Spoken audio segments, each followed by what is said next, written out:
Richman Shopโนหนึ่งเรื่องเติมเกมเหนือกว่าทุกการเติมผู้สนับสนุนหลักอย่างเป็นทางการลีก MSL Thailand เติมได้นับร้อยเกมพร้อมบัตรเติมเกมและบัตรกำนันอีกมากมายเติมถูกเติมไวผ่อนได้มีเงินคืนจ่ายสะดวกไม่ว่าจะโอนหรือผ่อนชำระและใหม่ล่าสุดรองรับการแบ่งจ่ายผ่าน SPay Later ดูแลทั้งก่อนและหลังการขายทุกช่องทางบริการ 24 ชั่วโมงร้านเติมเกมที่สตรีมเมอร์ส่วนใหญ่ไว้วางใจนึกจะเติมเกมต้อง Richman Shop เท่านั้นแล้วมาเติมกันเยอะๆนะ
Richman Shop โนหนึ่งเรื่องเติมเกมเหนือกว่าทุกการเติมผู้สนับสนุนหลักอย่างเป็นทางการ League MSL Thailand เติมได้นับร้อยเกมพร้อมบัตรเติมเกมและบัตรกำนันอีกมากมายเติมถูกเติมไวผ่อนได้มีเงินคืนจ่ายสะดวกไม่ว่าจะโอนหรือผ่อนชำระและใหม่ล่าสุดรองรับการแบ่งจ่ายผ่าน SPayLater ดูแลทั้งก่อนและหลังการขายทุกช่องทางบริการ 24 ชั่วโมงร้านเติมเกมที่สตรีมเมอร์ส่วนใหญ่ไว้วางใจนึกจะเติมเกมต้อง Richman Shop เท่านั้นแล้วมาเติมกันเยอะๆนะ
Richman Shop โนหนึ่งเรื่องเติมเกมเหนือกว่าทุกการเติมผู้สนับสนุนหลักอย่างเป็นทางการ League MSL Thailand เติมได้นับร้อยเกมพร้อมบัตรเติมเกมและบัตรกำนันอีกมากมายเติมถูกเติมไวผ่อนได้มีเงินคืนจ่ายสะดวกไม่ว่าจะโอนหรือผ่อนชำระและใหม่ล่าสุดรองรับการแบ่งจ่ายผ่าน SPay Later ดูแลทั้งก่อนและหลังการขายทุกช่องทางบริการ 24 ชั่วโมงร้านเติมเกมที่สตรีมเมอร์ส่วนใหญ่ไว้วางใจนึกจะเติมเกมต้อง Richman Shop เท่านั้นแล้วมาเติมกันเยอะๆนะ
การแข่งขัน MSL Thailand Season 1 Powered by Moonton Official Telecommunication Partner True 5G Official Gaming Phone by Infinix Official Sponsor by Richman Shop Official Gaming Chair Partner DX Racer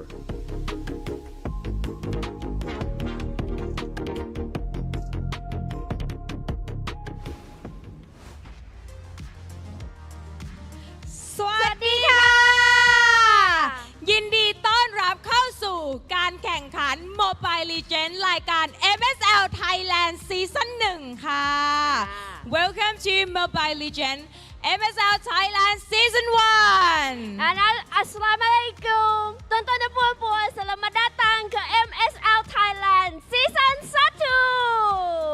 โอเคค่ะ วันนี้ก็กลับมาเจอกับมิ้นนะคะ และพี่มาปางค่ะ MLBB โอ้โห น่ารักสุดๆใช่ วันนี้ก็เป็นวันสุดท้ายแล้วนะคะ วันที่เราจะได้รู้แล้วว่าใครนะคะจะได้เป็นแชมป์ในซีซั่น1ใช่ แล้วก็ที่สำคัญสำหรับคนที่ได้เป็นทีมที่ได้เป็นแชมป์ในซีซั่น1นะคะก็จะได้ตั๋วเข้าไปแข่งขันด้วยในรอบไวล์การ์ดที่ปารีสนะจ๊ะบ่องชูเลยอยากไป บ่องชูเลยบ่องชูเลย เอา MC ไปด้วยได้ไหม ก็ อาจจะยัง ได้ไหมคะ ต้องสอบถามต้องสอบถาม โอเคแต่ว่า เราได้ 3 ทีมนะคะที่ผ่านรอบคัดเลือกมาเรื่อยๆ จากวันแรกเมื่อวานนะคะ ผ่านเข้ามา 3 ทีม มีทีมอะไรบ้างคะน้องมิน จะมี KOG King of Gamer Club ค่ะ ค่ะ เบคอนไทม์เนาะ ค่ะและ ที่วันนี้ ทีมสุดท้าย ถือว่าเป็นคู่สายล่าง ใช่ สองทีมนะคะ ที่จะต้องมาเจอกันก่อนที่ ค่ะ จะไปเจอ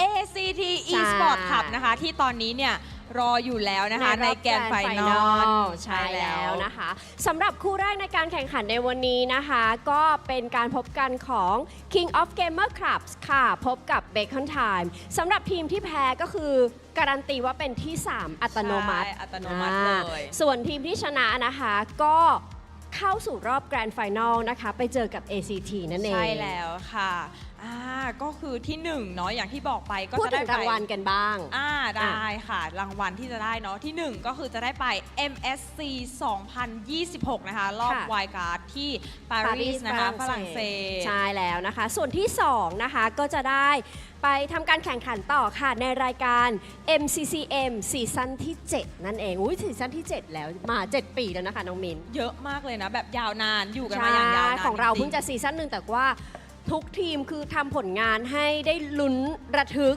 ทำได้ดีมากจริงใน อันน่ะ แบบซีซั่น1เนาะของประเทศไทย ใช่ค่ะ ทำได้ดีมากจริงค่ะ ค่ะ เหตุ ส การณ์ รุปเหตุการณ์เมื่อวาน คร่าวๆ เกิดอะไรขึ้นบ้างคะ พลิกผันจนชนิดที่ว่าแคชอัพไม่ทัน ใช่ เพราะว่าหลายเหตุการณ์หลายเรื่องราวเกิดขึ้นใน 1 วัน ใช่ เหตุการณ์แรกก็คือ KOG ชนะเทนา 3-1 3-1 เทนาก็คือตกรอบกลับบ้านไปเมื่อวาน ใช่ แต่ว่า ค่ะ ในทุกๆรอบของเทนาก็ถือว่าพัฒนาทั้งตัวเองแล้วก็ทีมเนาะทำได้ดีมากจริงจนมาถึงรอบเพย์ออฟเมื่อวานเลย ใช่แล้วนะคะ ก็ได้ที่ 4 ไปเมื่อวานแต่ว่าทุกคนทำผลงานได้ดีอย่างที่น้องมินบอกจริง ๆ นะคะ ต่อมาค่ะ King of Gamer นะคะ วันนี้ก็จะเจอกับ เบคอนไท Bacon ม์ Time แข่งสายล่างก่อ ใช น ่ ก็อย่างที่บอกกันเลยค่ะว่าทีมที่แพ้ก็คือจะได้เป็นที่ 3 อัตโนมัติ ใช่ นะคะ แล้วก็ทีมที่ชนะเนี่ยก็คือเข้าไปลุ้นแล้วว่าจะเป็นที่ 1 หรือที่ 2 คือเอาง่ายๆว่าถ้าชนะปุ๊บการันตีและต้องมีทีมใดทีมหนึ่งได้ไปปารีสกับทีมใดทีมหนึ่งเนี่ยได้ไปแข่งต่อใน MCCM ซีซั่น 7 ใช่แล้ว ใช่ค่ะ ก็น่าจะอยากดูแข่งแล้วล่ะจริง ๆ แล้วเนาะเพราะว่า ใช่ ตอนนี้เนี่ยคนก็เริ่มเข้ามาเรื่อย ๆ แล้วเนาะ ใช่ ข้าง อุ๊ย ปา ด้านหน้าคนเยอะเลยน้องมิน คน ด้านหน้า เยอะ เขามี ก กิจกรรม มีกิจกรรมถ้าใครมานะคะ ก็คือสามารถ ค่ะ มาเล่น 5v5 เพื่อเอา ใช่ โค้ดได้ด้วยแล้วก็มีอะไรนะคะพี่ปางแบบเป็น กระดาษ เป็นกระดาษเป็นเขาเรียกว่าการ์ดกำลังใจ ใช่แล้ว ก็คือเขียนการ์ดกำลังใจนะคะ แล้วก็สามารถนำการ์ดกำลังใจเนี่ยมาโชว์มาชูในฮอลล์ได้ แล้วก็ข้างในนะคะก็มีบูธกิจกรรมเนาะจากพาร์ทเนอร์ของเรานะคะ ใช่ ก็สามารถ ค่ะ มาร่วมเล่นกิจกรรมเอาของรางวัลของแจกได้เนาะ ใช่แล้วนะคะ ใครที่กำลังเดินทางมาตอนนี้ดูไลฟ์อยู่นะคะ ใกล้จะถึงแล้วใช่ไหมคะ ใช่ไหม ใกล้แล้ว ใช่ เพราะว่า มี เดิน บอก ทาง ทาง สะดวก โลจิใช่นะคะก็คือสามารถตรงมาที่ BCC Hall เซ็นทรัลลาดพร้าวชั้น 5 กันได้เลย ใช่ น ค่ะถ้าตอนนี้ทุก ซา ค วน เสียง คอยาก ใหญ่ไหม ดูแล้วซาวเสียงเหรอ ซาวเสียงกันสักหน่อย ได้ ต้องมาแล้วแหละนี่มีการ์ดกำลังใจด้วย ถูกเขาเตรียมแล้ว เตรียมโชว์แล้วตอนนี้ โอเคค่ะ อ่ะ ขอเสียงแฟนๆหน่อยได้ไหมคะอุ๊ย ได้ไหมคะ เป็นคนทำแพ้ เอ KOG สักนิดได้ไหมคะ KOG อยู่ฝั่งนี้วู้ โอเค เยอะ มีกำลังใจ มีกำลังใจเหมือนกัน ตอนนี้ก็พี่แคสเตอร์พร้อมแล้วนะคะ ก็ขออนุญาตส่งให้กับพี่แคสเตอร์ทั้ง 3 คนได้เลยค่ะ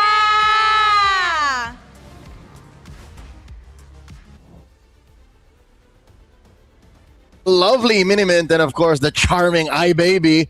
At your service, my name is Leo here with Mirko, and we'll be at your service calling both the lower bracket finals and the grand finals in the last day of MSL Thailand Season 1. Dude, it's a pleasure. It's an honor being here, man, for the inaugural season playoffs, mind you, and the first ever lower bracket finals and grand finals in MSL Thailand history. Again, they said it, Leo, stakes are as high as ever.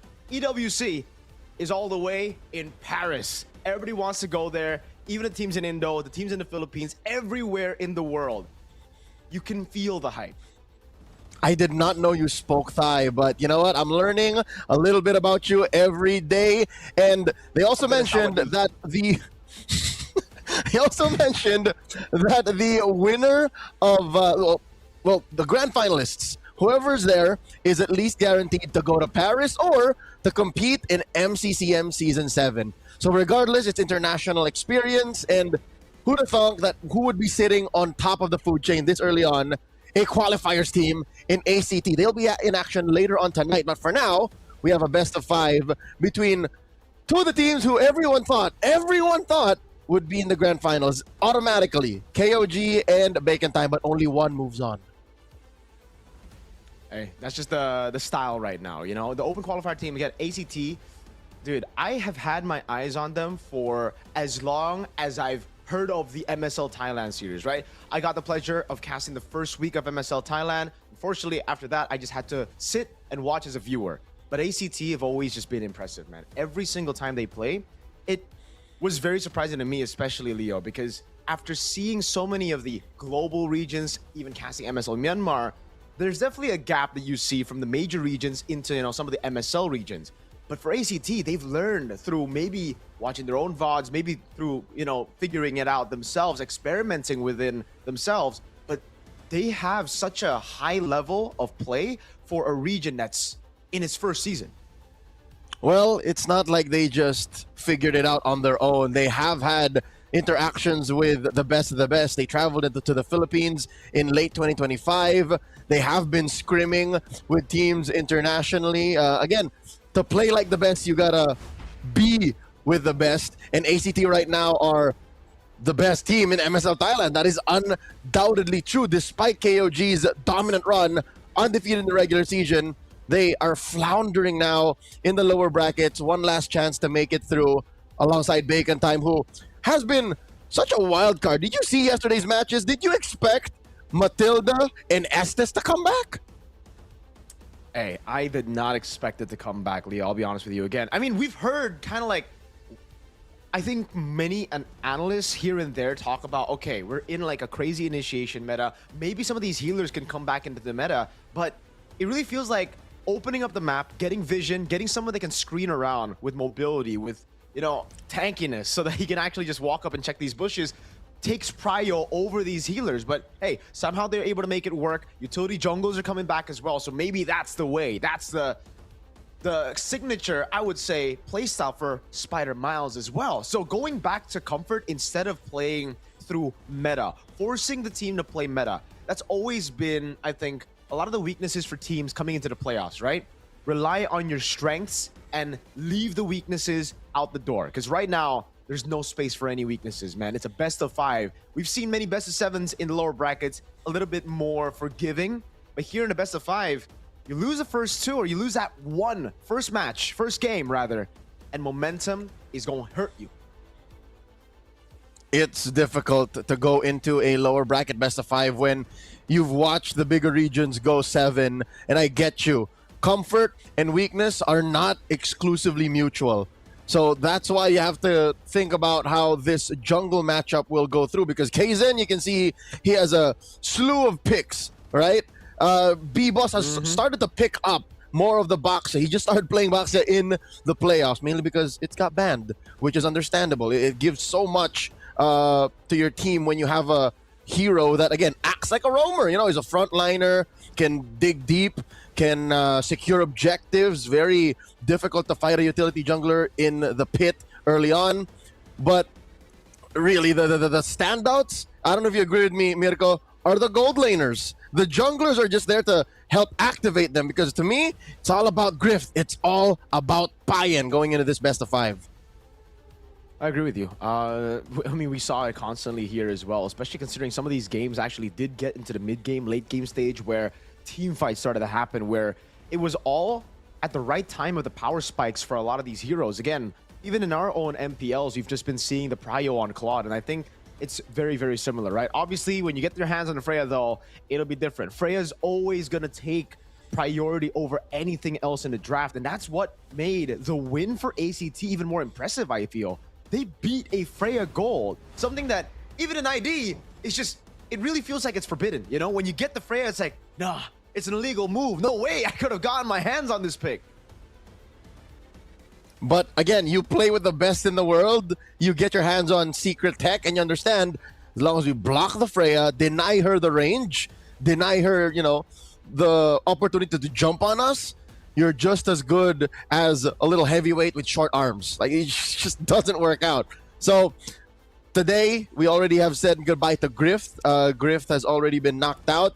It starts out with a battle between Guns and Payen, and then you got Floqueo just waiting. Floqueo is an amazing athlete, 4 regular season MVPs, 2 playoffs MVPs already. That's why I believe it's all about the gold laners, whoever can take advantage of that. And even against ACT, you mentioned, sure, get your hands on the Freya. We don't care. Here, though, in the original matchup we're starting out with, KOG versus Bacon Time, I think it's the Harith. Take the Harith away from Guns, and it becomes a better situation to get into. It's much easier to deal with. I agree with you. I think the Harith takes priority here, especially considering how much more team fights is prioed in MSL Thailand. We're going to welcome first, up on stage, King of Gamers Club. They look so much better now.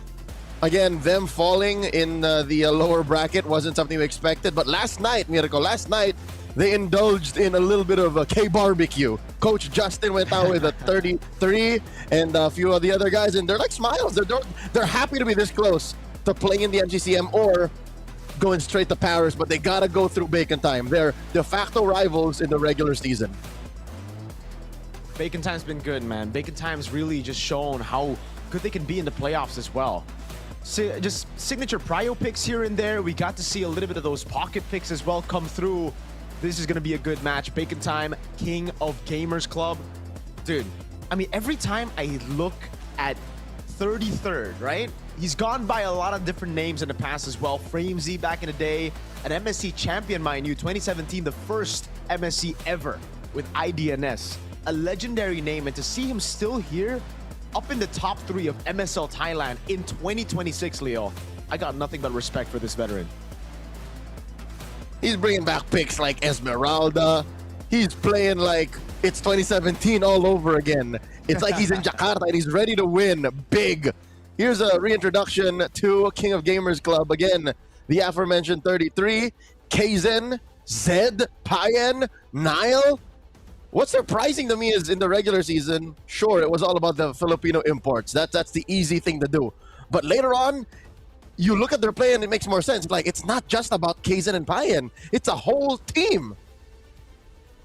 Same could be said about Bacon Time, right? The way that they just play around the team together. That's always kind of like, I think the first step to getting an import. Once you get an import, you have to play around the imports. Obviously, there's going to be communication issues. There's going to be that language barrier that stops you from playing as a whole unit. But as time goes by, as you know, some of these imports learn the local language or vice versa, we see them connected. But we are going to take a look at this VT. มีเพียงต้องเดินไปข้างหน้าหรือจบลงตรงนี้ เราเสียโอกาสไปแล้วครั้งหนึ่งแล้วเราจะไม่ยอมให้มันเกิดขึ้นอีกเราจะพิสูจน์ว่า KOG เป็นทีมที่ยังแข็งแกร่งอยู่อีกแค่ก้าวเดียวพวกเราจะไม่ปล่อยให้มันหลุดมือเราจะไปให้ถึงแกรนด์ไฟนอลครับถึงแม้พวกเราจะต้องมาอยู่ในจุดนี้แต่พวกเราจะไม่ปล่อยให้มันจบแบบนี้แน่นอนครับพวกเรายังเชื่อมั่นในตัวเองและเพื่อนร่วมทีมพวกเราจะกลับมาให้ได้ครับพวกเรามีเพียงเป้าหมายเดียวคือแกรนด์ไฟนอลผมจะพาทีมกลับสู่เส้นทางแชมป์อีกครั้ง แชมป์ยังอยู่ข้างหน้าแต่ถ้าพลาดตอนนี้มันจะไม่ใช่เส้นทางของพวกเขาอีกต่อไปตั๋วใบสุดท้ายสู่แกรนด์ไฟนอลและนี่คือช่วงเวลาที่พวกเขาต้องพิสูจน์ตัวเองอีกครั้ง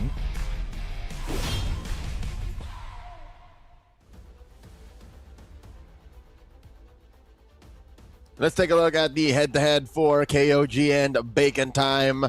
KOG stats are nigh untouchable. Again, even with the way that they've struggled, quote-unquote, in the playoffs, they are still, pound for pound, the best team in MSL, as long as you don't look at the brackets. Hey, statistically, on paper, they're the cleanest. They've been the best in the regular season. They went through a crazy run again, an invincible run, 9-0, right? So, again, coming into the playoffs, a lot of people just thought it would be a complete sweep. It would be complete domination for King of Gamers Club.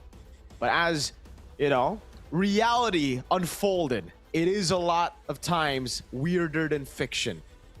An open qualifier team stands in the grand finals, and Bacon Time have a chance now at getting yet another upset against King of Gamers Club. You can't make this up, Mirko. You can't make it up.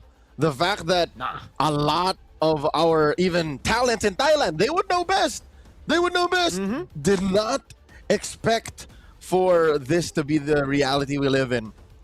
In that little video, Zed from KOG mentioned, we lost already once. We are going to prove that KOG is the strongest. This is not the end of the road. We will make it to the grand finals.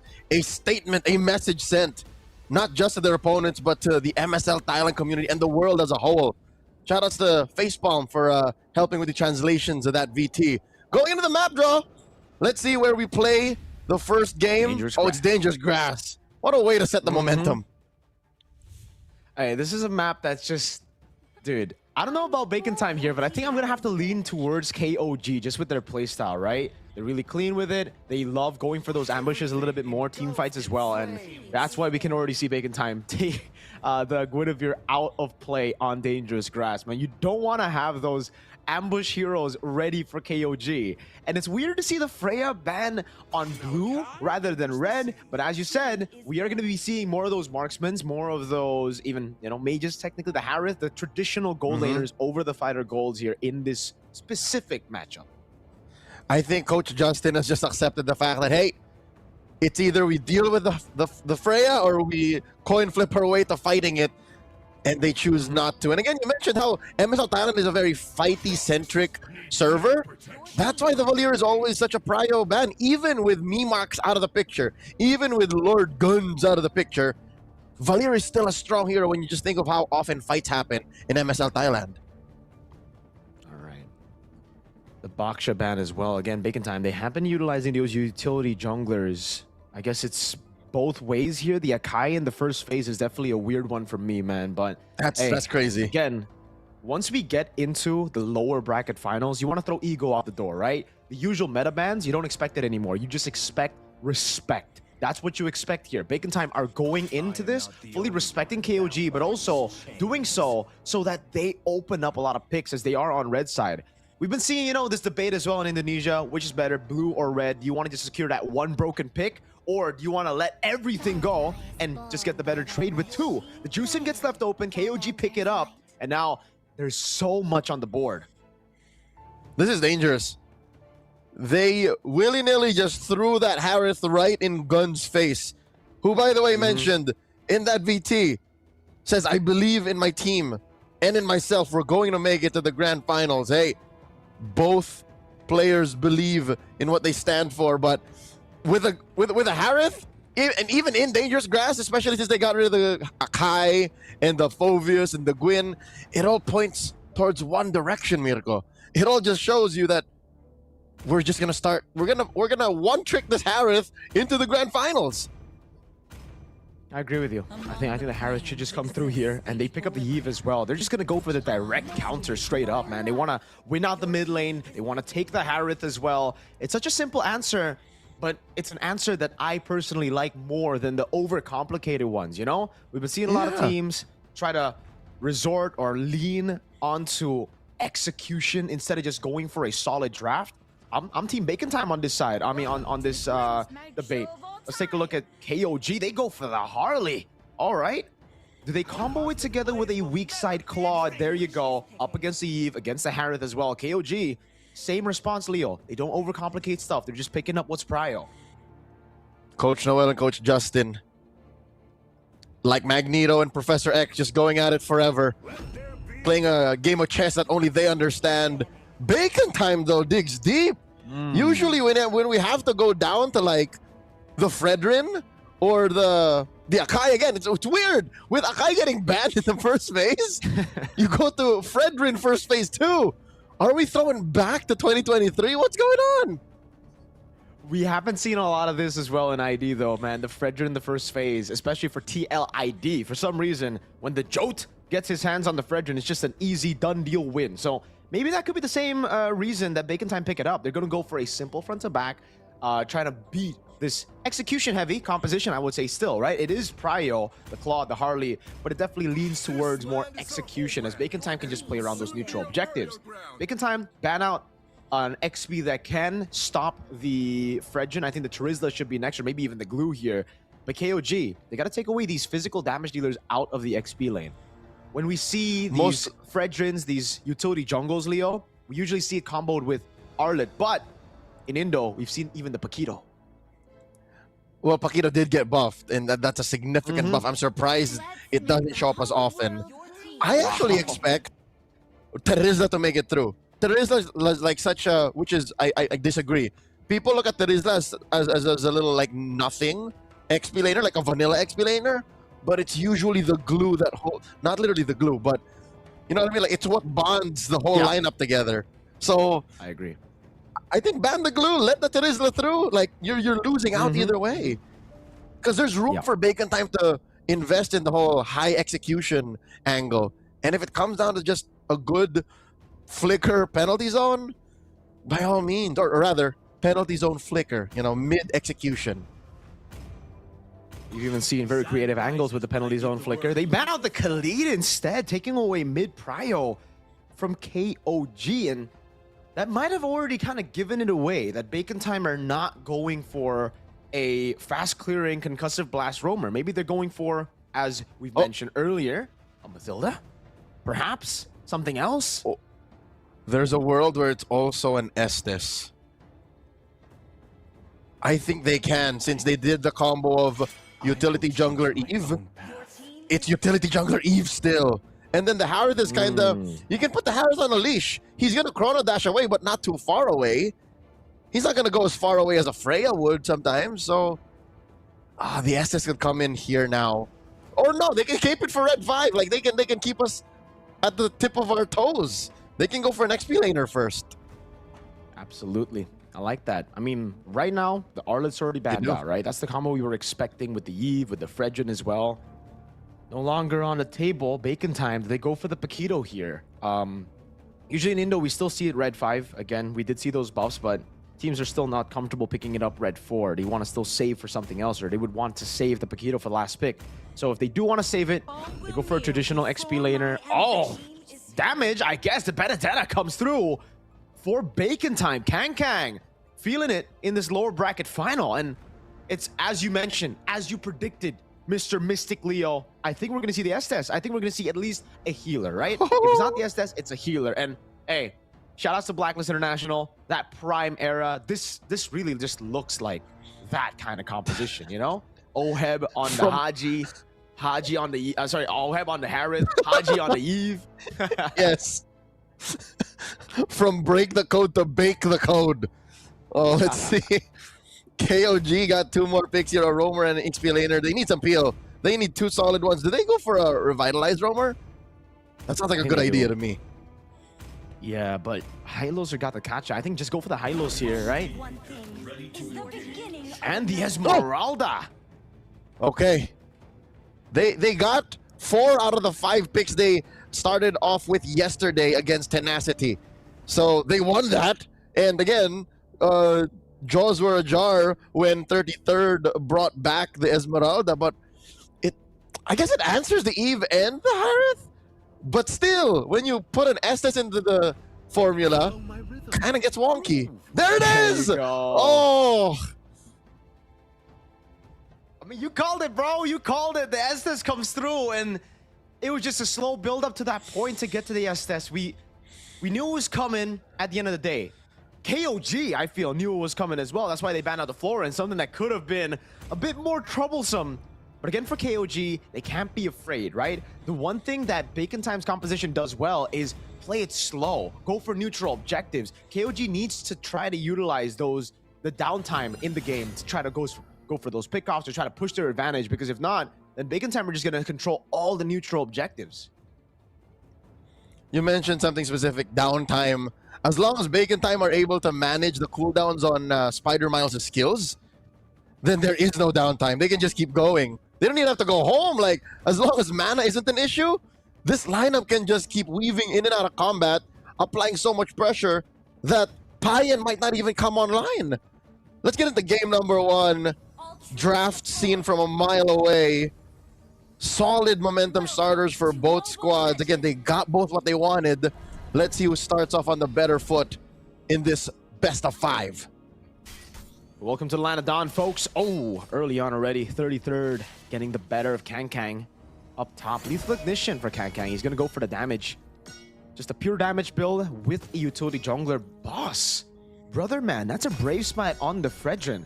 We usually see Impure Rage. It's a good middle ground, right? You get the sustain, you also get better clear. But on this Brave Smite, you're kind of left behind, man. The Harley ganking up top already. Kaizen going for a little bit of damage. But yeah, a lead and clear, definitely, on top of the rotations for Kaizen. I could have sworn it would have been Concussive Blast as well. There's a version that plays Quantum Charge too, to keep that pressure on with the whole juggling of basic attack skill. I don't know what B-Boss is up to. Maybe he's just doing what he does best for the past few days for his team in the playoffs, just tanking up, just being the solid peel. Because again, amongst the 5, he's the only one who could really stand up front. He's the only one who can really peel hard. This is why, though, Leo, we don't really see too many Fredrins together with like an Estes, right? Because for the Estes, you're basically saying, Exort, you're independent on this one. I'm just going to wait for my items. I'm going to wait for my skills to come up. Meanwhile, Nile, look at how active he's been already. With a clear in mid, he goes straight to help Kaizen to get those green camps. And the main win con for Bacon Time is already kind of cooked here for Turtle 1. They can't go for the neutral objective with Boss at level 3, with Spider Miles not at level 4 just yet. And Nile's already helping with a cut up top. Kang's got to be very, very careful. Oh, Kang is doing his best to reach level 4 to be able to contest at least. Okay, wow. B-Boss at 4, Exort is 4 too. Oh, eye for an eye baited out already. The taunt comes in, but Kaizen's able to blink out of the way. Zed with the zoning, Kaizen on the turtle. Now rotations from the gold lane even. Guns and Payan making their way onto the neutral objective. That's gonna be Boss walking up. The Lantern Flare knocks him off. That's the RWM, and Kang jumps in with the Petrify. He is able to find one as Kaizen secures the neutral objective. 33rd in the back, going in, trying to shred them down. Spider Miles keeping Boss alive. That's a flanker! And a falling star move from 33rd, getting a triple kill early. And it's a kill, a fadeaway by Kaizen. Guns joining the fight may have benefited KOG more. Nay, 33 more than anyone else. Oh my god, an assassin out of the EXP lane. Tell me that is not a dance of death that 33 did on all of them from Bacon Time. 3 kills? The turtle was already a lost cause. I was actually a cope. I was actually thinking that maybe they could contest, but wait, Nile does let off the exit. At least B-Boss gets his purple, but still, 2,000 up because of that single exchange. That is massive for KOG.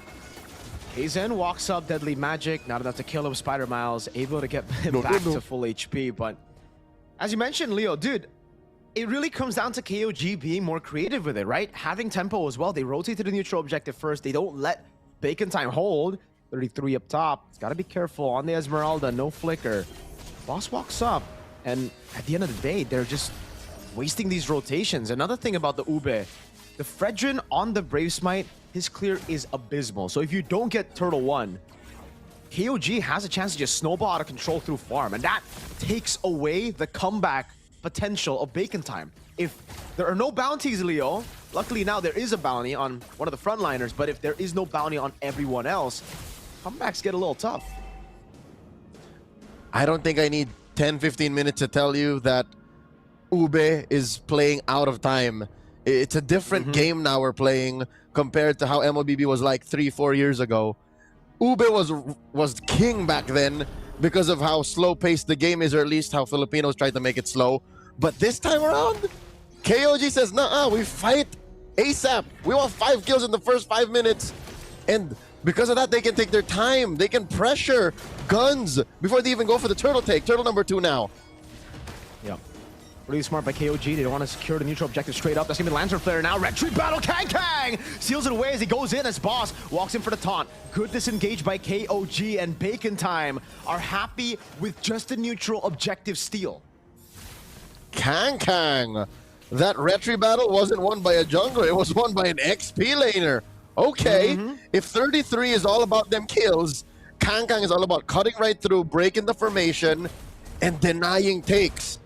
Well, that's a two-step plan, actually. The way that was so excellent for Kang is he pressured Kaizen, hence why he can't sit in the pit, and then he then sat and changed targets. Like that's amazing game IQ and instinct from Kang.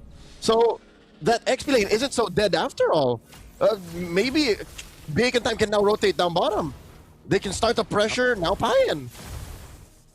It was fantastic. And it comes down to, again, the win condition. Bacon Time, they needed that neutral objective, right? KOG, they can still play around the side lanes. They can split them up later on as well. But Bacon Time, they're full all in for this Ube strat. So if they didn't get going on Turtle 2, if they didn't secure that neutral objective, the snowball from 2,000 gold lead could have exploded, could have erupted to like a 3,000 to 4,000 gold lead as they look for getting the bottom lane.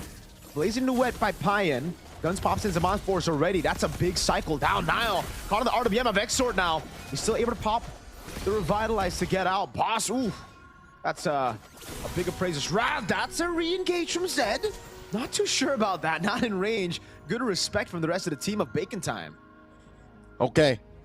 With engages like that, I'd say there's a slight edge to Bacon Time. If Bacon Time can keep on edging the fact that we might fight, no we won't, we might fight, no we won't. Again, as long as they can manage the cooldown on Spider Miles and maybe at this point still exhort, then they can be fine. Oh my god, Kang! Oh, he can't get the eye for an eye in time. It was baited prior to the gank. Again, KOD trying to go for the K's on the map, but Boss is going to go straight onto the neutral objective. Kaizen won't be here for it. Boss just needs a solid Retri. Appraiser's Wrath as well with Retribution as Zaman Force gets used up, but he has no mana. Uh-oh. Guns in a tough spot, and it's traded just for a tier 1 up top. Was it not something we mentioned about 10 minutes ago? 33 jumping in! Falling Star Moon into the stun. Law and Order from Nile. But Bacon Time's got too much healing for them to just burst down. Meanwhile, Kang, he just got back and he's bullied again by the Magic Boy. Okay. Besides cooldowns, mana is something Bacon Time needs. Unmasked to be able to proceed. B-Boss, 2v1! Yeah. This ain't gonna end well for any of them. They should just get back. Don't force it. So far, again, I think even with 3k down, I think Bacon Time's comeback is still a very possibility. Looking at KOG, their only real source of scaling is on Payan. 33rd should start to slowly ease up, especially when Bacon Time gets their main items. Speaking of items, there's already some heal hate on Exhort. I wonder if there'll be one more source of heal hate. Usually you build it on 2 heroes, your roamer and your mid laner. You can't exactly throw it on Estes. I think it'll probably be on B-Boss, right? I don't know So if he wants dominance to, ice on him. Yeah, or you just rely on Exhort. Whoa! Dang, that damage! Kang actually trying to dash in forward there. Maybe to try to find a Petrify and a cheeky little pickoff. Guns walks up, B-Boss with a walk up too, but the Lantern Flare keeps him at bay. Zaman Force, they're gonna all in onto the high-lows now. Now taking a bit of damage. Revitalize coming down as well as Kang dives to the back line. The eye for an eye, and the healing comes through as Payan is able to get the Blazing Duet now on Guns, who's out of it. Falling Star move by 33. Into the back he goes. The healing of Spider Miles is keeping them afloat, but look at the isolation in the back as B-Boss cannot withstand the damage alone. 33 is a menace. Again, like an assassin, a thief in the night, stealing away all of these innocent lives. They're not innocent, obviously. Bacon Time had lethal intent, but dear Lord, now up 5k? 33 at 4-0 and 2. What's he building? What is he on? You see how with a single Falling Star Moon, he took out Guns. Dude, I think it's just an enchanted talisman. That's how much base damage he has, and it's a talisman into the Oracle, and now at dominance ice. Okay. Between enchanted talisman and Oracle, that's damage. Oracle actually translates the damage for Esmeralda because she gives you shields, then she takes it, which is equal to damage overall. So that's why, not to mention the innate shielding Harith gets Exactly. and the Eve gets. So this is And just... the photo. And the photo, not to mention, this is... Oh my God. They're already up to Really? tier 3. Bottom is gonna pop. There's no way KOG lets this go. They're up to 8K. It's an amazing, amazing pick for KOG, man. That Esmeralda, it plays into everything. Again, like you said, the Harith, the Eve, the built-in photo as well now. Holy Shield in the bottom lane and the mid lane popped as well. The Lord is going to come in and it's dead already, but it got a charge. And KOG are happy with it. They're not going to try to go for too much. They know that Bacon Time still have a very, very good hold inside of their base. So now it's all about suffocating them inside of that base, right? Pain will continuously scale. He'll take all of the jungles. Jungle creeps invade, and this will all be denied off of Bacon Time, who already had to share gold as they have to group up together. Now they're going to be even further behind. This is what the pros call Hunger Games. They are literally just denying them the nutrients, the gold and EXP that they so desperately need. Oh, this is brutal. Payan, don't pretend, Payan. Oh, wow, he's even going to take the baby. Oh, usually you just leave that so it doesn't spawn, but every bit counts to deny. Hey, may the odds be ever in your favor. They don't even want the whole not respawning thing. If it doesn't respawn, they're denying themselves of extra resources. At this point, Bacon Time's jungle belongs to KOG. There's no reason for Bacon Time to walk up. If they do, they're dead. They have conquered it. The king of gamers have conquered your jungle. 30 seconds till the Lord spawns lower quarter. At this point, everywhere outside your base is no man's land for Bacon Time. They have nowhere near enough items to fight back. That's a 2,700 gold lead on KZ, brother. Nothing. Okay, here's why it's bad, but also it's understandable. You're a utility jungler. Your items are just significantly cheaper. But still, you don't want to be soft. Miles will not always be there for you. Oh, B-Boss engages. Wait a second. RWM as well. Oh my goodness.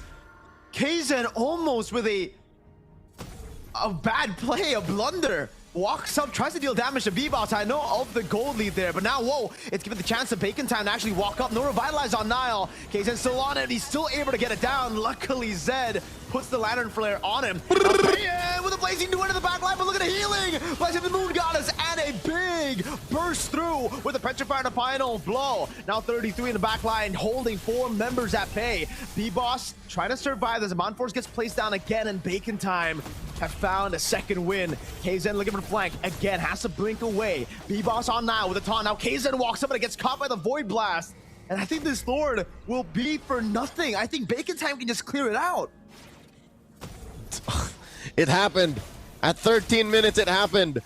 Bacon Time are not able to bait out forced engages. 33 is no longer the final boss that he was in the first 12 minutes of the game. Bacon Time may have figured out how to tango with 33 here. Kaizen tries to see if anyone's gonna stick, but this is what I was saying. Even B-Boss can stand the heat a little bit now. He can take maybe 5 seconds of full-on focus fire and then has to call for Spider-Man's help. But as it is, like, that's enough time. Because Guns isn't exactly not farming up, nor Kankang. Kankang has like 2 solid full items. At this point, you really have to execute clean for KOG. Yes, they have a 7,000 gold lead, but time's ticking for them, it seems, right? Like Bacon Time, as long as they play the Ube, if they play together, as Gideon once said, very together equals to win, right? KOG, at this point, they have to try to split them up. They have to try to bait out some of those resources prior to the fight. And it's through that. It's through risky plays, through deadly magics, and then a bounce back on the hat. Wiser words have never been said.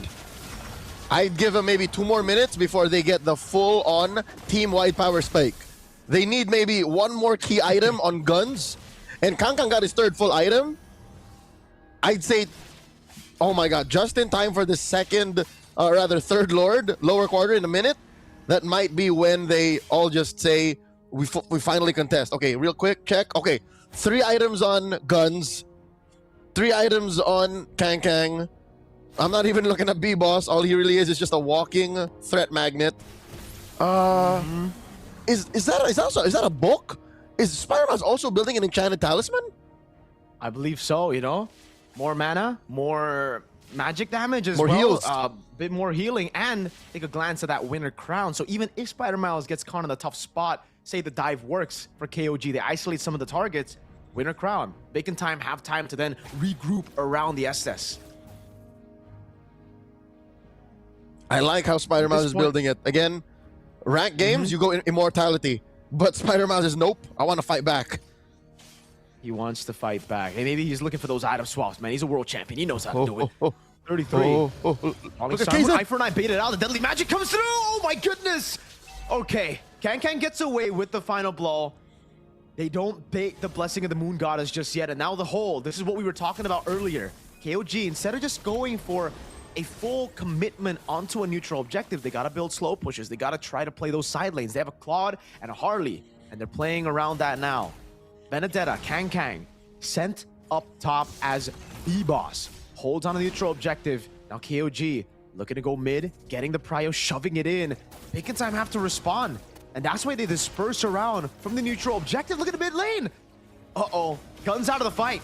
The Benedetta is still up top. Now wants to go with the fight now. Pops in Glorious Pathway as well as they look for a 3v4. But Guns is backing up top. A solo kill. KZen is able to get the assassination on 30. On Kang rather. Mortality down. Nile pops to retry or to revitalize. But Guns is able to go through it with the damage of a Harrod late game. 1-for-1 XP for Rome. Mirko, throughout this whole debacle, Spider-Man has yet to press the ult. The blessing of the moon goddess is still locked in and loaded. So I don't know if they're going to have to wait for Kang or if it really does get that bad. But wait, they engage on the 33! He still has the flicker. He should be relatively safe. Look at the position of KZen. What is going on? Oh my goodness! That should be the blessing of the moon goddess. And yes, it is to keep Xord alive. Now it gets tough. Bacon Time. Their biggest resource depleted as KZen goes through those health bars with cards, with playing cards. Not a death you want to welcome. That sounds miserable, dying by playing cards. But Kang can survive it. B-Boss can survive it. Now we learn Xord can't. He is still just a soft intergalactic alien mommy. It is not going to work out. You saw how fast just through, again, 2 seconds worth of the card trick and deadly magics. He almost died. So that's dangerous. Keep it close. Wait. Oh, wait. They see it. Kaizen is off the map. They're going to try. Kaizen's trying to go for the end here. He has no intention of actually rotating over. 33 is doing a good job. The mid lane wave has actually taken the mid lane turret so low. Now KZen walks up, pops in the deadly magic. That's gonna be the winner crown, and Zaman Force used up as Guns holds his position. Better control now as Kang was waiting in the bush. He almost got a read on KZen, but the wave up top is still slow pushing, and that's why KOG played slow. They reset again. B-Boss comes in, the RWM on Zed, but he's able to walk through it, or walk out of it rather. Kang has to deal with the wave in the mid lane, and look at the wave up top. It's gonna crash. It's gonna lead up to a free base turret. Xord has to recall. KZen goes in. That's gonna be the Crimson Beacon on Spider-Mouse, who doesn't have to win a crown anymore. Spider-Mouse still there with the healing, but B-Boss was isolated. Now it's Kang who falls to the blazing duet of Payan. It's another lockdown for 33. Guns is getting gunned out by Payan. 33 under the base turret. Goes in even under the crystal. Base turret in the bottom lane gonna fall as 33 pops into Falling Star Moon, holds it in, just zones Xord, and that's gonna be game 1 in your best of 5 lower bracket final, going to KOG. A statement win by first seed after the regular season. KOG almost whispering to Bacon Time's ears, "This is my house." There was just too much going against Bacon Time despite what seemed like a comeback through the Ube Strat incarnate. It was just, the game was just too fast. There's just too much going at you for you to think you could get away with this. Damn. Well played for Bacon Time for a period of time, right? They were able to play around their cycles so well, but KOG, they adapted to it as well. They waited for those resources, they burnt it down, they built those slow pushes, they split the Ube up, and When the Ube is split up, it's just bonding. There's no ultimate. There's no experience. Well, it's unexperience. One could argue it's just an experience. Nothing about his ultimate. There's very little bonding happening, but also it puts into perspective how amazing Blacklist International run was. How great they pioneered the Lord Dance when they would do both, clump up, control the long lane via Edward, sometimes Oheb, and then come back and just do the same thing. Like, that is what Bacon Time tried to do. It's just teams like KOG, athletes like 33, athletes like Kaizen have spent the past half a decade figuring out, how do we break this? How do we deny this from them? And that's exactly what we saw. That last Lord Dance, as long as it was, is the product of half a decade's worth of studying how Blacklist did it. And they broke it down so well. That's why, Leo, you know, like even during Blacklist time, a lot of people might want to try to like take the credit away, say it was just a broken meta, it was just a healer meta. But hey, every other team tried to play the same way. And why was it only working on Blacklist? Because they were the only ones to be able to execute it at that high of a level to actually win a world championship with it. Heck, back-to-back grand finals. So it does get tough for Bacon Time. We do have our MVP, though. A phenomenal performance by 33. An MSC champion, the first of its kind at the time. Kill participation, nice, 69%. The support emblem. And as you said, it was the Enchanted Talisman with the Oracle, the extra shielding that equals to more damage. But at the end of the day, it was just a good pick, right? It's an Esmeralda into a Harith, into a Yve, into a Photo that they anticipated with the Estes as well. They planned for the Estes. They knew it was coming. Formerly known as the athlete named Framesy, he is wreaking havoc in his home country. What even is the plan for longevity for this man? Where was he when his region needed him the most? Was he just waiting for a league in Thailand? Because he's playing like he's never missed a beat. He's playing like he's always just been around, like it's 2017 all over again. September 2017 in Tamanangrek. Hey, dude, that's what we call the home of esports, man. All the esports events started there. So shout outs to Maltaman and Greg. But yes, he's been busy, Leo. I've casted a few like grassroots tournaments here and there, and every single time for Thailand, it's Framesy. It's Framesy and Izzy. Izzy of Buriram, who's always just been there together. They've been there together. So I was very surprised with the first season of MSL Thailand, seeing 33 and Izzy go their separate ways. But obviously, that's just the way esports are, man. You know, sometimes teams want just one or the other. And we see this new team for Bacon Time, for KOG. We even get to see Izzy with his new team. And that's why it doesn't really look like 33 is taking a step back. He's never taken a step back. Even through the tough times of Thailand and MLBB esports, he stuck through with it. He's committed. And now we see that commitment pay off. He's back in the spotlight. And he is steps away, games away from flying out to either Paris or representing Thailand in a chance to go to Paris in MCCM Season 7. Let's take a look at the stats here. Again, 13-5 in just about under 20 minutes. And here's, again, a reminder of how the olden days were. 19 minutes is just about the average in the age of Ube. Those were long games. So this ending here is just a statement from KG saying we're long past those days of 25-minute bouts. Man. And that's why I love the high-lows, you know. Such a good way to deal with everything the Bacon Time are doing, right? I mean, the Estes needs to use those resources, needs to... his whole kit is healing. For Niall, it's just a battle spell. So he has so many more ways to deal with it, right? Like, initially, when Bacon Time tried to engage on him, all he needs to do is walk away, press the Law and Order. If that's not enough, the Glorious Pathway. And then there's that re-engage potential. There's obviously how tanky you are, the DOT in the early game as well to get Prio to open up the map that led to Kaizen to get a lead early on. And again, that's why we don't see too many healers nowadays. It's all about building the small leads from the start all the way to the late game, right? It's no longer just about that one, okay, neutral objective. We only play for the big boys. Now it's about the individual gaps that you have.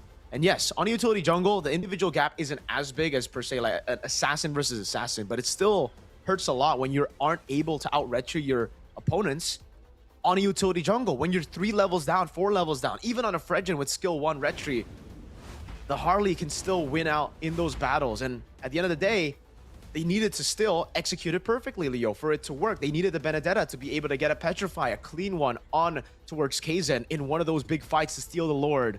So, what do you think, Leo? Do you think they're gonna stick to this plan still, or do they shake things up early? Because we mentioned it, it's a best of 5. These games matter a lot, especially early on. Okay. Looking at history, and I'm talking about 24 hours ago history. I'm not looking back at, again, half a decade, because of that's how deep, it looks like that's how deep Bacon Time want to go. They seem to have just woken up this weekend during the playoffs of MSL Thailand saying, Coach Noel, look me in the eye.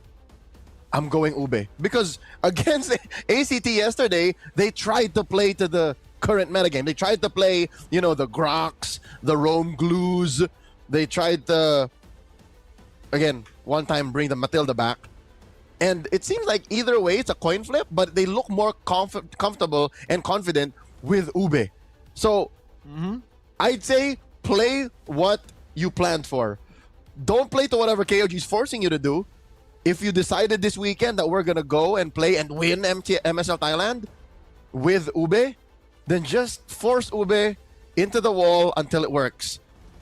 Because that might be what works. That might be what gets them the win, because yesterday they played an Estes game 1, a Florin game 2, and then they switched it up. They went glue game 3, and then game 4 they got off their tempo again. Last minute tried to Matilda, and then still lost. So you know what I mean? It seems like Bacon Time are here and there, but I say just stick to the course, young man. Just follow your inner GPS. Follow your dreams. Make your dreams come true. You can fly with this kind of composition, and hopefully they do, you know? Maybe they get a flying hero, man. Maybe they get that in. Matilda comes in mind when you want to get movements around the map. I think the one thing that they lack when they have the Estes, and that's why I call it Matilda, is that rotation power, dude. The Harley was rotating everywhere with the high-lows, the Juicin as well. You need someone that can help them, the rest of the team with mobility, especially when you're up against the high-lows. In the late game, it just gets so difficult to rotate around. Was the Marcel completely snubbed in game 1? It was completely ignored. That was one of the many picks on board. And that's the thing, Leo. Okay. Sometimes do you want to pick it up? In perspective, Marcel is kind of like the hybrid of a crowd control enchanter roamer. He provides shields. Sure. He stops fights, and then he runs through dudes, stuns them here and there, freezes them. But again, we're not sure if that's something Bacon Time put a lot of reps in, because again, you can also expect that it'll get banned, which it often is in the bigger regions. So, yeah, I agree with you. Matilda might be the best kind of Goldilocks pick, you know, not too cold, not too hot. It's just right, because it provides everything you need to be able to survive in the current metagame. Plus, it still gives you the option of, yeah, we're playing Ube. Man, what does Guns and Payan need? Like, that's also another question is, where do your cores, your gold laners, want to be when the fight breaks out? Because I'm not so sure if this is because of the last game stats, but Guns is outnumbered in KDA. Everything. Kill participation, again, KP. more Ube. Yeah, more Ube, more KP out of Bacon Time, but half a KDA? That means Guns gets beat up a lot. Yeah, and it also means that, oh man, that maybe Guns is too reliant on the Ube. The whole team is, right? Obviously, we got the Bacon Time fans in the building, still full of hope here. Supporting Guns as well. There you go. We got some fans for Guns. Bacon Time. Hey, looking at how they've played and even their roster, I mean, their hero pool, Guns has the Claude in his arsenal. I feel like picking it up gets you wins, dude. Even in ID, you know? Claude gets you wins. It's just something you need to have in your lineup, I feel. Especially when you have an Ube composition, because yes, you can build on a better team fight with a Harith, but if everybody in your roster, in your hero pool, in your composition, is reliant on a cycle, that gives the opportunity for KOG to just play the long fight, bait out those cycles, right? And we've seen it in game 1. So I think we need to see those minor adjustments. Yes, I agree with you. Maybe still sticking to the Ube, but taking away the Claude. Say, denying it away from KOG to have the side lane control. Those are the little things they can do to refine their composition, refine their win condition. Okay, so very similar bans here for KOG. Freya, Valir, regardless of blue or... Wow. Yeah. Yep. Again, mirrored. Still mirrored. Still, it's like they just switched sides. Because again, that is KOG here on the red. Second pick, 2-pick swing. While Bacon Time, Jambabi are going for the first. I would not be weirded out if they just go Harith first pick 2. I need to see the Claude, Leo, for me to like nod in approval of a first pick. I need to see a Claude at this point, right? I mean, so Claude 1, let's see what like KOG Liquid? Yeah, I think Claude 1. Claude 1 like Liquid, exactly like Liquid. It is something that's just so safe. There's no way for you to kill it early on. The Florian gets banned early. That's the change. So what if they leave open? Or Baxia? What if they Baxia's open? Ooh, Bacon Time. Are they gonna pick up the Baxia now? That's the big question. I think for Bacon Time, they gotta play the Claude first. Still, I prefer the Claude first. The Baxia or Fredgen, it can come later. You don't want to show and reveal your cards early, especially not to KOG on red, because they can pick up the glue later on and really just stop this utility jungle comp from working. Claude might be the right call, but the Bacon Time call might be Baxia. That is a newfound comfort for B-Boss, and there it is. The B-Boss, Baxia Boss. Man, I'm not a fan of that, man. Man. Oh, they steal the Harith and they pick up the Juicin. Man. Okay. All right. That's a Harith. It's their turn to go weak side Claude. They can afford to do that because of the fast rotations out of that mid trio. So, what? Pick a solid mid like, what? Valentina, Claude, do we? I think it should be the Claude. It should be the Eve as well for Bacon Time. They're going to play around Claude. it. Then later. Yeah, Eve Claude. I think it's Eve Claude. The Claude's great against the Harith. The Eve is great against the Juicin. The thing is, though, well, actually, you already have a Baxia built-in anti-regen to deal with the Juicin and the Harith sustain, so it's all good, right? Yeah, I think those should just be the picks. And you're not as afraid of the Esmeralda anymore.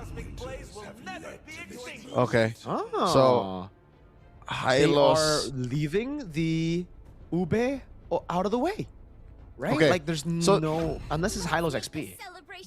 This Hylos... Wow. This Hylos kind of makes me feel like that loss to 33 on the Esmeralda kind of stings. Because Hylos is like a good neutralizer to the Esmeralda in any case. But it's not going to happen anyways. 33 is going to be on a CC. They ban Kang's Benedetta. At this point, you start taking out, what, the other Revitalize Roamer? So you don't have a solid mid, yeah? Yeah, and KOG should ban the Arlet. They still need damage right now. Bacon Time lacking the damage. Or they might just get rid of the Eve first, right? KOG? Alright, so Bacon Time, I agree with you. Take away they got the Kacha. It's a very, very good pick right now, considering it does look like it's going to be more physical on the side of Bacon Time. What else do they ban aside from that jungle? Jungle comes to mind. Marcel! There you go. Finally, we see it respected. Okay. So Eve here. Oh, no. There you go. Yeah. I like the Arlet ban more. It's very difficult for the CC to lane against the Arlet as well. You know, a high skill ceiling, especially if Bacon Time's Kang can get those crazy resets with the Hylos, with the Baxia. They ban the Gatot. If not the Gatot, what? Khalid? Yeah, Khalid is a pretty good ban as well. If they want to just take away the mid prio out of KOG, that could really guarantee mid prio over. Actually, this is a good Kalea game, is it not? For KOG? Oh, that's why Bacon Time leave the Gatot open, so that they can react to it in case KOG goes for the Kalea Red 4. It's a risky game, though.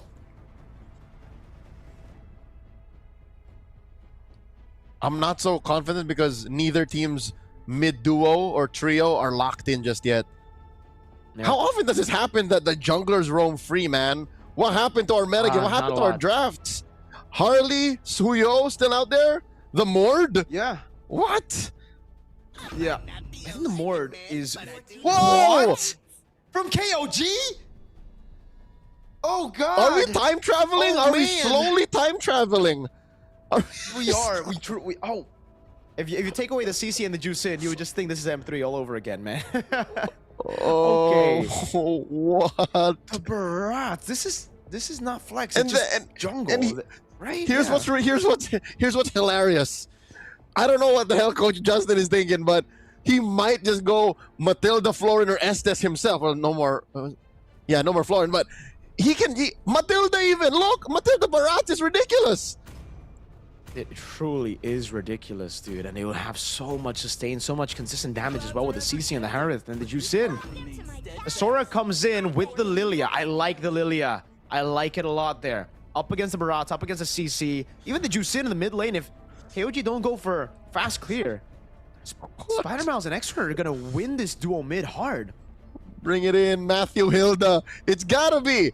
Or Rafaela, because Barat ain't mobile enough. He needs a little bit of oomph. He needs a push. Okay. Give him wheels. I agree. I think it should just be the Matilda, man. They kind of put themselves in this spot. There's no way they go for just a Khalid or a traditional roam, right? I mean, I guess the Kalea is a good middle ground. You can initiate, you can also heal, but yeah, then the mobility on the map is just horrible. I think it is. I think they've kind of like picked themselves into a Matilda corner. Yeah. Always on the way. There it is. Oh my God. Matilda Barat in the big 2026, Leo. I mean, I had a lot of expectations for MSL Thailand, but this was not in my... at least it was for Bacon Time, not for KOG. This is like finding out that your spouse of 15 years is a spy. We did not cast 2 months of MSL Thailand to find out that in the playoffs, in the final day, we would go full Ube. What is going on? There's no pink-haired daughter to tell you that can read minds here. No telepathy. But hey, purifies for Harith and for Payan and Guns. Man, it's just... I'm still kind of... It's surreal. It's surreal to see. It's surreal. Still, though, the Lilia is so good in the early stages with the Matilda. I don't really think this mid is going to go well for KOG, dude. So that's one thing they're going to have to try to play around. Because there was very little examples of a metagame where Matilda and Zushin were together. So this is a duo that doesn't have many reps. Like, I can't tell you with confidence that this is a duo that has priority. So we'll see. Again, early rotations, you see KOG crossing over quick. So Nile is checking in, but he'll see that, oh, B-Boss swerved. B-Boss went the orange. Interesting. I think it's just pathing towards the Lethal Wanderer, the first one. Shield Unity already used up now, trying to go on Zed as able to land it now. Spider-Mouse with a stun as well as Exort. Puts down the damage, the guiding wind gets him back to safety, and as expected, mid-prio goes to the hands of Bacon Time with a free lethal pickup as well for B-Boss. Okay, I have a theory. Possibly the reason why KOG just said, you know what? Just for the SNGs, right? Just for the SNGs, we're gonna go Barats. It's broken walls.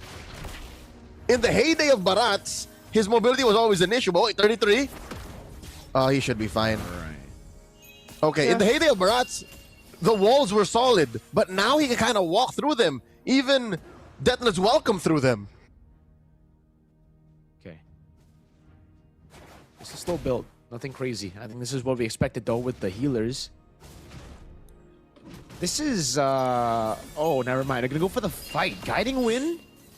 No tap of the button for KZen. He just still plays it slow. I'm looking at the emblems again, and both of the utility jungles have gone for the concussive blast. They've gone for faster clear instead of looking for, again, the sustain that we saw earlier, Brave Smite, right? So, yeah, I think now it's just a big fight here. Oh, calm before the storm. This is a wiser choice. Again, as a utility jungler specialist myself, I prefer Quantum Charge or Concussive Blast. Not much of a Brave Smite user. Turtle at half health. Yep. Mal's in the back, going for a KZen. Gonna be looking for the retreat. That's gonna be the Shifting Skies. Zetsun is welcoming the retreat from KZen, but he's left all alone, and there's no guiding wind to save him this time around. 1 kill for Bacon Time, a turtle for KOG. So in a perfect world, Kaizen would have survived and he would have provided the extra damage. But this will lead to a steal like unlike any other in the early game. Oh my god, they take it. Yep, purple buff take, B-Boss able to get the shield unity. They're trying to body block and they do. What a Crimson Beacon and the Lantern Flare to throw him back. There you go. It's a kill over to Zed and just a purple buff take that was secured by Payan, right?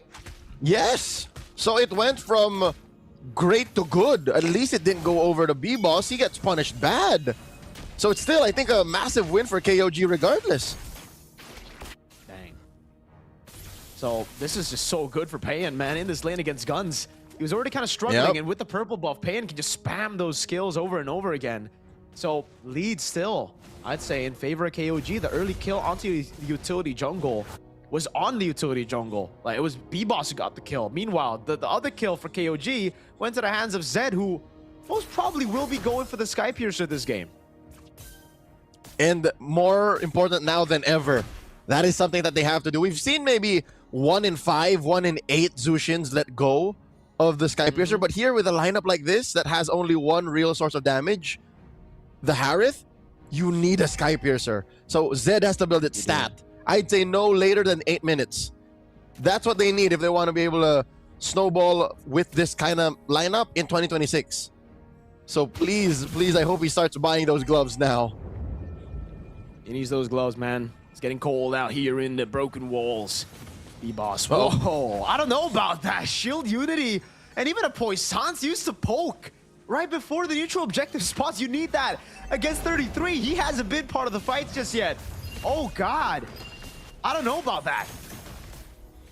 Well, they've committed it, and now they begin to dance.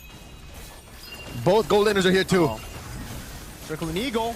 Over, and that's gonna be the knockup on Spider-Mouse. Detonus welcome to lock him down. Oh, shift these guys up top of Kaizen. So wins out the retreat battle. He's gonna go down, but the rest of the carries are still here doing damage as Zed is able to get the Lantern Flare. 33 is doing that consistent damage, shredding down the frontliner. B-Boss taken down by the Yo-Yos at 33.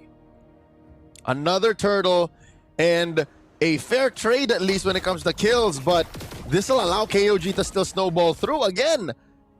Payan is just doing just Payan. He's rotating faster, getting waves just as much as is Guns, and is a level up. Oh, Guns is so desperate to get the initiative in the lane. He just goes Blazing Duet.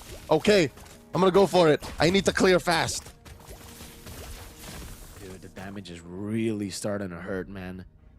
It's only a 200 gold lead in the gold lane, but it's just, that's the thing about the Claude, right? Early on against the Harith, well, not early level 1 to 3 you can still win, but then after 4 and after those unlead dashes get completed with the Starlium Scythe, you really just can't. You just have to deal with it. Now they're gonna go for a turret down below, but look at the rotation in response to this. KOG will just defend his Guns, is trying to commit onto it. Payan clears it out, gets help, and there is no trade for Bacon Time. They've just rotated over to get a few hits on the turret. And here's what hurts more when you consider where this gold lane trade will go eventually. Oh my god, Payan walks in! Yeah, doesn't even use the Purify here. He knows that he has enough damage. That's going to be the guiding win to help him out with the Circling Eagle. Payan disengages, canking from the side. They're going to go, oh, chomp down.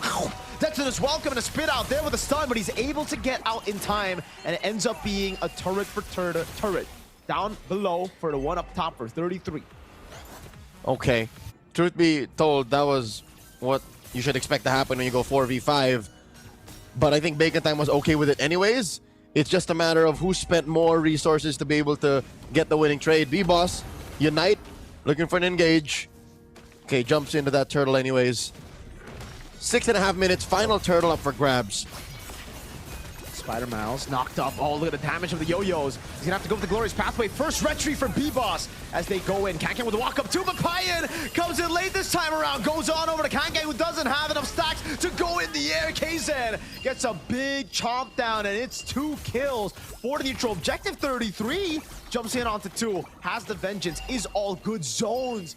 The the backliners away from tier 1, and the purple buff goes to KOG. They're gonna give it over to the Harith. Payan, very full on the mana with purple buff. You were right though. With the way that that fight broke out, the frontliners and the backliners weren't where they needed to be. So technically, they switched up. And that's how strong KOG was, even with their late entry ults. And again, the key was Payan coming in with the clutch Zaman Force, and 33 just frontline artillery, just shred that's reliable, shred that Bacon Time's frontline can't deal with right now. I think he's going to be the ramp up for when Zed gets his Sky Piercer, which I hope is on the way, until Payan goes into full-on core mode, which I was going to get to earlier. If it comes down to it, Payan has Gun's number, because Gun's, his only real counter to the Harith is a Winter Crown. It's not like he can build a Wind of Nature against the Harith, so it's just a more dangerous entry for the Claude compared to the Harith. So time's a clicking. That's the Golden Staff, man. They really are desperately in need of those power spikes. Power spakes, sorry. The Radiant Armor has been built up by B-Boss, but the main problem right now, I think, is 33 and Kaizen. They're like the physical damage, right? That's what's really been the problem for most of them here. Even with the Radiant Armor, yes, you deal with Payan, but then Payan just ignores the box shot, goes for damage on the other. Whoa. B-Boss goes for the Shield Unity. Nile gets the Circling Eagle, and this is yet another wasted Puissance for B-Boss. He's got to get a lot more patient on these resources, Leo. Oh, he took your lunch money. God! Through the wall, goes in, Exort pops into Black Shoes in time, gets away. Uh-oh, Kaizen thrown back under target. The Guiding Wind gets him back to safety as he tries his best to heal back up, but Miles falls as well. Kang so low, 33 gets the kill on him. Guns way out of bounds. 33 gets away with the Guiding Wind, and it's rogue for jungle. That is, I'd say, a technical knockout on a couple of members of Bacon Time. So at least Bacon Time can delay the Lord take here. Zed now finally has his Sky Piercer. And throughout this whole time, 33 may have just pressed his Vengeance once. He was at the brink of death, but he refused to press it. Kaizen responds, but I think Bacon Time looking to blitz it. Oh, nope. They're gonna go. Yeah, they want to just go for it, man. 33 is going there as well. They're not committing onto it. Kaizen's back up. They've given too much time. Now it's a pure retreat battle. It's Guns who wins it up. A Payan goes over to Saban Force. Now on towards B-Boss. Kang in the back isolated. They go for him instead. Kang goes to the skies, gets full stacks, but it's still him just dead. Spider Miles next to the chopping block. Zed gets a Sky Piercer stack. First of the game. And this Lord will be for naught. Bacon Time, once it spawns, KOG will just clear it out on the bottom lane. It goes as well. So for once, I think KOG wished it was Flying Clouds, because that would have allowed Kaizen to get in there faster, secure the Lord, given that he is a level or two up on B-Boss. But alas, he was maybe a second too late. And I guess it was just a matter of damage output that Bacon Time had in spades now. Again, they have a Lilia, they have a Claude. Let's see that again. How did he miss the Retribution? It was he didn't even try! So it's kind of like, yeah, it was a B-Boss together with... They just bursted it together. And Kaizen didn't even try the Retribution. So was that a matter of just him accepting the fact that, all right, I'm too late. Let's just try to win the fight and then go from there. Huh. I think he was expecting a missed retry from B-Boss because it was late, right? He didn't even tap it. Yeah. Again, whatever it's off of cooldown now is from a engaged fight. Oh, B-Boss! Uh-oh, not. Oh, what a pullback by Kaizen. Lantern Flare as well. That's gonna be the Sky Piercer stack again. Zed is pre-farming the Sky Piercer. He's untouched in the fight. That's gonna be another kill over. Blazing away, coming out from Guns. But Payan gets away, and a Lantern Flare again brings Kang back. 33 goes down. Exort. He needs to get away. He can't use the Black Shoes. Whoa! Circling Eagle on the turret. There you go. No mana for Payan, but he's still enough to take him down. Nile gets him down with the Circling Eagle. And Guns is looking for the trade. The Holy Shield up top will be procced. That tier 2 down below is the only trade they can get. And it might not even pop, because that wave is going to deal with the minions. Nope. All right. So at least Bacon Time gets something in return. Oh, that Black Shoes by Exort cost him his own life. Because again, it put Zed and Nile and Payan right where they wouldn't be in trouble out of the turret. Oh man, Bacon Time. They need to recover. They really need to dig in. Yes, they got the Lord, but after an instant replay, KOG melted it quick. And KOG still have their tier 1s up top and in mid with a 3,000 gold lead. priority is still with KOG, and this is how you do an ube. They're ubeing better than the ube team out of MSL Thailand. This is clean by KOG, dude. It's just clean. Crazy heals, the way they play around the utility jungle as well in Bacon time. Oh, Maybe they're just so... items? gross. Malefic Roar. How often do you see a Malefic Roar on a CC? That's how ahead KOG is, or at least that's how much they want to end this soon. Oh, my lord. They try to go on it. KZ gets a big chomp down, and he's so tanky. They're using everything on him, and he's only just now feeling the heat. He goes down, but the resources have all been depleted. What guns? Walks in with a blazing duet straight into the burst of the Chrono Dash. Spider Miles thrown back, and Zed gets his 30th Sky Piercer stack. Yes, you can get the jungle. They'll take 2 members down, and that's a free Lord without the jungler. All right. 30 is the number. Zed had 1 kill prior, building that Sky Piercer. And this is what I was saying. Again, even when it comes to the late game, count up all your power spikes. That Claude will still hurt, even with all the lifesteal you're getting from a Blazing Duet. The only answer to a Harith, an angry Harith at this point, is a Winter Crown. How far is Guns from that? And even that won't save him. It'll save him for 2 seconds. And then he has to go think of something else. I don't know.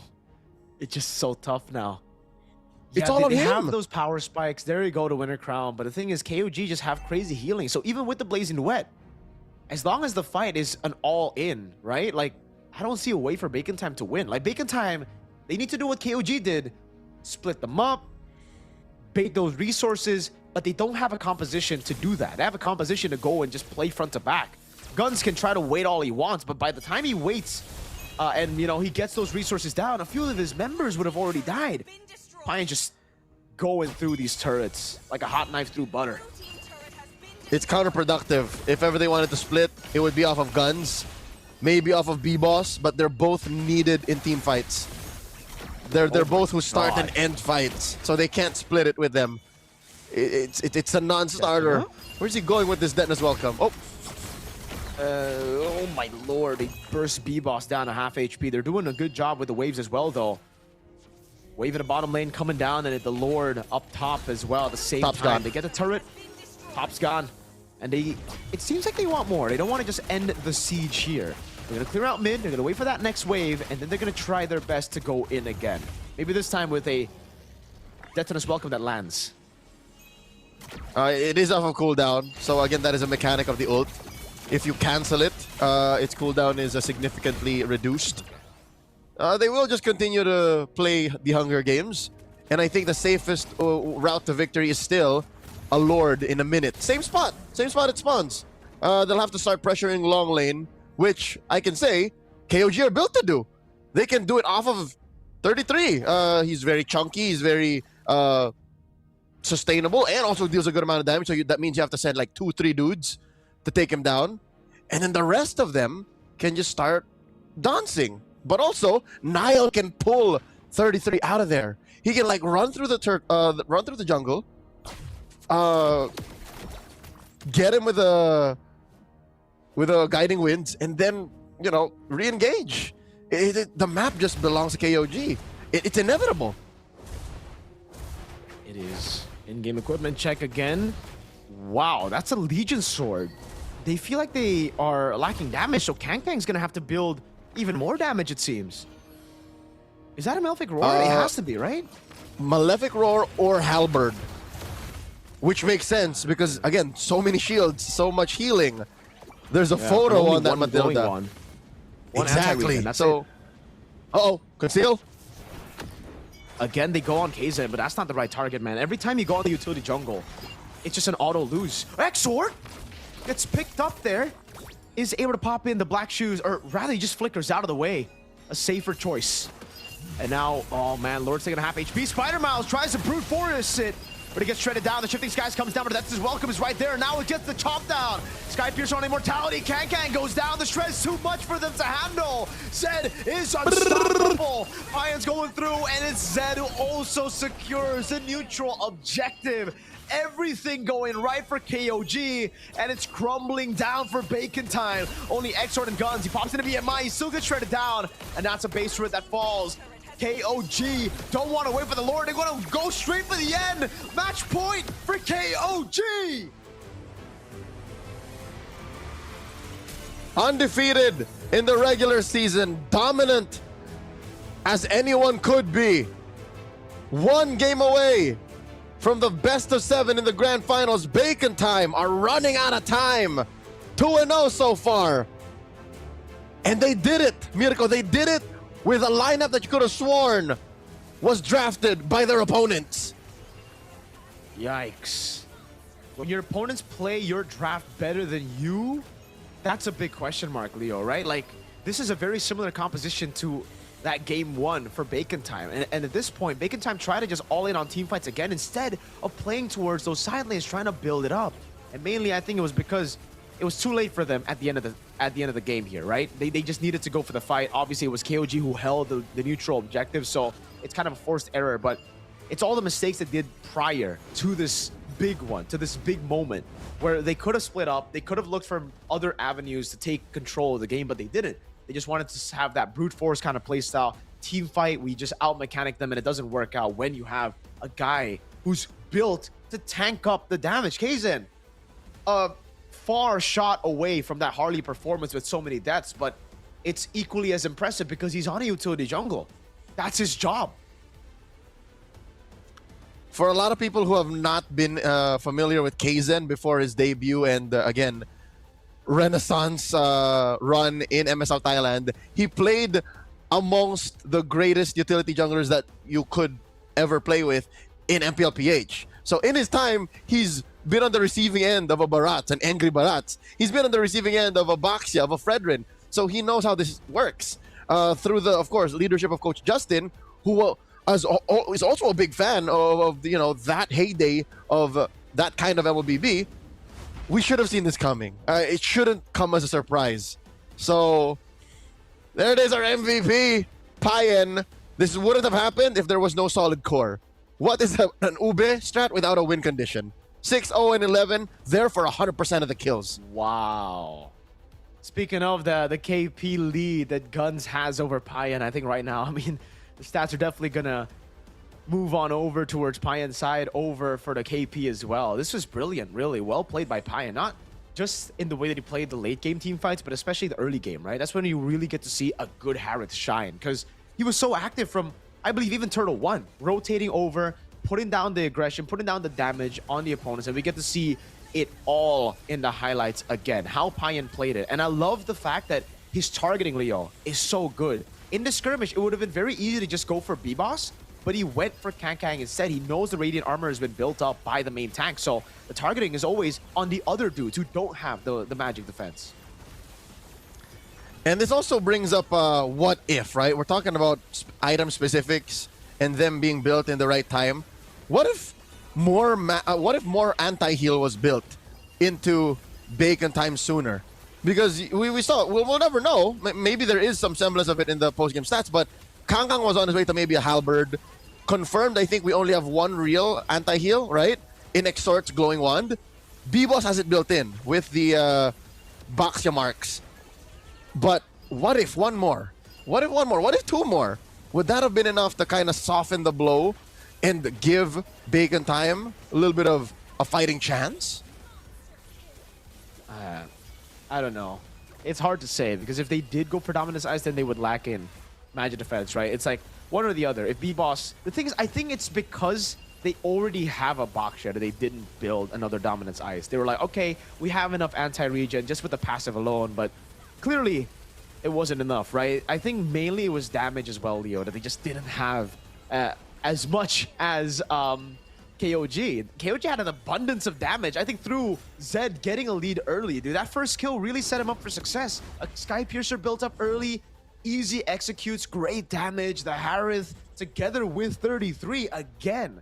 whether he's on an Esmeralda or even a CC here, fantastic damage. He even wanted to go see Halberd there for his final item, just almost a pure damage build for the CC. He knows that in this position, he's not really going to be vulnerable. There's a Mathilda as well to help him, so it's all about the Barats who can tank up the damage. Everybody else can just deal damage. Yep. That Skypiercer on Zed was built at not an early time, not a late time, just about the right time. 8:45 or 9 minutes was when I started to see those gloves.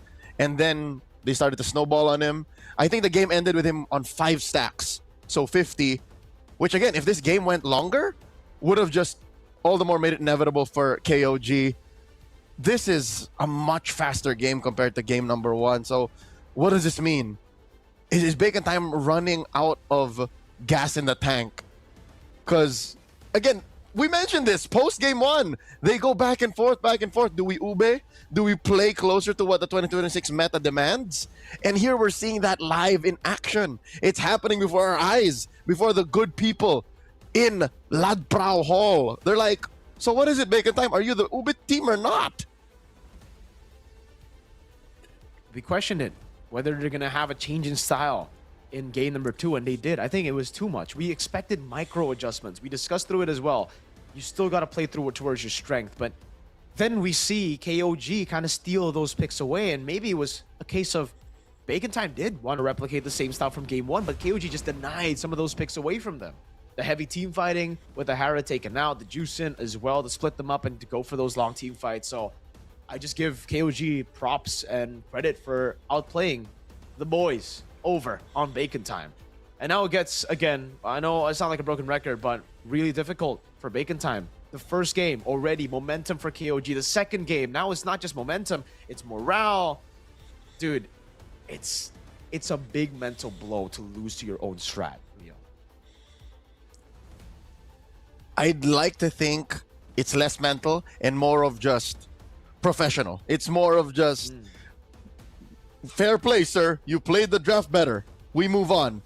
But again, that's not the only thing we're questioning. We're also questioning how strong you believe in your own draft, because this is one of the things that I feel as a spectator, as a fan, as an analyst, as a professional. It's like, why back and forth? Even in that draft, you mentioned that you like the Lilia, you like the Sora, the last 2 picks. Like it gave a good amount of impact to the draft.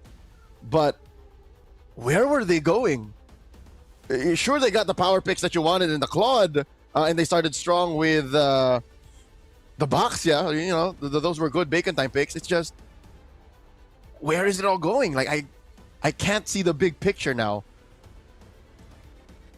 That's a good question. I don't know. We're going to have to find out later. Maybe we have some questions as well to send to the fans in the building. I'm not too sure, but we are just a little bit away from an interview. I mean, I want to hear some answers, Leo. I agree with you. There's definitely some questions that we have to ask. And, okay. Is it to the fans or is it to the coach? พันค่ะและใช่เฉพาะแบบนักเรียนนักศึกษาเต็มไปหมดเลยนะคะสำหรับโปรนี้แล้วก็ที่สำคัญนะคะก็มีโปรโมชั่นของซิมอินเทอร์เน็ตด้วยใช่วันนี้แค่เดินมาที่บูธของเรานะคะรับซิมฟรีเลยอุ้ยตายแล้วอันนี้ไม่ต้องเป็นนักเรียนนักศึกษาก็ได้ใช่ไหมคะทั่วไปค่ะบุคคลทั่วไปก็ได้ก็สามารถรับเสื้อไปเลยซึ่งปกติแล้วเนี่ยเสื้อจะมีมูลค่าที่690 บาทแต่วันนี้เราจัดโปรโมชั่นพิเศษเลยเดินเข้ามายื่นสมัครที่บูธของเราก็รับเสื้อไปเลยค่ะการสมัครนี้ต้องมีเอกสารอะไรไหมคะแค่ยื่นบัตรประชาชนใบเดียวก็ได้แล้วค่ะง่ายๆแบบนี้เลยเป็นซิมใช่ไหมคะใช่ค่ะเป็นซิมแบบเติมเงินค่ะแล้วก็อินเทอร์เน็ตไม่อั้นไม่ลดสปีดเลยได้นะคะสำหรับท่านไหนที่สนใจนะคะอย่าลืมว่าเวลาเราเล่นเกมหรือสตรีมนะคะหรือว่าทำงานอะไรต่างๆเนี่ยนอกจากที่จะมีอุปกรณ์ที่ดีแล้วนะคะอินเทอร์เน็ตก็ต้องรวดเร็วด้วยเนาะใช่ค่ะโอเคเดี๋ยวพาหนูไปดูได้ค่ะแล้วนอกจากนี้เราก็ยังมีบูธกิจกรรมนะคะสำหรับลูกค้าทูหรือว่า D-Tag นะคะแค่แจ้งเบอร์กับน้องๆที่บูธของเราก็ร่วมเล่นเกมของเราได้เลยค่ะวันนี้เรามีของพรีเมียมค่อนข้างเยอะมากๆไม่ว่าจะเป็นเสื้อนะคะผ้าห่มนะคะถุงผ้าหรือว่าของอีกเพียบเลยค่ะโอเคได้เลยขอบคุณมากนะคะขอบคุณนะคะเยี่ยมชมบูธนิดนึงอันนี้คือได้เลยเล่นฟรีได้เลย เล่นฟรีโอแล้วก็มีโอกาสได้เป็นเสื้อเจอร์ซี่แบบนี้นะคะ มีลุ้นสกินอีพิกด้วยใช่ไหมคะอันนี้ผู้เล่นจริงเลยผู้เล่นจริง สวัสดีค่ะเดี๋ยวหนูขอสัมภาษณ์กันเลยละกันไหนๆก็มากันแล้วนะคะ แนะนำตัวกันนิดนึงค่ะ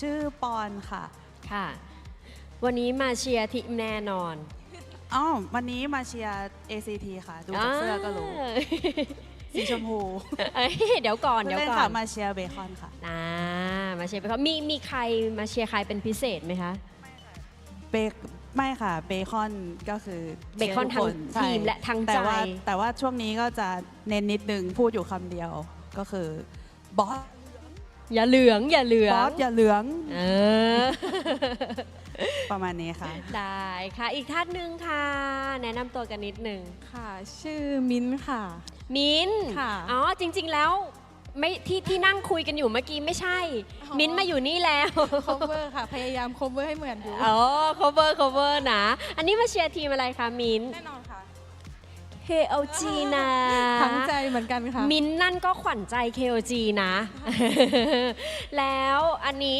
ถามหน่อยว่าอยู่ที่ไหนกันคะ อยู่ไกลไหมคะจากตรงนี้ ไกลอยู่ค่ะ อยู่ชลบุรีค่ะ มาจากชลบุรีเลยแล้วทางนี้ล่ะคะ อยู่ คุณ รังสิตค่ะ รังสิตก็ไกลเหมือนกันแต่ก็ด้วยใจรักนะคะรักในทีมรักในเกมก็เลยมากันอยู่ตรงนี้เนาะแล้วตอนช่วง regular season ที่ลีโดก็ไปด้วยกันไหมคะ ไปค่ะ ไปมา 2-3 รอบ หนูก็ไปค่ะ ไปประมาณ 2 แมตช์เหมือนกัน โอเคซีซั่น2ก็ยังจะคงอยู่กับเราต่อไปแบบนี้ใช่ไหมคะ แน่นอน แน่นอนเนาะเชียร์ทีมที่รักเกมที่รักเนาะโอเคมีอะไรอยากจะฝากถึงคนดูรวมไปถึงนักแข่งด้วยไหมคะ ฝากบอกว่าเบกทั้งใจค่ะมาเชียร์ถึงที่ขนาดนี้ขอพี่สักทีได้ไหมล่ะ นี่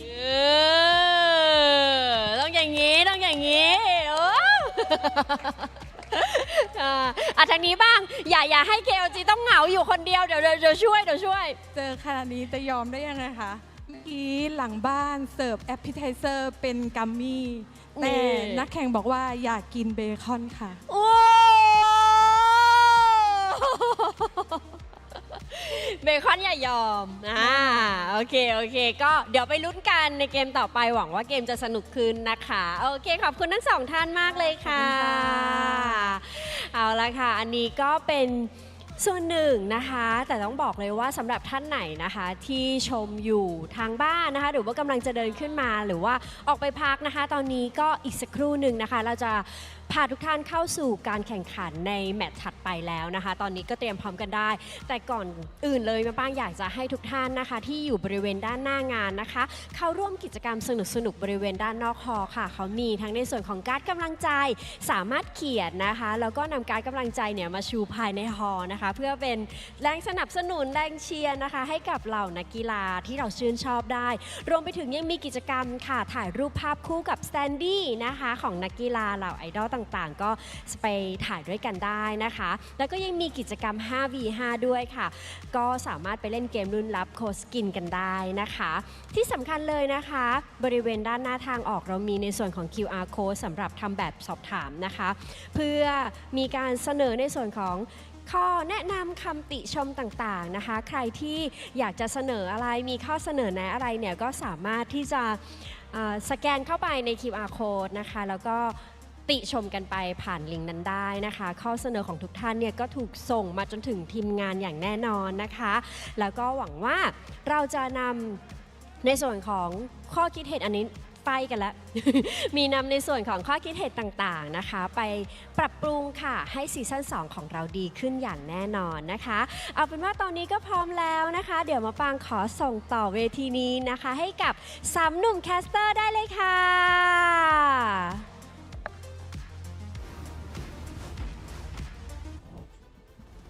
Kapkun, hi baby. Of course, talking to our very good friends at True. Again, thank you for making all of this possible here in MSL Thailand. And of course, getting a few words out of two very loyal fans. ladies who drove out and traveled from very far places in Thailand just to make it to Lad Prao to support their favorite teams, KOG and Bacon Time. Welcome back to the desk. My name is Leo. This right here is Mirko, and we are at the cusp of ending this best of 5 match point for King of Gamers. Hey, the King of Gamers have done everything right? In game number 1, they literally just outplayed that Ube style. They played their best compositions. KOG got their split, full mechanical style for Kaizen, and obviously they outplayed the full Ube style that we saw from Bacon Time. Bacon Time tried their best as well. Gotta give props for them in game number 1. They made a snowball game with an 8,000 gold lead very, very difficult to end. But in game 2, then they made too many adjustments. We expected micro adjustments, but they made a full adjustment over to their draft. Like it was just completely different. If you covered the names of both the teams, you would expect Bacon Time to have KOG's lineup, right? It was a Mathilda Barats for the side of KOG. And with that win, this sets them up for a sweep. Ladies and gentlemen, can Bacon Time call in the Bacons? The Bacons. Well, The Bacons. Here's Is what's, that the fan base? here's what's tough. Is that what they're called? We'll look it up. We'll work on that. They're dealing with so much more than being called the right community, all right? Because their team is literally 1 game away from getting eliminated, and a lot of people thought, wait, I want to get this right. Not a lot of people. Wait, I want to name the names of those who said Bacon Time would take it all home. Not to put them on blast, but because that's what they said. Be crazy. Be crazy. An MSL Thailand talent said, he loco. Well, that's his name. He said Bacon Time would be champion. So he's sweating bullets right now. He is the one who's like, of the 1, 2, 3, 4, 5 MSL Thailand talents who was asked, he said Bacon Time. Bird 5-star, Porpon, and Wawa said KOG. None of them said ACT. That's us. We say ACT. We're team ACT Yes. all the way. We're team twins, Our predictions say it. You don't see the sheet. You don't see the document, but we said ACT. Let's jump back into it. Game number 3. This could be it. We've gone to walls. We've gone to grass. And we're going to walls again. Hey, let's see it. Broken walls coming into it. And hey, maybe if you want to see the sheet, we can send the link over later, right? You guys can give us your own prediction as well. So KOG back on blue side. It's the Harley first pick. I think it's still going to be the same thing here. Not going to be too crazy. They're not going to try to change anything. Again, they also have the momentum coming into game number 3, right? I think for KOG, it's the best advice I could give for them would be keep it simple. Keep it just like in game 1. They try to go for something crazy with the Barats Mathilda game 2. I think it's enough. Now, go for the throat of the Bacons. I'm pretty sure our producers would not appreciate it. We gave everyone the link to the sheet. So you can just send Mirko your predictions at @FrederickLaw_ on social media. Okay, so into the draft. It's the same. It's the same. No, wait. Actually, there's a little bit of a switch up here. The Zushin now finally goes for Bacon Time. And if we were to follow the old... No, this is new! Even Bacon Time don't want the Harris no more. Yikes. That means more prio to the Claude, but I think they just pick up the Harley first. No, oh god. Leo, KOG are just playing the... it really feels like they got a grudge against Bacon Time. It really feels like maybe something happened in the regular season, something happened before the playoffs, but they always want to replicate Bacon Time's draft. They want to beat Bacon Time with their own weapons. You know what this feels like? It feels like KOG got in their heads. Worse. It's like KOG skinned Bacon Time and then wore their skin and say, look, I'm Bacon Time. And everyone around them believed it. Everyone around them thought it really was them. This is... So here's the thing. In this series so far, 3 games in, we haven't seen Leo Mord nor Suyo. No. And the drafting sequence has gone out the door. All right. Usually the combo against the glue would be still like another sort of like AoE, like a Faramis Vexana, Leo, but for some reason, Claude. I mean, we've been seeing a lot of success for, I mean, the Claude could just come through, yes. But I'm thinking more over to the mid lane later on, right? I'm not trying to predict the 2 picks here. I'm trying to predict what they are going for later. Could it be a possible Kalea Kimi? Never mind. We gotta scratch that. Zetian comes in instantly. All right. I guess they want to go for something different. I thought they would take up the Kalea first, and finally, Leo, we get to see the Suyo. Even the Suyo feels like an effort in futility because the Zushin has a built-in peel. So good luck trying to mount her. Good luck trying to jump her with a charge surge. Yep.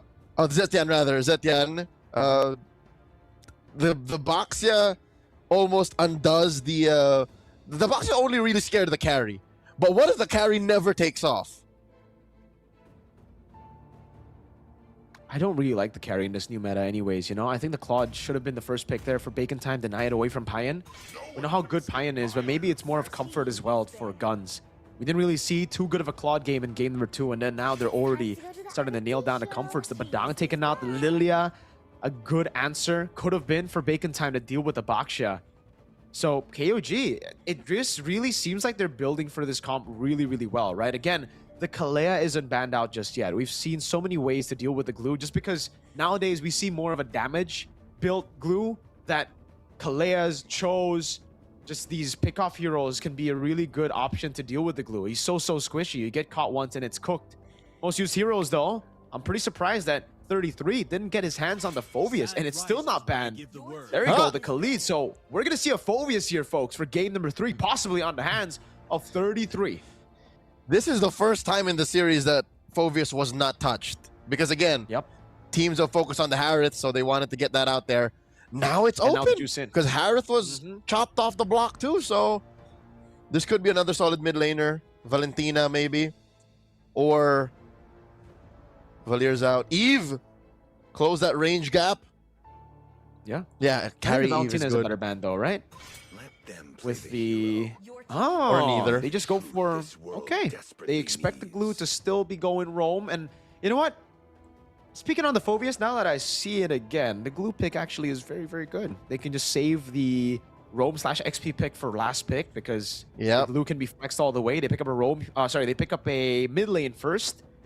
I really think the Valentina should come through. It's good for Peel. Right now. It's good against the Zetian in lane. And with whatever combo you set it up with, it will be good. Yeah. And it gives you priority. If mid trio is winning, that's all the more room for Guns to farm up and get this carry off the ground.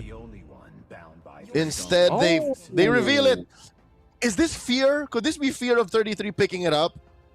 So they just jump the gun and pick it up already, reveal where this glue is going. And again, it makes sense because at least they can make sure that mid lane wins. They can pick whatever the best combo for the glue is, but I don't know. I would have stuck with the flex red 5. I agree with you. But this gives... I mean, this is a... There's a lot of confusion within KOG now. They wanted to get the Phoveus. They still wanted to get it despite the losing matchup against the glue, I feel. Just because it's a comfort pick for 33, but now they don't really have too many picks. I still think the Kalea can make it through. A really good Alice. And no Kalea, rather, it's a Cho. So instead of the healing, you get more rage. You're faster. You rotate around the map faster. You have better gap closer as well. So there you go. It's just on the Cho, and why I didn't expect it is Phoveus gets a lot of benefit from... He benefits a lot from the Cho, from the Cho's kit, from all those dashes he has with the Ji Kundo and even the Shanpu. But they don't care. I guess my theory is, we keep mentioning the Kalea, they see the Kalea in the Cho, but a little bit more mobile. Okay, so unlike most Gourds, there is no combo. There's no shred combo. You usually see Gourd with a Harley, Gourd with a Harith. Here it's just Gourd. Just Gourd. Just Gourd. JG. Dude, I don't know where Bacon Time is going with this draft. Me neither. I mean, they have a lot of good components, but it just doesn't feel like it works together. I agree. And meanwhile, for KOG, they definitely have a combo. Dude, Throne of Ruin, Fury of the Phoenix, and then a Blazing Duet? Gosh, that's a lot of AoE. To be fair, KOG is playing very ult-reliant heroes. So if Bacon Time can time that out, then maybe they find the window. But that's easier said than done. I'm also glad that at least they get enough respect to the lineup of KOG that they put a Purify on guns. Because throughout the weekend, I've seen lineups just fold because they refuse to Purify on them. Ladies and gentlemen, welcome to game number 3. KOG 1 game away from clinching a finish that at least guarantees them a slot in MCCM Season 7 or a flight to Paris. Welcome to game 3. Oui, Paris. Now with the instant clear, concussive blast, classic stuff on the Cho, goes straight into B-Boss's jungle now. Hopefully he doesn't save the red tree. Oh my god, it's always so nerve-wracking to see that. But Kzen through that. He starts green camp on Bacon Time. You know what? I'm a fan of that. On the box shot, fast clearing. They get the lethal as well. So a new start to the jungle that we haven't seen before, I feel. And there is very little response from Bacon Time. I mean, on paper, it cost them gold, right? That gave Bacon Time 200 up. But all of their resources are still here. So it's just a matter of time till Kzen gets it back. And he's up a level. Dear Lord, he's up a level. It's green, purple to green again. Kzen. This time with no mid-prime. He goes for the retry straight as well. That's a bit too greedy. But he gets out with the shield unity in the end. He just buys a little bit more time and B-Boss is able to clear it out. So it ends up being a leash for B-Boss. But again, that doesn't take away from the fact that the retribution will be timed with the turtle. And there will be more to get for Kzen in the long run. It'll just take a little bit while. B-Boss now at level 4 has no more things to take from at least his side of the jungle, while Kzen has 5 seconds to go through 2 green camps. The rest of KG have to find a way to delay. Taking time.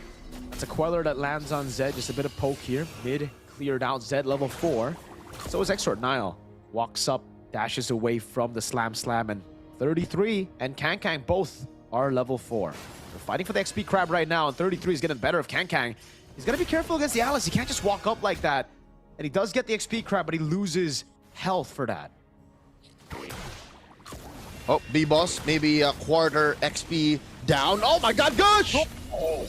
Crazy burst. Fear the Phoenix lands though. Onto Exort, he flickers out of the way. Kzen walks up and has to be B-Boss locked down completely. Has the Blade Surge to get away. Blazing duet by Payan under the tier 1. And now it's Kankang who walks up then for a pursuit from Kankang. They take him down, but Zed takes him out as well. At the end of the day, it's a 2 for 2 as Zed tries his best to make it 3 for 2. Oh, and Bacon Time are relentless. They continue to pressure the turtle here. Nice projectile thrown out. Throne of Ruin, no one home. Yeah, completely whiffing there. The retry from B-Boss with the Soul Sever. It's a win for Bacon Time. The Mount as well as 33 flickers out with the glue mounted. Spider Miles, no flicker. This will be a free kill to KOG. Oh god, the Patrick gets kicked under tier 2. Mayonnaise is not an instrument. To be fair, I don't think they needed the kick. Oh my god, gosh! Payan! Well played, Exort. Kzen walks up with the shield unity now, as well as now with the concussive blast and just the base damage of the 2 tankers. They get him down. So, you know what? I think Bacon Time, it's very evident in their play that they don't want to go down just taking it. This is what it looks like when they go down with a fight. KOG, though, they are welcoming this kind of response. They're saying, all right, the gloves are off, pal. Let's play hardball. And that is what's letting this game go to 4 kills a piece at 4 minutes. This is the most violent game we've seen in this series so far. The fact that KOG aren't down by too much in the early game kind of scares me, you know? Because like for Bacon Time, you'd expect that early game with the way they were able to secure the neutral objective with them getting a 3 for 2 and then a pick off on Payan for them to win out a bit more. But Payan, again, look, these individual wins in lane is what's setting them apart. It's what is stopping Bacon Time from snowballing fully in the game. That's a gold crap take despite the glue being up top to help guns. So mechanically, individually, in a vacuum, KOG has the potential to outplay Bacon Time every time. So how does Bacon Time make up for it? Sheer team play. They have to shock KOG into submission. Kang! That's a flicker baited out, but he has also baited out the Poissons now. If they can get a mount on Kaizen, it'll be great, but they don't go for it. Kaizen just goes for the lethal, and they do a good job at screening the Suyo, so it stops the insta-take for Bacon Time. Good hits, though, for Guns, at least. On the turret up top, Kaizen, whoa. Interesting angle. B-Boss on the neutral objective, holding it in. Spider Miles walks up in zones. The gold crab taken by Nile. Now his Guns is caught all alone. Has to purify Blazing, but again by Payan. Out there determined, and he finds the kill. In the end, it's a zone completely on Kaizen. View the Phoenix and a throw in a ruin by 33 that doesn't land. And now the frontliners are again isolated from the rest of the team. Mystic projectile. The Gush Payan gets away. Oh no! He hits the lizard. He stays alive though. How did that happen? The QC helps him survive. There is a world where even as he BMI closer to the lizard, he would have died to a basic attack from a creep. But again, Quantum Charge fortunately was off of cooldown, and his kit should at least have maybe Festival of Blood. It's a fighter emblem. Lifesteal saves the day. KOG, again, even with losing 2 turtles, keeps it close to the chest. Barely 200, 300 gold between them and Bacon Time. I hope they find a way to play tighter, because Kaizen, the reason why that was a little sloppy for KOG was he retribution here in mid somewhere. He retribution in that fight against, I'd say, Miles or Kang, and then come the real turtle take, he didn't have it.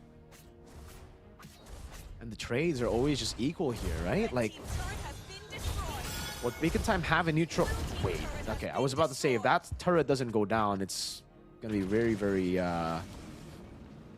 bad for Bacon Time. KOG, that's still able to find better trades on the map, I feel.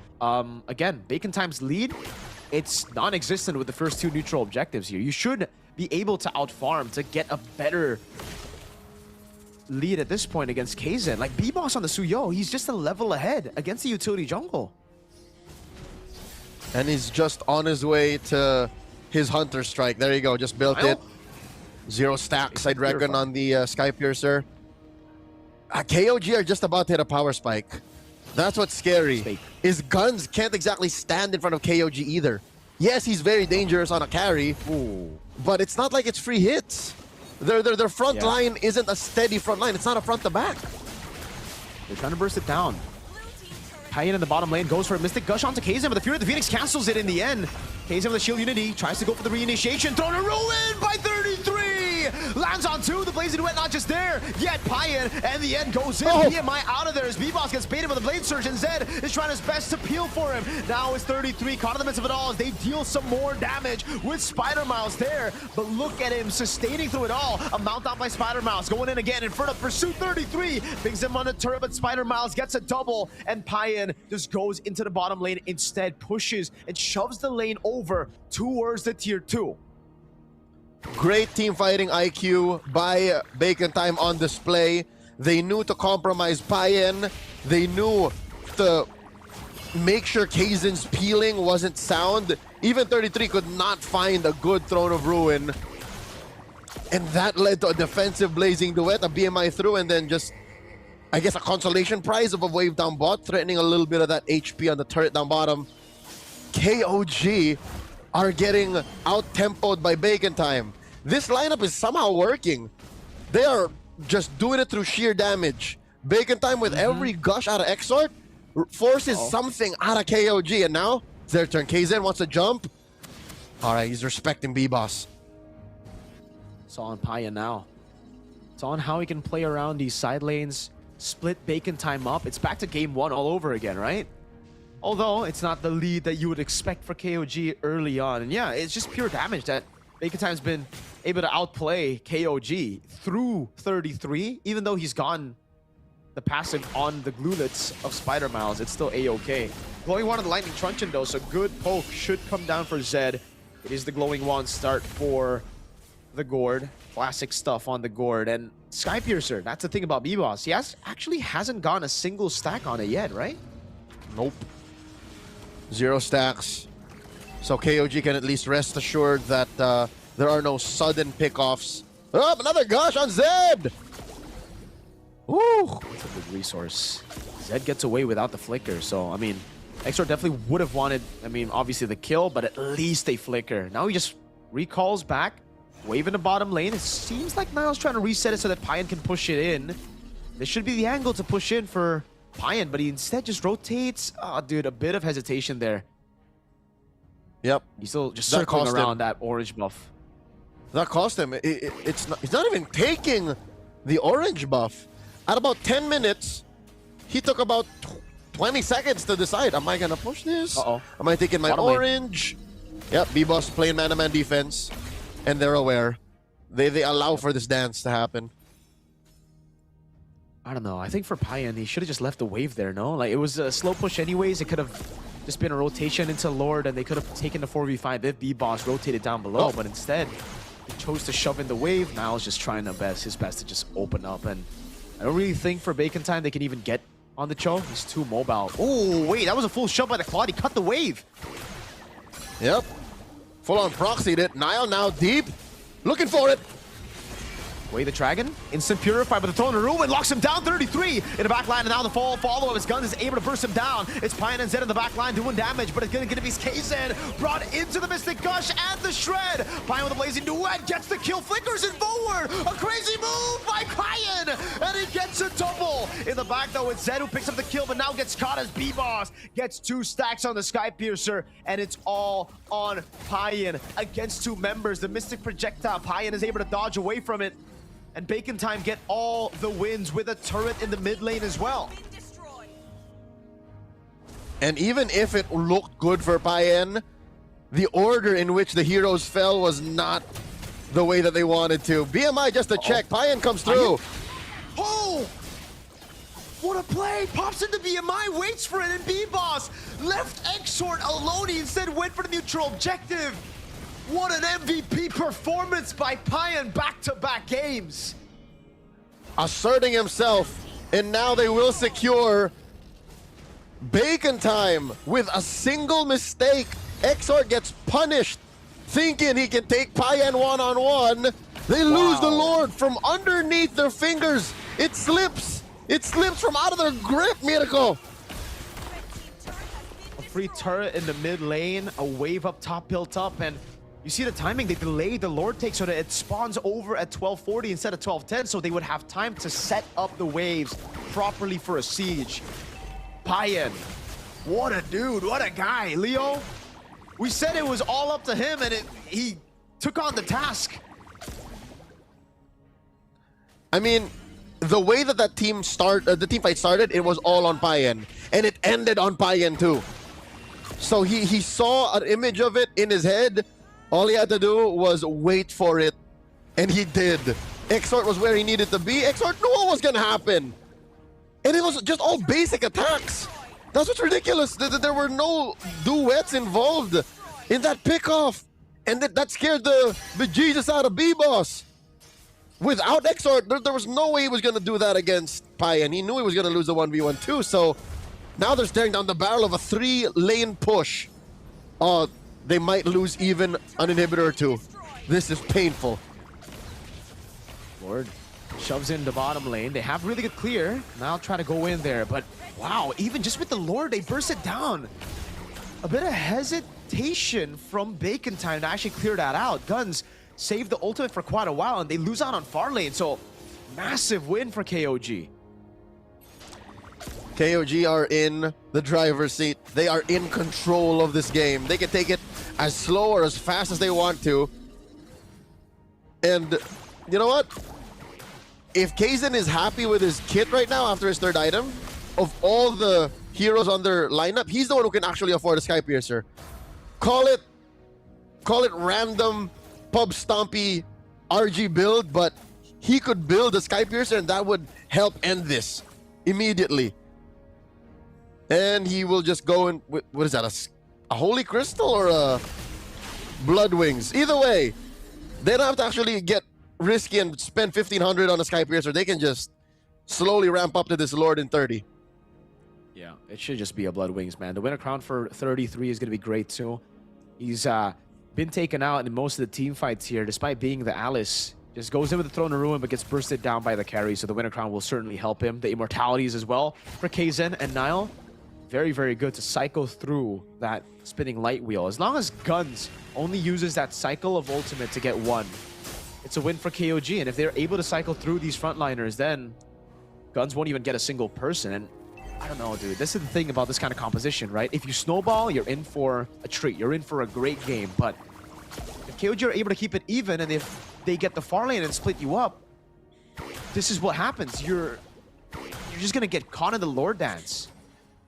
Yep. In MMA fighting terms, Bacon Time gave guard to KOG. KOG are now in full guard. They passed guard. After this Lord take, they would be on full mount. And that means it's close to ending. Because I'm looking at Bacon Time's defense. Their only real safe clear is off of Exhort. And it's not even that safe. Because he has to stay put for the Gush to clear a wave. Guns can't, you know, one-on-one hit every single minion. There's no AoE there. It's not a sound clearing plan. Beautiful slow push down below. There you go. B-Boss is the one sent down. Oh, but KOG reset it.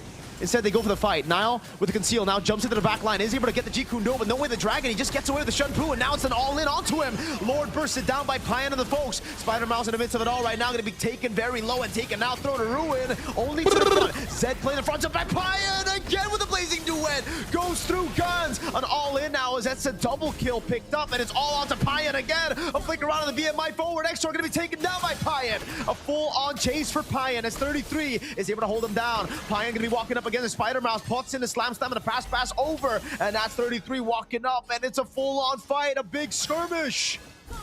Oh my God, Payan! It's a big win. Payan takes down Miles. Patrick is splayed out underneath tier 3, and they're still going. Kang is gonna go down, blazing the wet in the face, and Payan takes him out. B-Boss left to defend. B-Boss down! Guns! He can't do this! There's still a Lord! B-Boss is still up! Oh my God! Exhort Spoons! Oh. Base left! It's over. It's all over, Leo. It's a full-on clean sweep for KOG!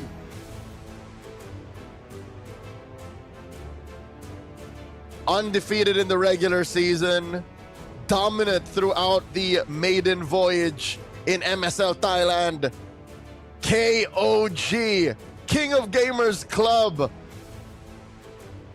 goes to the grand finals, felling a Bacon Time, closing it in 3rd place. The fan favorites, Bacon Time. A rude awakening here, definitely. A 3-0 was not what even we expected. We expected KOG to go through with a 3-1. That was the predictions earlier that was shown on screen. Bacon Time, they gotta suffer through this very painful loss, man. Obviously, they tried their best. They tried to find new ways to play outside of the Ube, but it just did not work. Niall split them up at first. They were able to bait out Guns and no Wind of Nature. That's what led to Payan getting a crazy BMI into the back. Here, look at the angle. It was all on Payan, right? Goes through, no ult for Guns. He had to take it like a good boy. All those shots. And Payan just, he was the star of the show, man. The BMI in front as well. They played it through, and then the chase. He stole the show, Payan. Whether it be a blazing duet, an art of thievery into a few basic attacks, Payan is a lethal weapon. Dear God. Payan was the key to open the door to make it to the best of 7. He's got to be the MVP. No way. He has to be. Nothing against the 4 others. It's just Payan was a gift from the gods in Game 3. He's player of the match for sure. There's no way anyone else takes it over him, dude. He had a phenomenal job at turning things around. Every single turn was on Payan, right? The turnover Lord, the outplay on to 2 against Exhort, against B-Boss. It was on Payan. And in the final fight, again, the team looked like they were in shambles. It looked like a winning fight for B-Boss and the boys on Bacon Time. But then the turn happened again. Exort was left alone. They isolated themselves, and it gave the Claude so much space to do what he wanted to do. 3-0 at the end of the day. We're going to see an interview later on, and I would love to hear some answers, right? Because at this point, we saw how they played. We want explanations as to how it happened, Leo. How the heck was Payne able to take control on the Claude in Game 3 and in Game 2 on the Harith? I think it's less a matter of what hero he gets. Because if you ban out both, then that means the rest of the draft opens up for KOG. So this just shows that between 33 and Payne, and I'd say maybe even every one of them, this is just how most super teams work, right? Every single player on the team is a superstar. And it's just a matter of who you activate at the time that leads to these big dubs. So KOG, there's what, an hour or two before they play in their grand finals? Who's going to be the star in that best of 7? Because ACT are watching closely. ACT are putting them under a microscope. ความสนุกคอนเทนต์นะคะแล้วก็การเล่นฟอร์มการเล่นต่างๆของน้องๆตั้งแต่รอบ regular season นี้จนถึง pay off ในวันนี้เลยนะคะทุกเรื่องราวเนาะทั้งแพ้แล้วก็ชนะตลอดการเข้าร่วมการแข่งขัน MSL Thailand Season 1 ที่ผ่านมาค่ะและนี่คือทีมเบคอนไทม์ให้น้องๆนะคะได้โค้งขอบคุณแฟนคลับและขอเสียงปรบมือให้กับเบคอนไทม์เบคอนไทม์เดี๋ยวก่อนลูก อย่าเพิ่งไปค่ะอย่าเพิ่งไป มานี่ ก่อน โอเคเพราะว่ายืนตรงกลางอีกรอบหนึ่งนะคะอีกสักครู่นึงอีกสักนิดหนึ่งเพราะว่าเข้าใจว่ามีทั้งรอยยิ้มแล้วก็คราบน้ำตาใช่ไหมคะแต่ว่าอยากจะให้ทุกคนนะคะยังเชียร์ทีมเบคอนไทม์ต่อไปเพราะว่าเขาได้สล็อตค่ะการแข่งขันต่อไปใน MCCM นั่นเองนะคะขอเสียงปรบมือด้วยค่ะอันนี้คือน้องๆได้ไปนะคะคือน้องๆได้ไปน้องๆได้ไปนะได้สล็อตการแข่งขัน MCCM ครั้งต่อไปนะคะดีใจเลยขอเสียงปรบมือด้วยให้กับเบคอนไทม์ช็อกเลยช็อกขอบคุณนะคะสำหรับความสนุกเดี๋ยวตอนนี้ให้น้องๆไปพักก่อนนะคะขอบคุณมากเลยค่ะเบคอนไทม์ขอบคุณมากค่ะคราวนี้ลงได้แล้วลูกอันนี้ของจริงแล้วโอเคขอบคุณนะคะได้สล็อตเพิ่มใช่แล้วก็นี่แหละเราบอกแล้วว่าทุกอย่างเกิดขึ้นได้ในการแข่งขันครั้งนี้นะก็คือเมื่อกี้แอบเสียใจไงแบบใช่กำลังช็อกอยู่แต่ช็อกหนักกว่าเดิมตรงที่ได้สล็อตได้ไปแข่งขันนะนั่นเองมาลุ้นกันกับ2คู่นี้ดีกว่าเนาะใช่แต่ก่อนอื่นเราสัมภาษณ์ก่อนไหมสัมภาษณ์ก่อนเนาะเพราะว่าวันนี้ KOG ม้วนเดียวจบ 3-0 เลยขอแสดงความยินดีด้วยนะคะสำหรับการแข่งขันในสายล่างในวันนี้นะคะแล้วก็เข้าไปสู่รอบแกรนด์ไฟนอลไปเจอกับ ACT เตรียมแผนมาหรือยังรอบที่แล้วเราแพ้เขา 3-1 รอบนี้เราเตรียมแผนมาหรือยังเตรียมมา 7,000 แผนแบบที่พี่ฮิวบอกยังเหลืออีก 7,000 แผนโอเค7,000 ทีมนี้เขามี 7,438 แผนยังเหลืออีก438 แผนที่ยังไม่ได้เอาออกมาเล่นถูกแล้วที่ทีล่ะคะว่ายังไงบ้างจริงๆผสมมาหมดแล้วครับเหลืออีก2เป็นบุ๊ก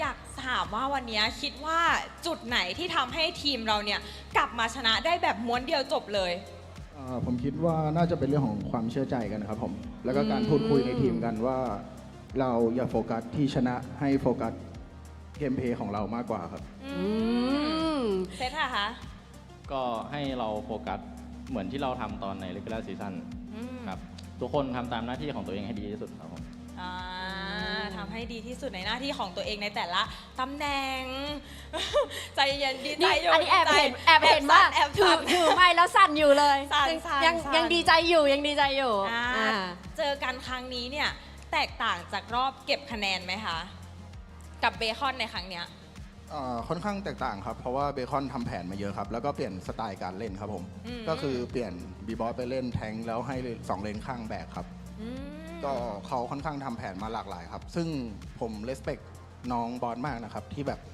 ระยะเวลาแค่นี้แต่ทำให้ได้มาถึงขนาดนี้ครับ แล้วก็ผมยินดีด้วยที่ได้ไป MCCM นะครับได้อีกสล็อตหนึ่งเป็นข่าวที่ดีมากเลยครับ ใช่ถือว่าเป็นข่าวดีเนาะแล้วก็เป็นข่าวดีกับทีมเราด้วยที่จะไปลุ้นต่อถึงแม้ว่าตอนนี้ก็คือต่อให้ได้ที่1หรือที่2ก็ได้ไปเหมือนกันเนาะ ใช่ค่ะ ใช่ อันนี้ก็คือเพิ่งรู้กันเมื่อกี้เลย ใช่ ตอนแรกเราเก็บความลับกันเอาไว้แบบว่าไม่ไหวแล้วอยากจะบอก รู้กันอยู่ อยากจะบอกให้ทุกคนรู้แต่ว่าเรารู้พร้อมกันดีกว่า ใช่ลุ้นอ่าสุดท้ายค่ะ ถึงในเกมเนี่ยเราจะเป็นคู่แข่งกันเนาะแต่ว่านอกเกมเราก็ยังเป็นเพื่อนกันเป็นแบบเป็นพี่เป็นน้องกันนะคะในการเล่นเกม มีอะไรอยากจะฝากบอกถึงน้องๆเบคอนไทม์ไหมคะไม่ต้องแย่งกันไม่ต้องแย่งกันได้พูดทุกคน อ๋อเขาสัมภาษณ์ฉันเองอ๋อไม่ใช่ ก็อยากให้น้องๆเบคอนพัฒนาตัวเองต่อไป เพราะผมเชื่อว่าในอนาคตเรายังมีโอกาสอีกมากมาย ก็สู้ๆครับเบคอน เป็นกำลังใจให้ครับผม นี่ สำหรับผมก็อย่างที่บอกครับว่าค่อนข้าง respect บีบอสนะครับแล้วตำแหน่งอื่นๆด้วยรวมถึงน้องที่เล่นตำแหน่งเดียวกับผมคังๆนะครับคือรอบเลกูล่าเนี่ยน้องค่อนข้างฮีโร่พูลน้อยมาก แต่พอมาเพย์ออฟเพียงเวลาแค่วีคเดียว น้องเพิ่มเบเนเดต้าซึ่งเป็นฮีโร่ที่ค่อนข้างจำกัด ในไทยนี่น่าจะเล่นได้แค่แบบไม่เยอะมากในระดับโปรครับผมซึ่งนั่นแหละครับก็อยากจะบอกว่าสู้ๆครับผมแล้วก็ไปเจอกันที่ไวการ์ดให้ได้ครับ ขอบคุณนะคะขอบคุณ KOG มากเลยนะคะ ก็ตอนนี้เดี๋ยวให้นักแข่งไปพักก่อนเนาะไปดีใจกับทีมอีกสักนิดนึง เพราะฉะนั้นเดี๋ยวขออนุญาตส่งต่อให้กับพี่แคสเตอร์ทั้ง 3 คนได้เลยค่ะ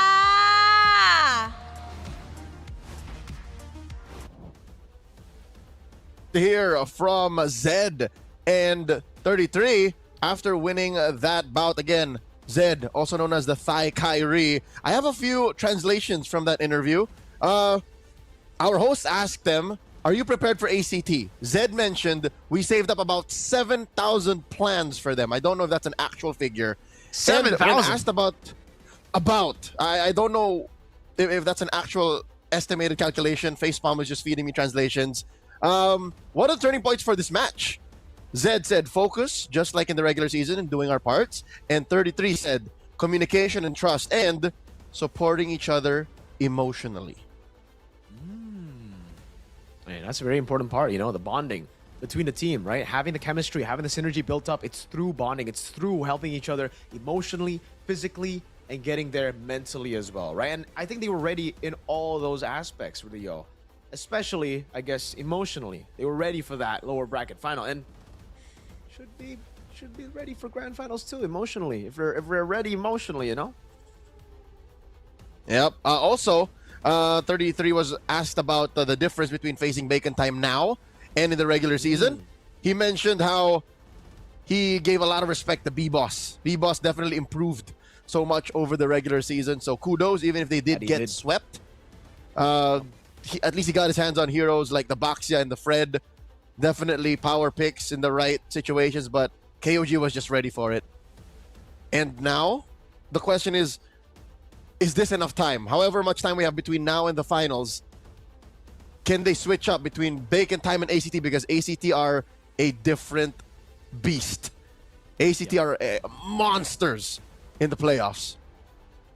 If we see their run, they are monsters, right? They've been monsters from the open qualifiers, even from the start of the regular season. But then they found a slope a bit. But obviously, we gotta stay in the spotlight a bit longer. And there is no other candidate for MVP that deserves it more than our one and only Payan on the Master Assassin. Because the fights were so isolated, Leo, it actually worked out so well. Because I'm always against the Master Assassin nowadays. I'm more of a Festival of Blood, maybe even a Bargain Hunter to get the items quicker over the Master Assassin. Because really, in most games, you'd only be using the Master Assassins a total of 4 minutes at the start of the game in the laning phase. After that, you're sticking with your team, you're going for fights, you're going and playing together with even dive heroes. But in this case, it actually worked wonders for Payan. Yep, not only did he get to bully guns in the first 4 or 5 minutes, but also, even in later moments, you saw that he was himself finding ways to use the Master Assassin to take out Spider Miles, to take out Exhort, and even put the fear of God into B-Boss. Because again, B-Boss knew that I can't 1v1 Payan.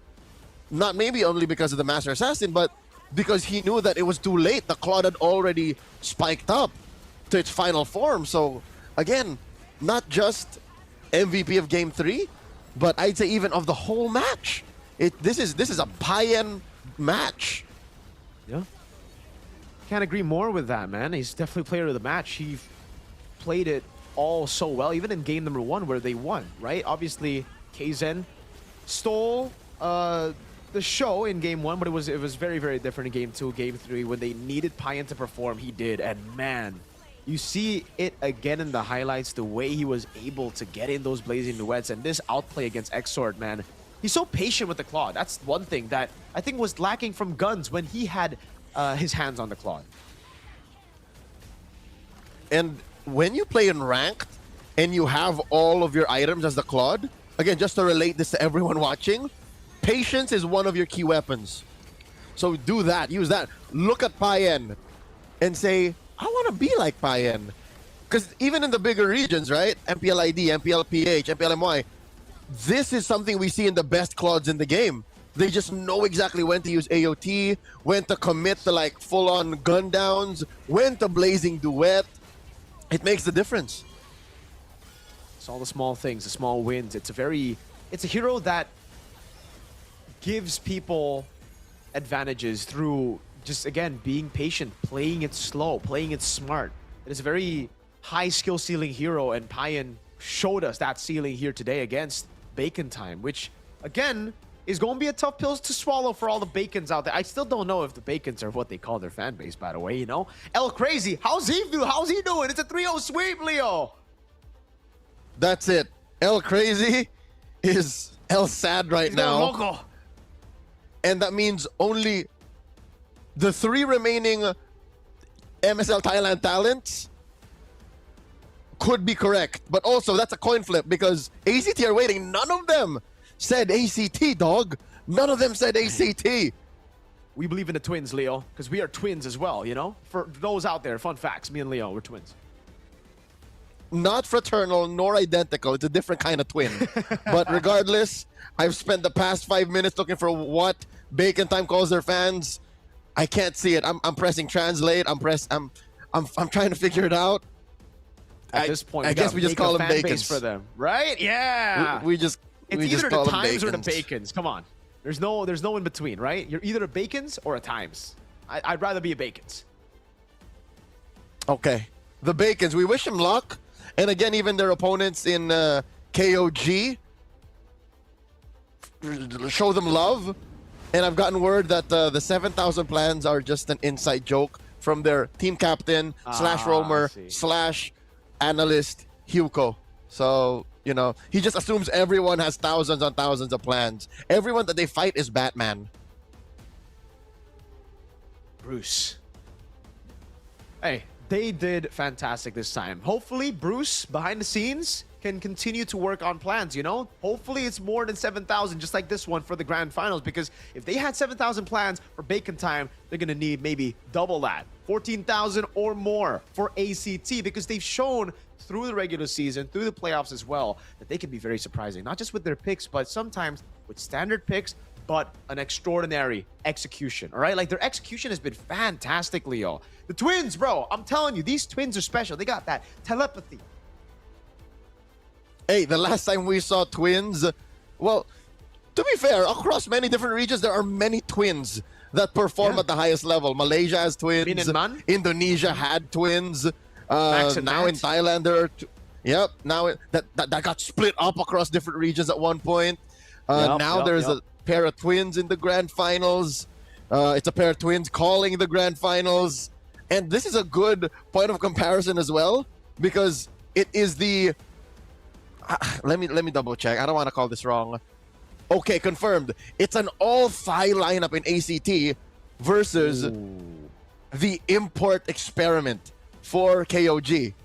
So again, there's this whole, can it happen? Can you cultivate a culture of excellence amongst the small region and developing region on its own? That's something that we're all looking forward to get the answers out of this best of 7. you know, I'm rooting for the full tie. I want to see the first ever, the inaugural season go to a full tie lineup. And not just that, but the incredible story of these 5 members with their coaching staff to get through the open qualifiers. A team coming into the season who had no trust. Most people didn't expect them to be here. Most people thought, all right, they're doing good in the regular season. They did good in the first few weeks, but they'll fall in the playoffs. These are a bunch of rookies. These are a bunch of nobodies. Imagine that happening again. It's something that we've seen throughout different MPLs, Leo. One that comes to mind that just happened recently was the MPL ID run with TLID. Another one will be the Ultra Legends lineup of MPL MENA. It never gets old, these type of stories. From total randoms to playing on the world stage. I wish that we were writing this. I wish we were making this up, but no, this is real. A pair of twins, a bunch of their friends, no big, supported by the Thailand Esports Federation. This is what dreams are made of. This is esports. This is MLBB. This is MSL Thailand Season 1. The grand finals is just around the corner. We're going to go on a quick break. When we come back, better watch out for the best 7. My name is Leo. That's Mirko. Don't go anywhere.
Richman Shop โนหนึ่งเรื่องเติมเกมเหนือกว่าทุกการเติมผู้สนับสนุนหลักอย่างเป็นทางการ League MSL Thailand เติมได้นับร้อยเกมพร้อมบัตรเติมเกมและบัตรกำนันอีกมากมายเติมถูกเติมไวผ่อนได้มีเงินคืนจ่ายสะดวกไม่ว่าจะโอนหรือผ่อนชำระและใหม่ล่าสุดรองรับการแบ่งจ่ายผ่าน SPay Later ดูแลทั้งก่อนและหลังการขายทุกช่องทางบริการ 24 ชั่วโมงร้านเติมเกมที่สตรีมเมอร์ส่วนใหญ่ไว้วางใจนึกจะเติมเกมต้อง Richman Shop เท่านั้นแล้วมาเติมกันเยอะๆนะ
Richman Shop โน1เรื่องเติมเกมเหนือกว่าทุกการเติมผู้สนับสนุนหลักอย่างเป็นทางการลีก MSL Thailand เติมได้นับร้อยเกมพร้อมบัตรเติมเกมและบัตรกำนันอีกมากมายเติมถูกเติมไวผ่อนได้มีเงินคืนจ่ายสะดวกไม่ว่าจะโอนหรือผ่อนชำระและใหม่ล่าสุดรองรับการแบ่งจ่ายผ่าน SPayLater ดูแลทั้งก่อนและหลังการขายทุกช่องทางบริการ 24 ชั่วโมงร้านเติมเกมที่สตรีมเมอร์ส่วนใหญ่ไว้วางใจนึกจะเติมเกมต้อง Richman Shop เท่านั้นแล้วมาเติมกันเยอะๆนะ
Richman Shop No 1เรื่องเติมเกมเหนือกว่าทุกการเติมผู้สนับสนุนหลักอย่างเป็นทางการลีก MSL Thailand เติมได้นับร้อยเกมพร้อมบัตรเติมเกมและบัตรกำนันอีกมากมายเติมถูกเติมไวผ่อนได้มีเงินคืนจ่ายสะดวกไม่ว่าจะโอนหรือผ่อนชำระและใหม่ล่าสุดรองรับการแบ่งจ่ายผ่าน SPayLater ดูแลทั้งก่อนและหลังการขายทุกช่องทางบริการ 24 ชั่วโมงร้านเติมเกมที่สตรีมเมอร์ส่วนใหญ่ไว้วางใจนึกจะเติมเกมต้อง Richman Shop เท่านั้นแล้วมาเติมกันเยอะๆนะ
Richman Shop โนหนึ่งเรื่องเติมเกมเหนือกว่าทุกการเติมผู้สนับสนุนหลักอย่างเป็นทางการ League MSL Thailand เติมได้นับร้อยเกมพร้อมบัตรเติมเกมและบัตรกำนันอีกมากมาย เติมถูกเติมไวผ่อนได้มีเงินคืนจ่ายสะดวกไม่ว่าจะโอนหรือผ่อนชำระและใหม่ล่าสุดรองรับการแบ่งจ่ายผ่าน SPayLater ดูแลทั้งก่อนและหลังการขายทุกช่องทางบริการ 24 ชั่วโมงร้านเติมเกมที่สตรีมเมอร์ส่วนใหญ่ไว้วางใจนึกจะเติมเกมต้อง Richman Shop เท่านั้นแล้วมาเติมกันเยอะๆนะ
Richman Shopโน1เรื่องเติมเกมเหนือกว่าทุกการเติมผู้สนับสนุนหลักอย่างเป็นทางการ League MSL Thailand เติมได้นับร้อยเกมพร้อมบัตรเติมเกมและบัตรกำนันอีกมากมาย เติมถูกเติมไวผ่อนได้มีเงินคืนจ่ายสะดวกไม่ว่าจะโอนหรือผ่อนชำระ และใหม่ล่าสุดรองรับการแบ่งจ่ายผ่าน SPayLater ดูแลทั้งก่อนและหลังการขายทุกช่องทางบริการ 24 ชั่วโมงร้านเติมเกมที่สตรีมเมอร์ส่วนใหญ่ไว้วางใจนึกจะเติมเกมต้อง Richman Shop เท่านั้นแล้วมาเติมกันเยอะๆนะ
Richman Shop โนหนึ่งเรื่องเติมเกมเหนือกว่าทุกการเติมผู้สนับสนุนหลักอย่างเป็นทางการ League MSL Thailand เติมได้นับร้อยเกมพร้อมบัตรเติมเกมและบัตรกำนันอีกมากมาย เติมถูกเติมไวผ่อนได้มีเงินคืนจ่ายสะดวกไม่ว่าจะโอนหรือผ่อนชำระและใหม่ล่าสุดรองรับการแบ่งจ่ายผ่าน SPayLater ดูแลทั้งก่อนและหลังการขายทุกช่องทางบริการ 24 ชั่วโมงร้านเติมเกมที่สตรีมเมอร์ส่วนใหญ่ไว้วางใจนึกจะเติมเกมต้อง Richman Shop เท่านั้นแล้วมาเติมกันเยอะๆนะ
Richman Shop No 1 เรื่องเติมเกมเหนือกว่าทุกการเติมผู้สนับสนุนหลักอย่างเป็นทางการ League MSL Thailand เติมได้นับร้อยเกมพร้อมบัตรเติมเกมและบัตรกำนันอีกมากมายเติมถูกเติมไวผ่อนได้มีเงินคืนจ่ายสะดวกไม่ว่าจะโอนหรือผ่อนชำระและใหม่ล่าสุดรองรับการแบ่งจ่ายผ่าน SPay Later ดูแลทั้งก่อนและหลังการขายทุกช่องทางบริการ 24 ชั่วโมงร้านเติมเกมที่สตรีมเมอร์ส่วนใหญ่ไว้วางใจนึกจะเติมเกมต้อง Richman Shop เท่านั้นแล้วมาเติมกันเยอะๆนะ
Richman Shop โนหนึ่งเรื่องเติมเกมเหนือกว่าทุกการเติมผู้สนับสนุนหลักอย่างเป็นทางการ League MSL Thailand เติมได้นับร้อยเกมพร้อมบัตรเติมเกมและบัตรกำนันอีกมากมาย เติมถูกเติมไวผ่อนได้มีเงินคืนจ่ายสะดวกไม่ว่าจะโอนหรือผ่อนชำระ และใหม่ล่าสุดรองรับการแบ่งจ่ายผ่าน SPayLater ดูแลทั้งก่อนและหลังการขายทุกช่องทางบริการ 24 ชั่วโมงร้านเติมเกมที่สตรีมเมอร์ส่วนใหญ่ไว้วางใจนึกจะเติมเกมต้อง Richman Shop เท่านั้นแล้วมาเติมกันเยอะๆนะ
Richman Shop โนหนึ่งเรื่องเติมเกมเหนือกว่าทุกการเติมผู้สนับสนุนหลักอย่างเป็นทางการ League MSL Thailand เติมได้นับร้อยเกมพร้อมบัตรเติมเกมและบัตรกำนันอีกมากมาย เติมถูกเติมไวผ่อนได้มีเงินคืนจ่ายสะดวกไม่ว่าจะโอนหรือผ่อนชำระและใหม่ล่าสุดรองรับการแบ่งจ่ายผ่าน SPay Later ดูแลทั้งก่อนและหลังการขายทุกช่องทางบริการ 24 ชั่วโมงร้านเติมเกมที่สตรีมเมอร์ส่วนใหญ่ไว้วางใจนึกจะเติมเกมต้อง Richman Shop เท่านั้นแล้วมาเติมกันเยอะๆนะ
Richman Shopโนหนึ่งเรื่องเติมเกมเหนือกว่าทุกการเติมผู้สนับสนุนหลักอย่างเป็นทางการ League MSL Thailand เติมได้นับร้อยเกมพร้อมบัตรเติมเกมและบัตรกำนันอีกมากมายเติมถูกเติมไวผ่อนได้มีเงินคืนจ่ายสะดวกไม่ว่าจะโอนหรือผ่อนชำระและใหม่ล่าสุดรองรับการแบ่งจ่ายผ่าน SPay Later ดูแลทั้งก่อนและหลังการขายทุกช่องทางบริการ 24 ชั่วโมงร้านเติมเกมที่สตรีมเมอร์ส่วนใหญ่ไว้วางใจนึกจะเติมเกมต้อง Richman Shop เท่านั้นแล้วมาเติมกันเยอะๆนะ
Richman Shop โนหนึ่งเรื่องเติมเกมเหนือกว่าทุกการเติมผู้สนับสนุนหลักอย่างเป็นทางการ League MSL Thailand เติมได้นับร้อยเกมพร้อมบัตรเติมเกมและบัตรกำนันอีกมากมาย เติมถูกเติมไวผ่อนได้มีเงินคืนจ่ายสะดวกไม่ว่าจะโอนหรือผ่อนชำระและใหม่ล่าสุดรองรับการแบ่งจ่ายผ่าน SPay Later ดูแลทั้งก่อนและหลังการขายทุกช่องทางบริการ 24 ชั่วโมงร้านเติมเกมที่สตรีมเมอร์ส่วนใหญ่ไว้วางใจนึกจะเติมเกมต้อง Richman Shop เท่านั้นแล้วมาเติมกันเยอะๆนะ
Richman Shop No 1 เรื่องเติมเกมเหนือกว่าทุกการเติมผู้สนับสนุนหลักอย่างเป็นทางการ League MSL Thailand เติมได้นับร้อยเกมพร้อมบัตรเติมเกมและบัตรกำนันอีกมากมายเติมถูกเติมไวผ่อนได้มีเงินคืนจ่ายสะดวกไม่ว่าจะโอนหรือผ่อนชำระและใหม่ล่าสุดรองรับการแบ่งจ่ายผ่าน SPay Later ดูแลทั้งก่อนและหลังการขายทุกช่องทางบริการ 24 ชั่วโมงร้านเติมเกมที่สตรีมเมอร์ส่วนใหญ่ไว้วางใจนึกจะเติมเกมต้อง Richman Shop เท่านั้นแล้วมาเติมกันเยอะๆนะ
Richman Shop โนหนึ่งเรื่องเติมเกมเหนือกว่าทุกการเติมผู้สนับสนุนหลักอย่างเป็นทางการ League MSL Thailand เติมได้นับร้อยเกมพร้อมบัตรเติมเกมและบัตรกำนันอีกมากมายเติมถูกเติมไวผ่อนได้มีเงินคืนจ่ายสะดวกไม่ว่าจะโอนหรือผ่อนชำระและใหม่ล่าสุดรองรับการแบ่งจ่ายผ่าน SPayLater ดูแลทั้งก่อนและหลังการขายทุกช่องทางบริการ 24 ชั่วโมงร้านเติมเกมที่สตรีมเมอร์ส่วนใหญ่ไว้วางใจนึกจะเติมเกมต้อง Richman Shop เท่านั้นแล้วมาเติมกันเยอะๆนะ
Richman Shop โนหนึ่งเรื่องเติมเกมเหนือกว่าทุกการเติมผู้สนับสนุนหลักอย่างเป็นทางการ League MSL Thailand เติมได้นับร้อยเกมพร้อมบัตรเติมเกมและบัตรกำนันอีกมากมาย เติมถูกเติมไวผ่อนได้มีเงินคืนจ่ายสะดวกไม่ว่าจะโอนหรือผ่อนชำระและใหม่ล่าสุดรองรับการแบ่งจ่ายผ่าน SPay Later ดูแลทั้งก่อนและหลังการขายทุกช่องทางบริการ 24 ชั่วโมงร้านเติมเกมที่สตรีมเมอร์ส่วนใหญ่ไว้วางใจนึกจะเติมเกมต้อง Richman Shop เท่านั้นแล้วมาเติมกันเยอะๆนะ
Richman Shop โนหนึ่งเรื่องเติมเกมเหนือกว่าทุกการเติมผู้สนับสนุนหลักอย่างเป็นทางการ League MSL Thailand เติมได้นับร้อยเกมพร้อมบัตรเติมเกมและบัตรกำนันอีกมากมาย เติมถูกเติมไวผ่อนได้มีเงินคืนจ่ายสะดวกไม่ว่าจะโอนหรือผ่อนชำระและใหม่ล่าสุดรองรับการแบ่งจ่ายผ่าน SPayLater ดูแลทั้งก่อนและหลังการขายทุกช่องทางบริการ 24 ชั่วโมงร้านเติมเกมที่สตรีมเมอร์ส่วนใหญ่ไว้วางใจนึกจะเติมเกมต้อง Richman Shop เท่านั้นแล้วมาเติมกันเยอะๆนะ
Richman Shop โน1เรื่องเติมเกมเหนือกว่าทุกการเติมผู้สนับสนุนหลักอย่างเป็นทางการลีก MSL Thailand เติมได้นับร้อยเกมพร้อมบัตรเติมเกมและบัตรกำนันอีกมากมายเติมถูกเติมไวผ่อนได้มีเงินคืนจ่ายสะดวกไม่ว่าจะโอนหรือผ่อนชำระและใหม่ล่าสุดรองรับการแบ่งจ่ายผ่าน SPayLater ดูแลทั้งก่อนและหลังการขายทุกช่องทางบริการ 24 ชั่วโมงร้านเติมเกมที่สตรีมเมอร์ส่วนใหญ่ไว้วางใจนึกจะเติมเกมต้อง Richman Shop เท่านั้นแล้วมาเติมกันเยอะๆนะ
Richman Shop โน1เรื่องเติมเกมเหนือกว่าทุกการเติมผู้สนับสนุนหลักอย่างเป็นทางการลีก MSL Thailand เติมได้นับร้อยเกมพร้อมบัตรเติมเกมและบัตรกำนันอีกมากมายเติมถูกเติมไวผ่อนได้มีเงินคืนจ่ายสะดวกไม่ว่าจะโอนหรือผ่อนชำระและใหม่ล่าสุดรองรับการแบ่งจ่ายผ่าน SPayLater ดูแลทั้งก่อนและหลังการขายทุกช่องทางบริการ 24 ชั่วโมงร้านเติมเกมที่สตรีมเมอร์ส่วนใหญ่ไว้วางใจนึกจะเติมเกมต้อง Richman Shop เท่านั้นแล้วมาเติมกันเยอะๆนะ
Richman Shop โน1เรื่องเติมเกมเหนือกว่าทุกการเติมผู้สนับสนุนหลักอย่างเป็นทางการ League MSL Thailand เติมได้นับร้อยเกมพร้อมบัตรเติมเกมและบัตรกำนันอีกมากมายเติมถูกเติมไวผ่อนได้มีเงินคืนจ่ายสะดวกไม่ว่าจะโอนหรือผ่อนชำระและใหม่ล่าสุดรองรับการแบ่งจ่ายผ่าน SPay Later ดูแลทั้งก่อนและหลังการขายทุกช่องทางบริการ 24 ชั่วโมงร้านเติมเกมที่สตรีมเมอร์ส่วนใหญ่ไว้วางใจนึกจะเติมเกมต้อง Richman Shop เท่านั้นแล้วมาเติมกันเยอะๆนะ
การแข่งขัน MSL Thailand Season 1 Powered by Moonton Official Telecommunication Partner True 5G Official Gaming Phone by Infinix Official Sponsor by Richman Shop Official Gaming Chair Partner DX Racer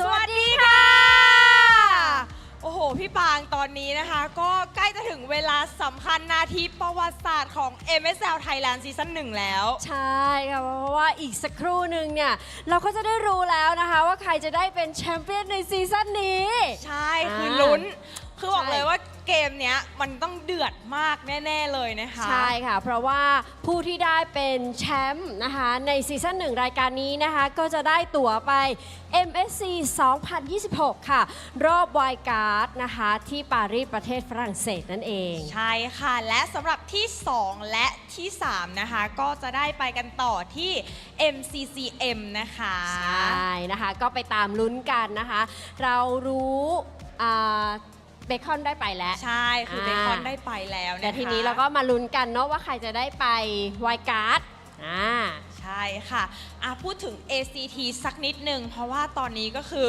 ฟอร์มมาแรงมากแล้วพูดได้เลยว่ามองไปเกินครึ่งหรือเปล่าฝั่งนี้ทั้งหมดเลยใช่ไหมคะที่เป็น ACT อาจจะมาฝั่งนี้ด้วยอันไหนขอเสียงแฟนคลับ ACT หน่อยค่ะ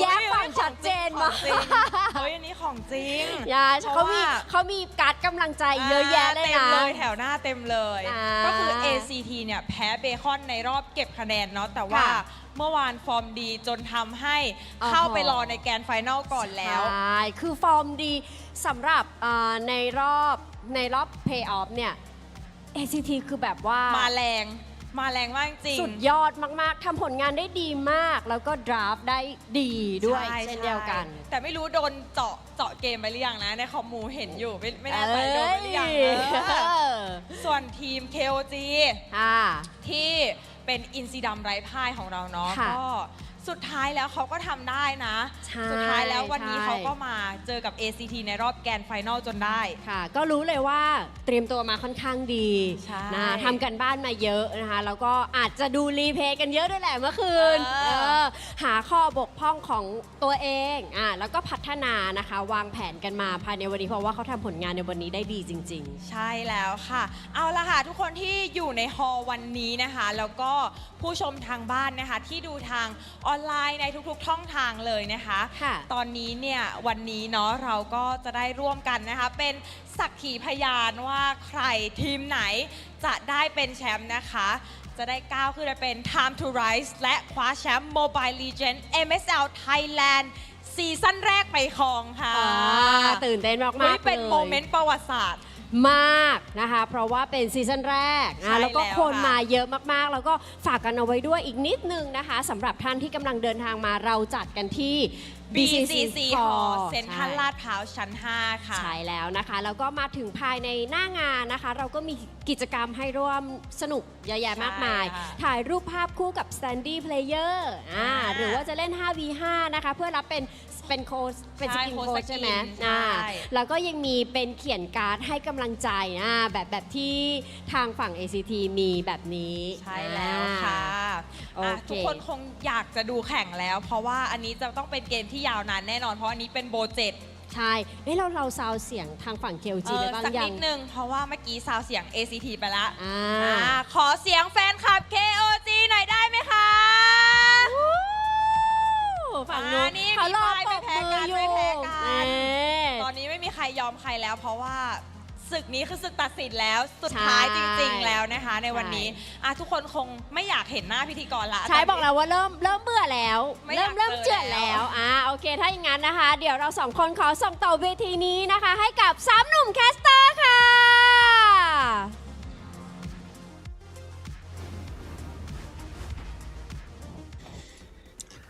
From ending the season smack dab in the middle of the standings to being the first to punch their ticket to the grand finals, they face the wrath of the Kings who have crawled their way through the lower bracket. Welcome to the best of 7, the grand finale here in the inaugural MSL Thailand Season 1 Playoffs. At your service, my name is Leo here with the one and only Mirko, and we'll be at your service for this grand affair. Hey, what a story it's been, man. What a journey it's been for ACT, for King of Gamers Club as well. Brothers, I could not be more excited to bring you guys the grand finals here. The grand finals of the inaugural season of MSL Thailand. Again, a full Thai team with no imports out of the open qualifiers have a chance to be the first ever MSL Thailand champions. And on the other side, we got a veteran, an MSC champion, 2 imports as well, and a whole lot of talent, that's for sure. Especially after seeing the Claude game just earlier, the Harrod game, back-to-back MVPs. In our opinion, the match MVP Payan has been ferocious in today's matches.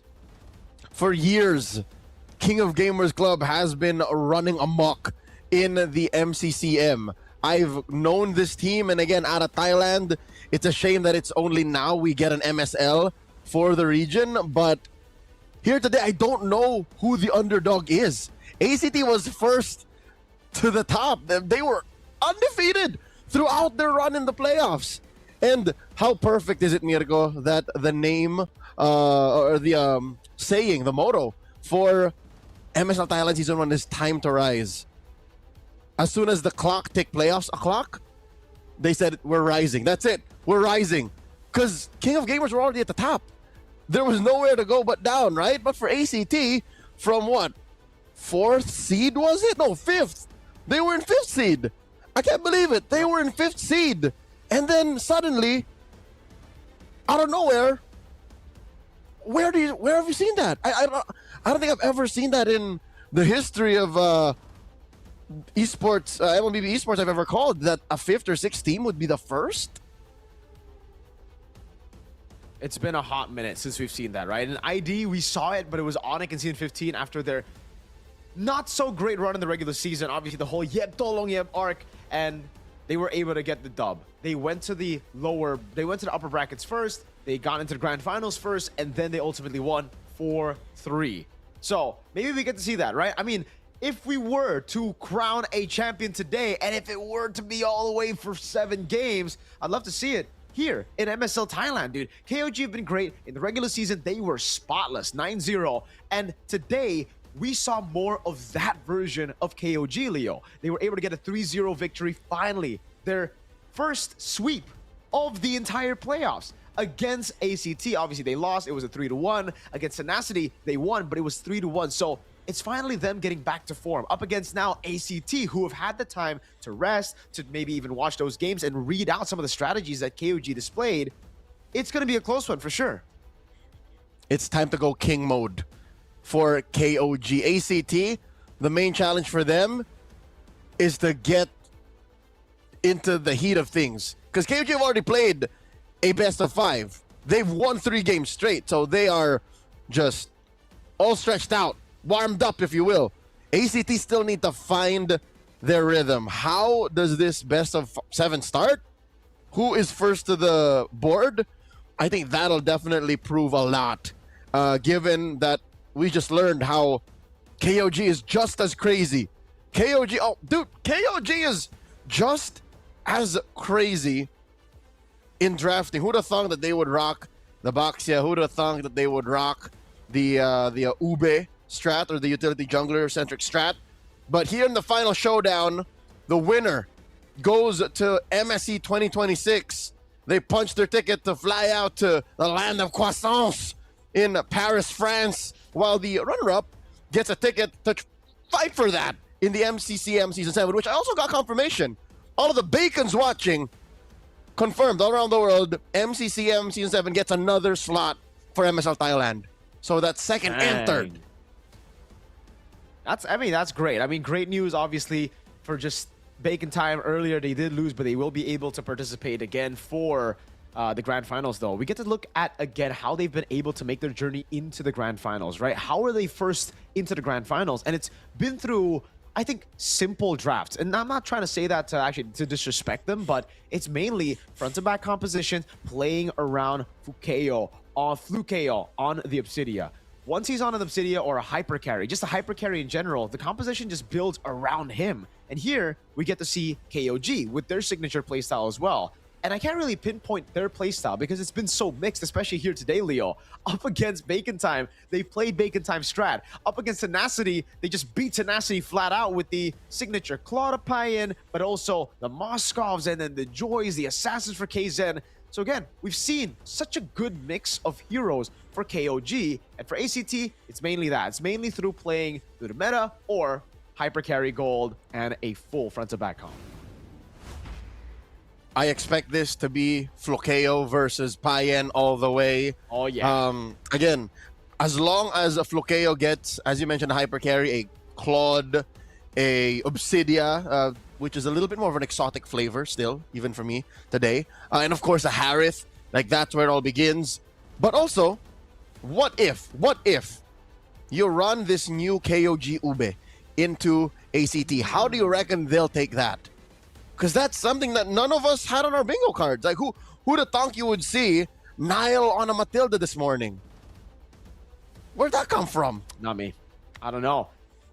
It was just like, I think obviously they planned for it, but it looked impromptu, right? It looked like something they just took out of their basket right as they were up, after they got the win game number 1. Because game number 1 was a hard-fought victory, especially considering how long Bacon Time were able to prolong, bring the game out. So here against ACT, I agree. I think there is room for them to go for, those bombastic picks again for something that's kind of crazy. But I believe we are going to have a quick little cut here for a bit.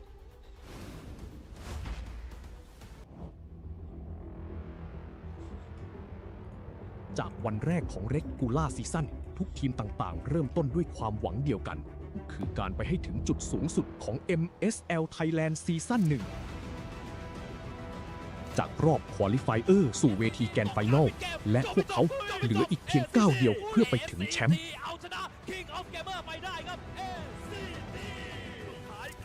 ด้านล่างสุดท้ายมีประเด็นเหมือนกันแต่ไฟนี้มันเดือดเกินไปและเป็นทริปเปิลคิลทีมที่เคยไร้พ่ายตลอด Regular Season ตอนนี้พวกเขากลับมาเพื่อทวงคืนทุกอย่าง พยายามที่จะสลับของกดแข็งมาแล้วเป็นเซตที่เก็บได้พร้อมกับพาเย็นได้ซอนจิโร่ เหลือแค่วอเตอร์ครับแล้วโถมใส่เข้ามาโฟกัสที่ป้อมอย่างเดียวเลยครับไทยันบอกว่าขอไปก่อนนะ ใครจะเป็นแชมป์แรกแห่งประวัติศาสตร์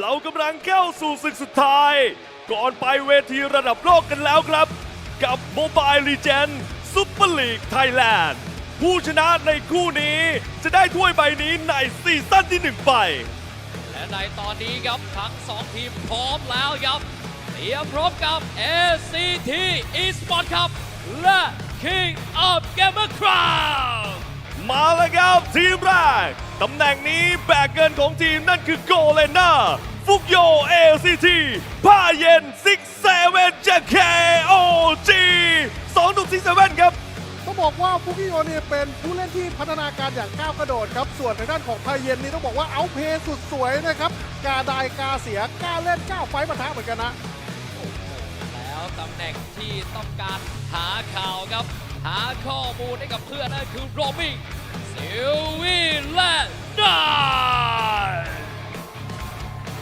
ล้มมากประสบการณ์ครับอย่างนายครับการหาข้อมูลการหาข่าวนะครับส่วนทางด้านของซิลวี่เนี่ยทีมไฟท์ปะทะพาเพื่อนไฟท์พาเพื่อนบวกอย่างดุเดือดเหมือนกันนะ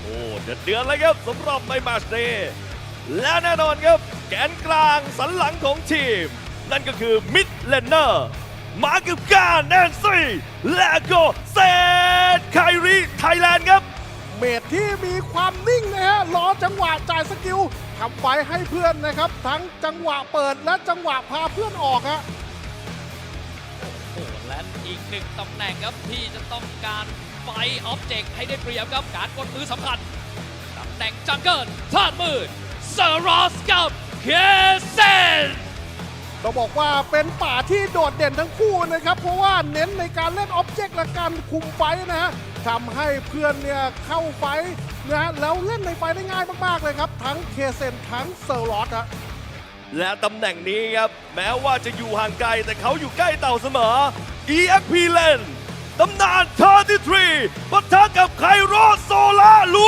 ฟี่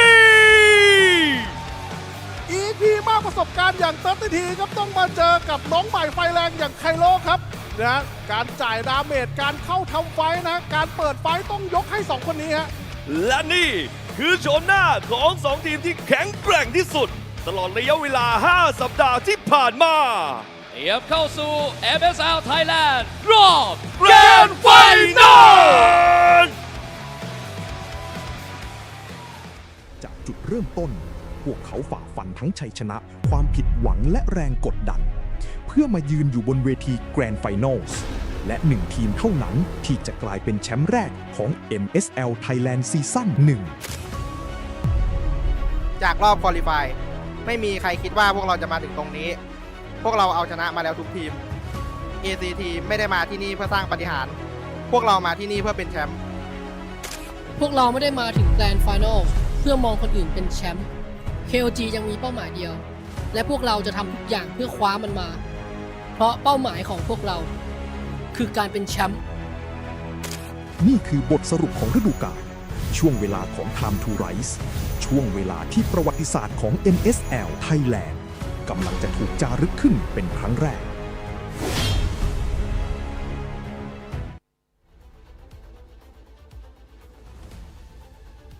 ACT Esports Club, a product of Thailand's esports green just farm of talent. The grassroots that was built by the Thailand Esports Federation coming through the qualifiers are now at the grand finals. Of course, featuring the twins, Cairo, Carnes, and Sylvie. They'll be facing off against the greatest talents that MLBB Esports could conjure up in the Mekong region under King of Gamers Club in Thailand. Of course, with 2 imports, Nile, 33, and the Thai Kyrie Z. Dude, oh man, what an opening, man. That wasn't just a quick cut, that was an epic quick cut. Gosh, 33 is massive as well. I've never actually seen him in real life stand next to someone, brother, but he was towering over his opponent. Damn. Is that foreshadowing for what we're gonna see next, Leo? In the lane against Cairo, I don't know. Cairo plays a big game. And look at their stats. This is KOG. This is #1 seed. ACT has a better KDA. ACT has better GPM, and they fight better, tighter than KOG. I don't think size is what matters here, man. It's all about performance. It's all about what you bring to the land of Dawn. Oh, man. Big missed opportunity for ACT, dude. I don't know if I heard it properly, but they were doing the 6-7 during the intro. Imagine if they did all that, and then the KDA was 6.7, bro. I mean, come on. ACT, again, they've looked amazing. They've looked fantastic. KOG are coming off of a 3-0 sweep, and it's always kind of a double-edged sword when we talk about playing a lower bracket final before a grand final, right, Leo? If it's a quick one, I think I'd give the advantage to the team that's coming from lower bracket finals. Just bringing that crazy 3-0 momentum into the grand finals is crazy. But if it's a crazy full game, long type of series, then that's where it gets really tough for them, because not only are they fatigued, but then the teams in the grand final can actually just see those matches and come up with a plan. Watch all the cards being thrown out in the lower bracket finals. Now, in this case, then, I think I'm leaning towards KOG to actually secure the momentum. ACT, more pressure on them to break the momentum in game 1. That's what I'm saying, Twin. I'd hate to break the hearts of all those watching, but I don't think this will go all the way. The team that walks in a little hotter, a little more warmed up, has an advantage. People will say, oh, it's fatigue. No, it's momentum. These teams, I would, wager what? A bot or two that ACT have been screaming prior to the grand finals. Yes, they've been watching, but also they've been playing. You can't walk into BCC Hall in Ladprao Central cold. So yes, they've been watching, but also they've been playing. Look at this packed house. Oh my lord. What I would do to be in the middle of that room. Yeah, dude. For its first season ever, MSL Thailand is packed. And you can already see, I mean, how many fans, how many people showed up. Not just here. Leo, I'm looking at the English stream here. I'm looking at the Thai stream. People are showing up to support ACT and KOG. This is something that I don't think we've ever seen for a first season for a new league. MSL Thailand, let's get it going. We're going to take a look at the random map draw first. So earlier we saw a lot of walls, a lot of grass. This time we're opening up with walls again. We know how... This is like, what, 3 back-to-back walls? Was it? No, we opened with grass earlier. Yeah, so yes, this is the third. This is the third. Yeah. This is the third walls all day. We know how crafty KOG can get with walls. That's exactly why they played the Barats earlier. They banned out the Freya, and ACT banned out the Gwyn. Okay. Gwyn is such a high priority here in MSL. It really is. The Sora gets banned too in the first phase. We did see that earlier, but this is already a change of pace. And a best of 7 is a lot slower, right? Like, teams can get their way into the series again. And again, dude, the Akai bans just get me, bro. Like, what's going on here? Is it just a playoff MSL thing for Thailand, or because I don't remember seeing this prior to the regular season? You and me both. More often in the big regions, Sora isn't banned this early anymore, right? This was more of an M series kind of thing. This was more of a early 2026 thing. But Q2, Q3 moving forward, we usually just play for the Valentina. Usually the Valentina is enough of an answer, but how about another swerve? They're taking the Uranus away from Cairo. Huh. This was nary a threat. This was nary a threat yesterday. If anything, it was ACT who was banning the Uranus yesterday in their run for the grand finals. What's going on? They've left all the prior heroes open. The Phobius is open. The Jusin is open. The Gordon, the Kalea is open. The Harith, the Harley. All the H's as well. So KOG, they're going to go for the Jusin. There you go. First pick Jusin, a safe pick. ACT, did he respond to this with a Claude and what, a Harley? I like that. I like the Claude and Harley. I think both those picks is very, very good. There you go. That's the Harley. But they go for the double H. Double H. Double H, a little rambunctious duo, little magical baby boys running amok in the land of dawn. Someone's got to supervise them. Someone's got to babysit. There has to be order. There's the Claude. You're trading two of the best gold laners for each other again. The 6-7 rivalry between Flukeo and Payen. And what else? The Khalid. It's been a while since we've seen him. Still prio for mid. It's a very good amount of control between Zed and Nile. I'd be pretty surprised here if we don't get to see... I guess we just don't see Gord that much here in MSL Thailand. So you know what? Maybe not too surprised. But ACT here, did they just pick up a roamer? Pick up is it Triple H, brother? Is it Harith, Harley, and Hylos? I think it's a pretty good pick. You need someone with the Chastised Pauldron, but they go for the Valentina instead. They're revealing all their cards very early, but so has KOG. So no flex, no secrets. It's just brutal honesty from both these teams. ACT want to brawl it out. They want to play the long game in the team fights, but also they have that explosive power with the Harith, and same goes for KOG. But it's more of a, we want to win the early game. We want to get that mid prio so that we can control the neutral objectives and set up for our possibly utility jungle. ACT, I wonder if they're going to bite on this, if they're going to start banning out those utility junglers like the Baraks that we saw just earlier in the lower bracket finals. Nope, they take away the Phoveus, just a safe. I can't believe that survived the first phase, Leo. They, of course, have to protect their, running for MVP, Harith, Flukeo. And then, that's the thing. They can't attack all the avenues against KOG. KOG, in my opinion, have drafted a more sound and complete first phase. They control the map. They control tempo in the mid. And they can, give Payen the space to be able to do Payen things. So, despite this trio of magic dealing cores, again, that's a triple core setup for ACT. I'd say KOG just have a better ramp up into the second phase, especially from Blue. I'd say Blue is still a stronger side overall, even in MSL Thailand. Yeah, I mean, that first pick, that dictates it, right? It's a very safe pick as well in the Juice In. You can build around the Juice In. You can also have the Juice In build around other picks. Meanwhile, on red, it's reactionary. Yes, you do get 2 picks, but at the end of the day, if it's...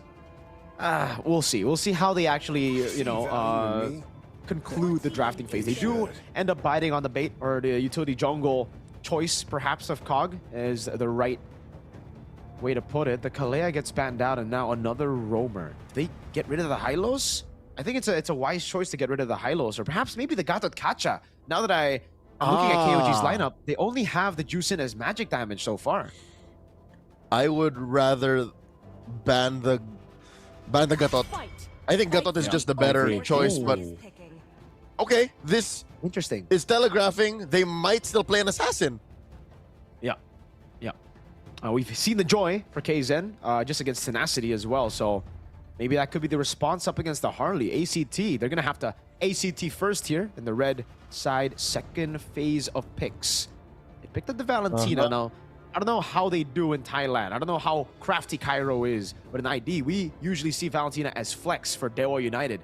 They play the Valentina, they pick it up early, and it's flex towards mid or XP. So if they want to keep that alive, you can just pick up a roamer. To be fair, there's not much of a good ULT to steal. And how did this happen? How does the Marcel keep sneaking its way into the second half? Okay, I thought about it. KOG's JUG can still be a Leomord.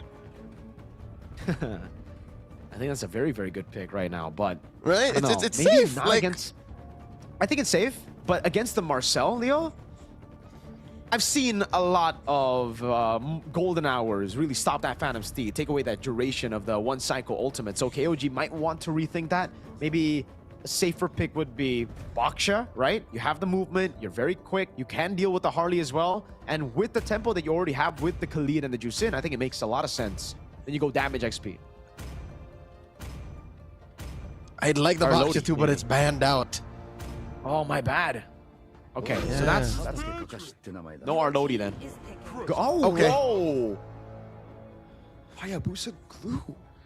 Yeah, I guess we should have seen it coming again. This was foreshadowed by the Hilda ban, so they were gonna go for an assassin, which I think, yes, even as he does shadow kill, he still should stop inside golden hour. He just stops. Like whatever his first target is inside the zone, he just stops. And then we see an XP glue. This has to be XP glue. Yeah. And technically they can flex it, right? But yes, it should be the XP glue. Looking at the meta currently, ACT. Last pick of the game. This has to be an XP lane. What do you... Alice, right? I'm thinking Alice right now. If I look at this composition, up against the glue as well, you get a lot of benefits there in the matchup. But they go Yu Zhong. Something to chase. Okay. Aggressive. Brutally honest again, these drafts, man. KOG, they want to play it fast. They want to go for those pickoffs as well. They want to utilize their winning lanes. But ACT, they want to control neutral objectives. They really want to hunker down and fight. Wow. ACT, this is what tells us that they watched the first series today. And they've been keeping their eyes on, again, de facto #1 still in the league. They made it to the grand finals. Whatever happened in the earlier parts of the playoffs, that's behind us. They know that Payen is the linchpin of this lineup. One more quick look at the lineups between KOG and ACT. Flukeo with a Purify, and then of course you put a Petrify on that Yu Zhong. Its only real target is Payen. That's it, he's gonna hunt down even the little monkey. All right, ladies and gentlemen, we're gonna get into our first game into the land of dawn. Here we go. Grand finals, first of its kind in MSL Thailand. KOG from the lower brackets or ACT from the upper brackets from the open qualifiers. Chat goes wild. Can I hear y'all? As we see an orange start. It's mirrored between both sides again. Both teams rocking assassins. This is a little bit more comfortable. I'm at home here because in the first series today, neither was going utility, neither were trying to ube, and then it ended with whoever could ube better. Here you see a switch. Mirko, where's it coming from? I thought you were asking for an all-the-way series.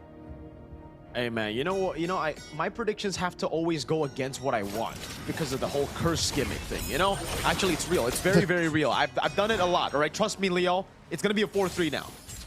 Be good. Be good on it. Okay, twin. Okay. I made my predictions earlier today, prior to the best of 5. Sylvie from the back.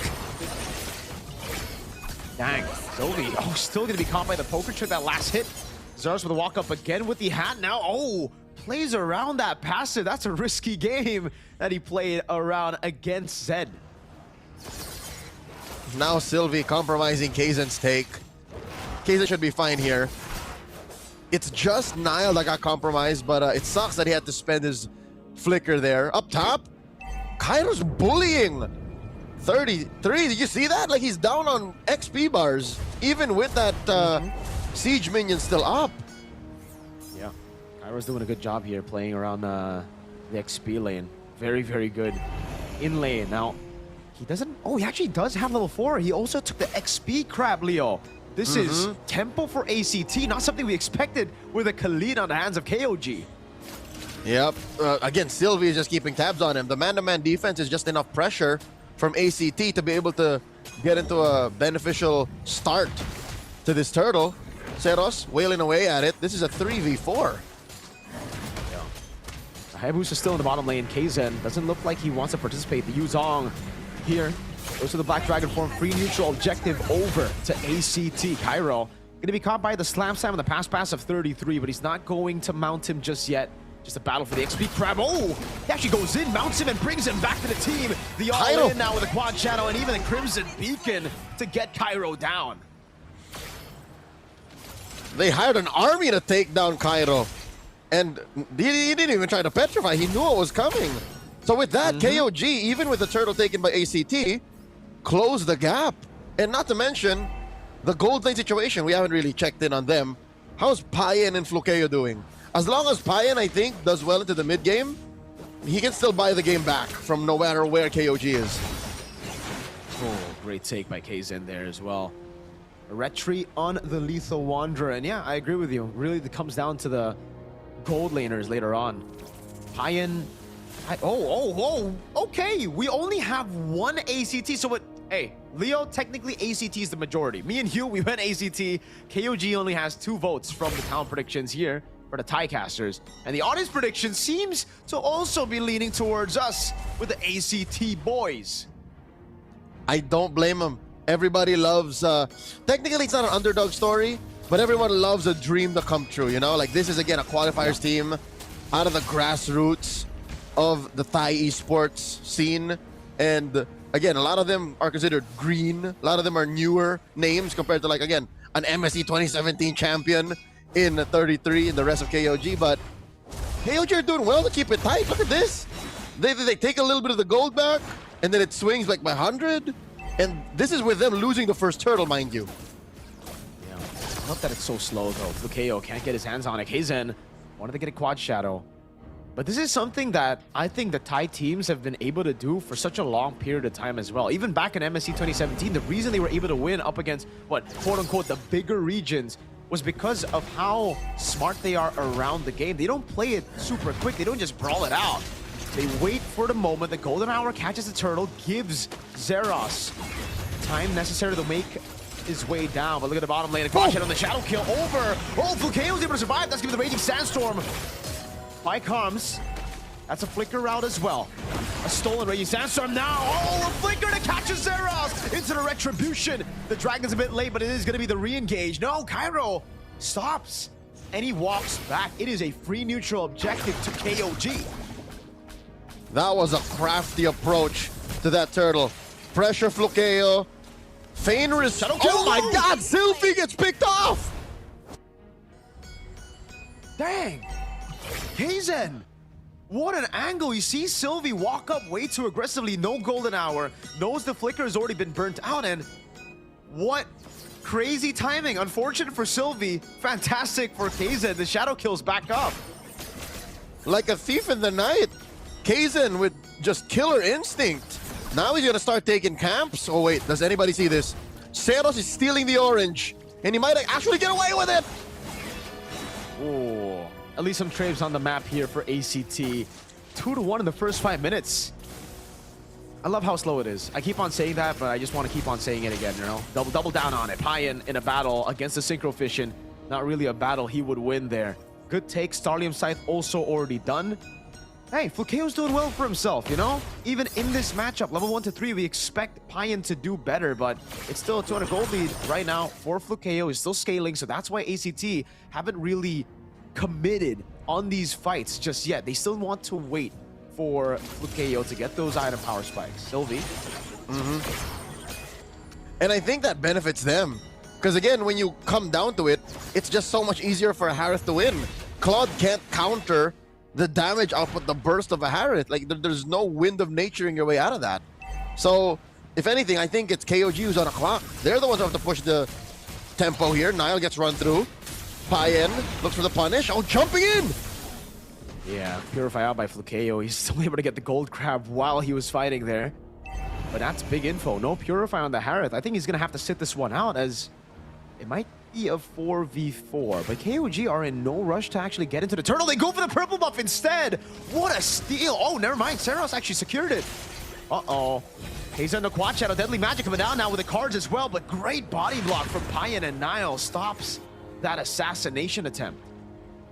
And I can't give a clear winner here. I can't say that it's Kaizen. I can't say it's Zeros. I can't say it's ACT. They're both at a deadlock because they both press the retribution. They're both jockeying for position in this final turtle. And neither gold laner can actually leave. Yes, we see Flukeo moving up, but it's just as quick for Payan to clear it and then move through the river. This is Zed scouting out these bushes, able to clear him. Turtle at half health. Black Dragon form, that should guarantee the neutral objective here, but they're not going for it. Instead, they're going to go for the fight in the mid lane. Zen gets caught even with the Crimson Beacon. The DOT of the passive. Flukeo doing crazy damage. A stolen Raging Sandstorm doesn't find its mark. Now the quad shadow lands on Carnes. Give her the dash away. Immobilization 33! Raging Sandstorm doesn't land, but Sylvie's going to be mounted on, but he's able to flicker out the safety. And 33's caught all alone. Isolated over, and the turtle. It took them so long, it turned to a lord. Yep, again, at deadlock. Even with the pickoff on Zed. Oh my god, Kairo! Yeah, all in on their turret with the help of Nile. KZen gets the kill and the turret. That's a man advantage. 20 seconds on Cairo as they look to still play it slow. They don't want to commit to anything. Mirko, I'd like to change our usage, our verbiage on how this game is going. It's not slow, it's deliberate. They're just choosing the way they engage. Yeah, it's not like they're slowing it down on purpose. It's not like KOG aren't engaging. It's just ACT are responding in a way that makes KOG think twice. It's like those very well choreographed Chinese martial art films with dudes on ropes and strings just flying through the sky. All attacks perfectly parried and countered. That's what this is. That whole monologue was also deliberate. Sylvie with the walkout, Deadly Magic, forcing the Raging Sandstorm, and even the Crimson Beacon.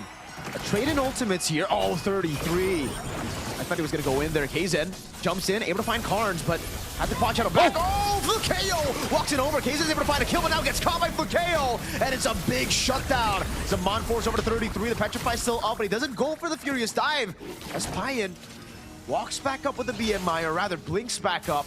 Jungle for mid. Payan the patient. You see how throughout this. Oh my God, Zed! He survives through the brace by Sylvie! Wanted to go on their turret there, 33, keeping them at bay, and now they hold on a neutral objective. Zaman 4 is already back up, but it's a reset. Unintentional, I believe, there, Leo. Well, it was a soft reset. They're still going! Golden Hour in the back there. Sylvie doing a good job trying to bait it out. Raging Sandstorm comes in with the Retribution on Zeros is on point as the Zaman Force, and the Furious Dive gets him down. Flukeo with the Purify. He's going through the Zaman Force. Flukeo finally dies as Zeros goes in, but now he's going to be caught by the Crimson Beacon and the Lantern Flare. A stolen Raging Sandstorm, but KOG run them down. It's a Lord for a wipeout.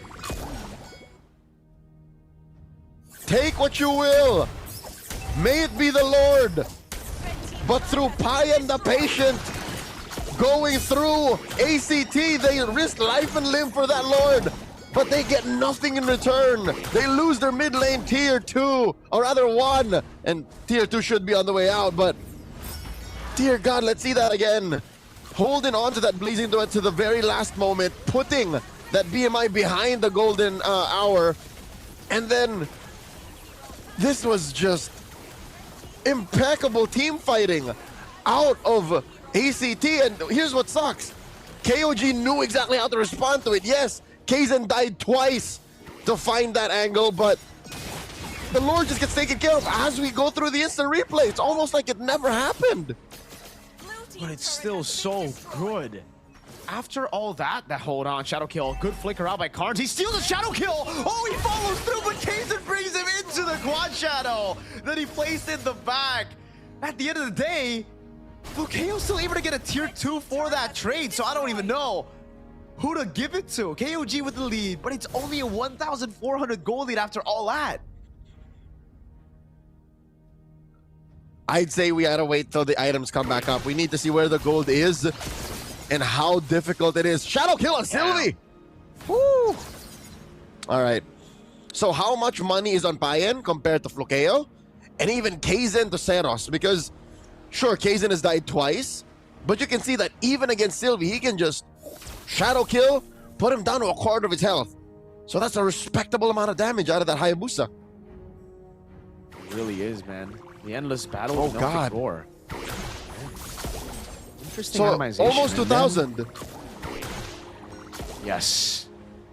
Honestly, really like the Hayabusa against the Harley, though. You know, I've been playing it in ranked as well, but I just figured in MPL it's different. But in this case, KOG did a really good job to set it up. They banned out the Hilda, like you mentioned. They foreshadowed that pick. They already set it up properly. And then with all the utility that they have, we were looking for a damage dealer. We thought it was just going to be on 33, just like we saw against Bacon Time, where 33 got on a CC. But no, it's KZen on a Hayabusa. He's done an amazing job. Not even too crazy, right? Like, again, instead of building Sky Piercer, goes for the traditional itemization, goes for just pure damage, a little bit of true damage in as well. And it's also a very good way to deal with Harith. And again, it's not like the lineup can't carry a Sky Piercer. Just wait till they actually find their footing, and maybe even Zed can build a Sky Piercer. There's barely 2,000 gold between them, And now look, even ACT have to consider how to insert themselves into this Lord fight. They find Cards! Oh, Cards, what? He dashes in, Crimson beacons in, and now all of them are caught. Sylvie caught in the midst of it all. He's gonna go for the damage. Cairo, that's a furious dive, but it's on to nothing as the Blazing Duet eats him up whole with Nile as well. A big win this time around for KOG as Carnes is 0-4-4 on the Valentina. I don't see how they can contest this, but Zeros is just staying in case he sees an angle to go for the steal. Oh God, I don't think he can do it. He's just gonna go for the orange buff. Payan is the man who secures the Lord, and Kaizen try to go for the steal. Zeros with the red tree secures it himself. Close call. Again, Kaizen had the retribution just after the Lord. And I don't know if Zeros was counting, but there's a world wherein, yes, if he goes in space escapes, just plants that hat right where it needs to be, he could have yeeted the Lord away from KOG, but he would have had to risk life and limb for that. But regardless, with a 1-0 and 3 KDA line on Payan, it doesn't tell you the full story of how amazing his squad is at acting as a threat magnet against ACT. Time after time, he's eaten deadly magics, and that's what's caused Zeros to get a little awkward in team fights. Payan is so patient. Payan just knows what to do. Yep. Just like we saw earlier in the 3-0 in the lower bracket finals. Payan on this Claude is so intelligent, so patient, and I don't know, because of that. Oh, Kaizen with an attempt again, pops in a shadow kill, and it baits out the Crimson Beacon. Oh, he almost actually took Cards down again. That gave the space for Payan in the bottom lane to go for the turret. Deadly magic lands, but Kaizen has a rose gold immediate for KO. Whoa! Just goes for the Zaman Force. It's a free far lane base turret for KOG. Very well orchestrated. Now up 4,000 gold. 33 gets his pauldrons. Now across the board, we see a lead for KOG. I mean, Nile is down by about 500 gold. And still, respect to Flukeo for keeping the farm tight, but it's clear that not just the items maketh a man. Even in execution, I'm not saying Flukeo is not any good, it's just Payan is working overtime. He's playing like he's worth two or three heroes. He's able to eat an ult, crawl back in, sustain, hold on to the Blazing Duet, use said Blazing Duet, and then win off of a losing objective. He's done all that in the past 15 minutes. Are you a fan of that Winter Crown purchase? Flukeo just built it, and I don't know, I guess to survive it's good, but usually you would just go for sustain items, right? Bloodwing, CE later on the Harrow, just because once you're down with a Zaman Force, that's it. Like, you'd want to just try to survive while you have the Zaman Force instead of Winter Crowning, because then it just kind of delays your own, or rather it just ruins your own duration on the Zaman Force. It cooks you. That's why Zeros hasn't been doing damage, by the way. Like, he's only now completed the Genius Wand, Lightning, and Divine Glaive. Now he's building towards the Holy Crystal. Uh-oh. They jump Nile. Yeah, just a quick Raging Sandstorm out. That should be fine. Okay, is it? There it is. Shadow kill. Okay. I think Kaizen knows they're about to dance. So he knows that Shadow kill should come off cooldown by the time it actually matters. And I think that's why, in defense of Flukeo's early Winter Crown, that's why he built it. Is because he knows that Kaizen will not hesitate to just press the button if it comes down to it. So he'd rather do that than risk it with, say, the Bloodwings. Or, you know, juggle later on. He needs it now. That wave in the bottom lane is so big. Slow push with the far lane. Base turret taken out. Super minions constantly threatening the base. And it's going to be built up here. So ACT, they got to send people down below. But I don't even know who to send, right? They're sending Carnes. Not the best at clearing here in the late game. The wave clear is pretty bad, but Flukeo will have worse mobility. The guy you can send is Seros, but then the Lord just gets blitzed. And this is just going to be an Evolved Lord. They're going to reset one more time for sure. Evolve Lord for our third Lord of the game. That's how deliberate this game has been. Whoop. Lord now at a third of its health. An eighth. Sylvie comes in. Yeah, late golden hour there, and it's actually not the Evolved Lord. They didn't let it reset all the way through, so it is just going to be a normal Lord. And maybe ACT are a bit happier because of that, right? They're probably going to lose another base turret, but at least they stay afloat for a while longer, for maybe up until Seros gets a Holy Crystal. That's when ACT will pull the trigger. Here's what's scary, Mirko. We might not get there. Payan has already built a Wind Talker. I did not stutter. A Wind Talker. Not a Wind of Nature, a Wind Talker. So he's looking to clear these waves so much faster, take down turrets, and maybe make this Lord the last. There's a Lord marching down bottom. KOG are pressuring mid and top. Best case scenario, ACT just lose all of the inhibitors. Worst case, the game's done. There we go, Sylvie walks up. Let's see if the game's done. Lord in the bottom lane pushing in. That's the base turret again. As we expected, one will go down. The mid lane, they've defended quite well. Kaizen threatening with the quad shadow. Good clear by ACT. In the bottom lane, even with this kind of composition, they didn't use any of the resource. I think that was a misstep by Cairo. He instantly tapped it down. So Dragon's down, there's a wave in the mid lane, and there's no Dragon. This could actually be a clear. A jump from Kaizen, good delay by Sylvie. The Retribution comes around, and now in the mid lane, it's going to be the attempt, and Payan will take it with Zed. 3 base turrets, all of it down. ACT stripped down to their crystal. It's just a bare base.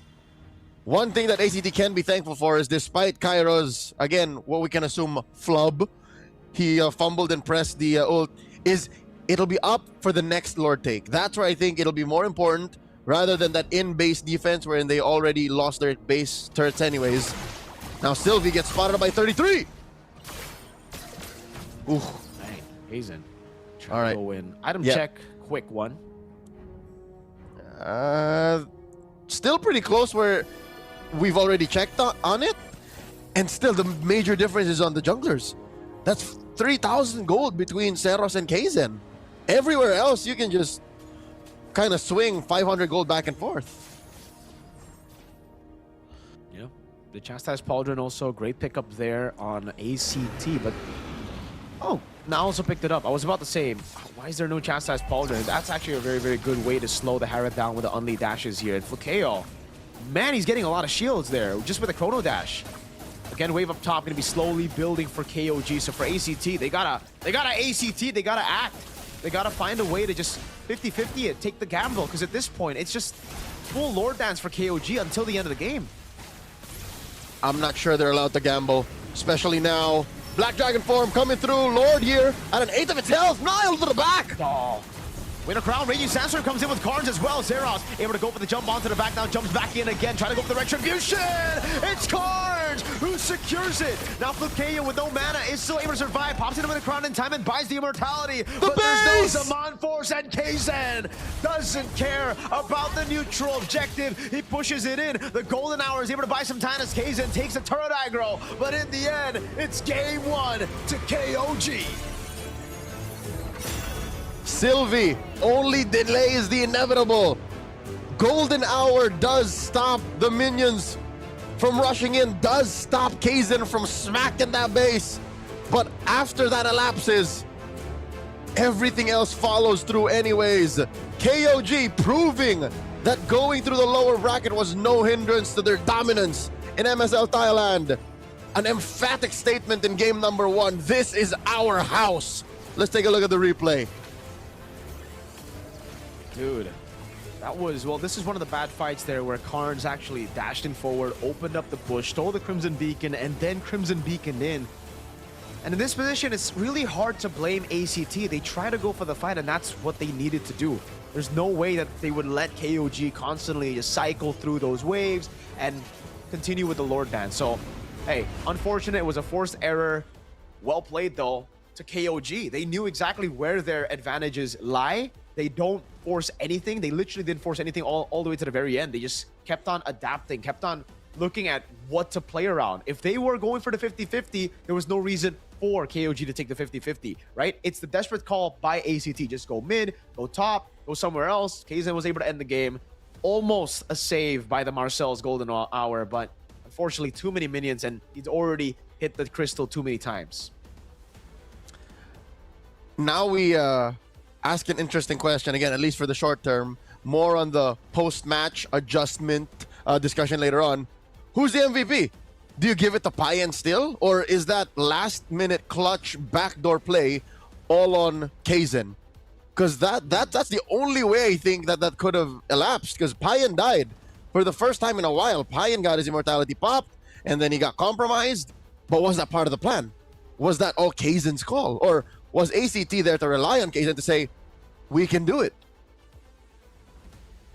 It's a great call anyways, right? I mean, at the end of the day, they were able to get it done. Yes, they delayed. Yes, it looked kind of messy in that final fight, but it's all about the results. At the end of the day, they're going to reset completely, forget about that game, come into game 2 with, I think, a similar pattern again. KOG, this is why, you know, even Bacon Time had such a difficult time going up against them in the lower bracket finals, because after the loss to ACT up in the upper brackets, they've really elevated their game in the drafts. They're no longer just the team that can go for assassin jungle. And I think that got into the heads of ACT. They saw the lower bracket finals. They're like, all right, wait, Kaizen's not playing those assassins. We got to ban the Fredja. We got to ban the Baksha. We got to ban those utility picks.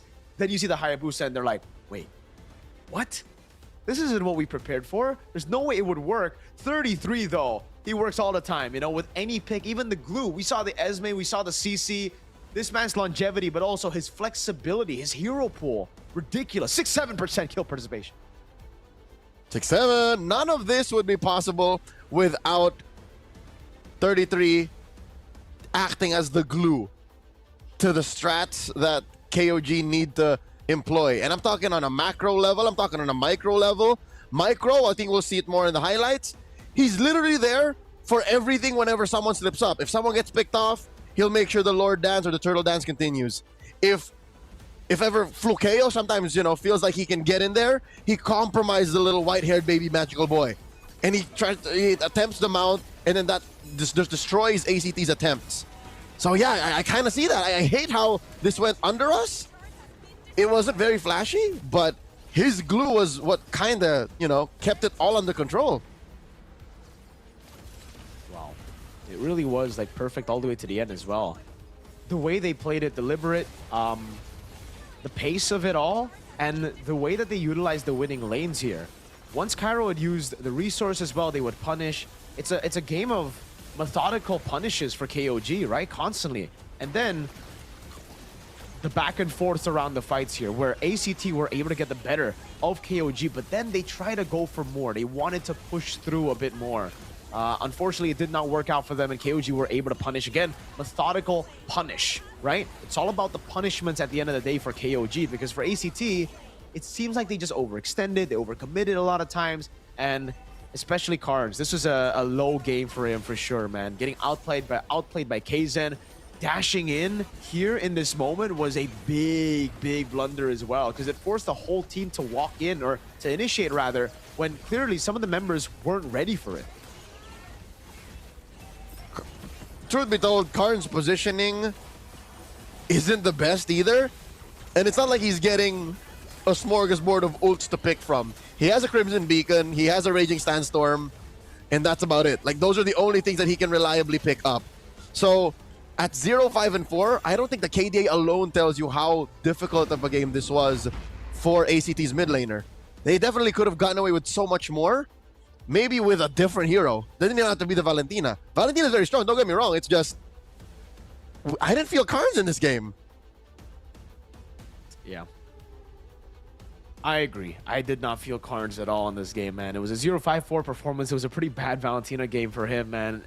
Usually you pick up the Valentina to dodge from the quad shadow, but in this game he didn't really do too much of dodging, and it's because I think he's just so conditioned to not going up against these type of assassins. There's always those honest assassins nowadays, the Harley, the Lancelot even, right? You don't really see the assassins wait in bush, look for those ambushes, especially on broken walls where, you know, it's a map with not a lot of bushes, not as many as usual, definitely not as many as dangerous grass, but Karns definitely got to fix the awareness there on the Valentina. On top of that, it's just a very squishy comp, Leo, right? When you run a Marcel and it's an assassin jungle, this is what you get. If you don't snowball at the start, that Marcel is going to get shredded down, and the Hayabusa got a kill very early against Sylvie already around the bottom lane. So that just goes to show how squishy the composition is for ACT. And Kaizen, Niall, well played to them. The carry and the sandbag with the best wingman. Flukeo still doing a phenomenal job farming with a Harith, mind you. Like, he out-farmed a Claude on a Harith. I think they got to go back to the fundamentals of drafting, because you're right. Despite these mechanical and micro movements, again, out-farming a Claude on a Harith, the early aggression on these turtles, ACT just had a weird lineup overall. Like, it was just, we were blinded by how good they were moving, but look at it, there was no peel. You were just winning off of the fact that maybe you can win fights, and then you go from there. But at some point, 6-7 minutes, they weren't winning fights anymore. Again, the deliberate approach was what allowed for KOG to get into a position like this. They had such a good, I'm going to talk in MMA terms. They had such a good stand-up game that ACT blinked once, and then suddenly they're in full guard. It's like, what are you doing on top of me, 33? Stop. Full mount. That's a big dude in game, right? Especially on the glue, man. Slam, pass. He actually did get full mounts constantly as well, and it baited those resources.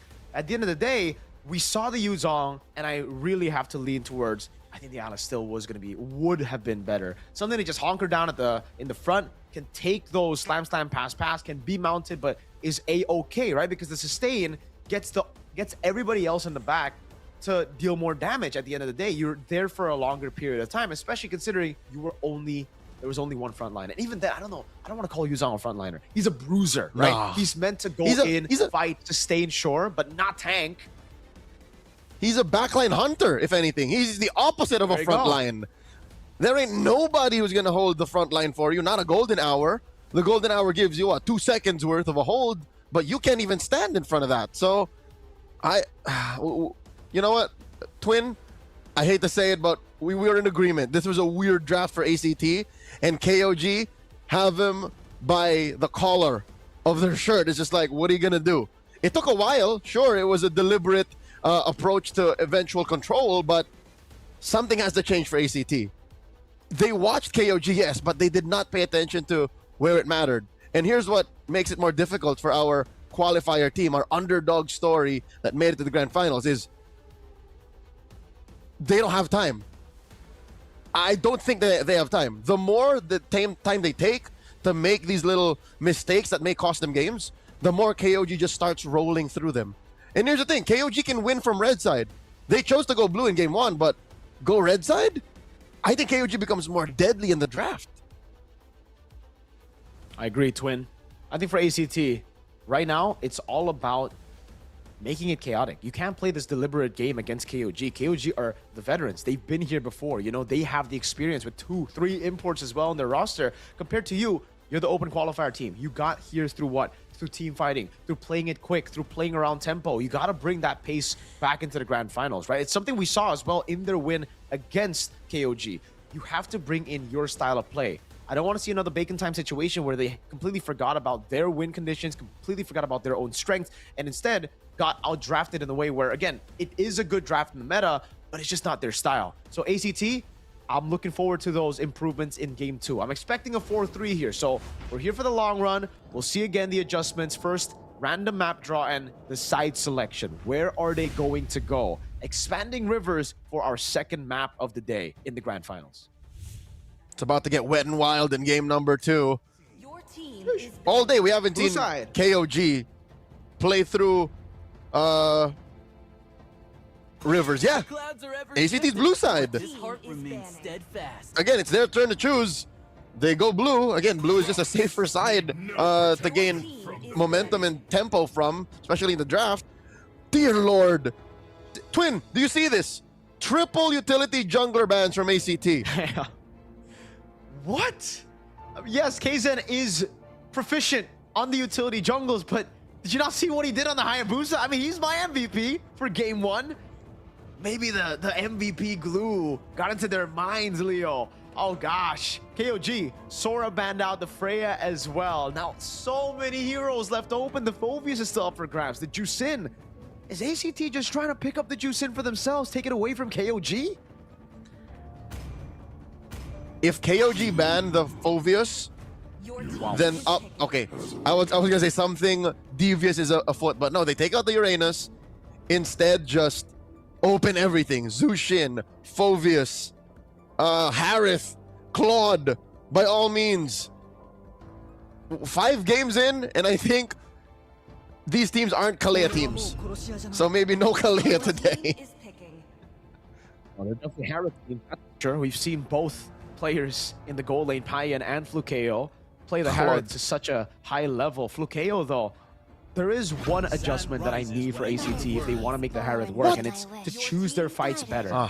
In the previous game, they were just going in right after the Lord takes, which is just a lot of times very unnecessary. But KOG, they build around the same thing. If it ain't broke, don't fix it. Go for the same composition. You see the Hayabusa ban later, you pick up something else that's open, you know?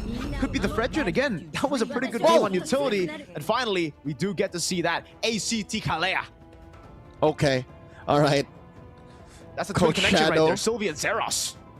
Yep. Coach Shadow may have been listening in, saying, we are a Kalea team. See us bounce back from this point. And KOG did not have to rush the Claude, so that's why they go Khalid, Zushin first, and then finally Payan special.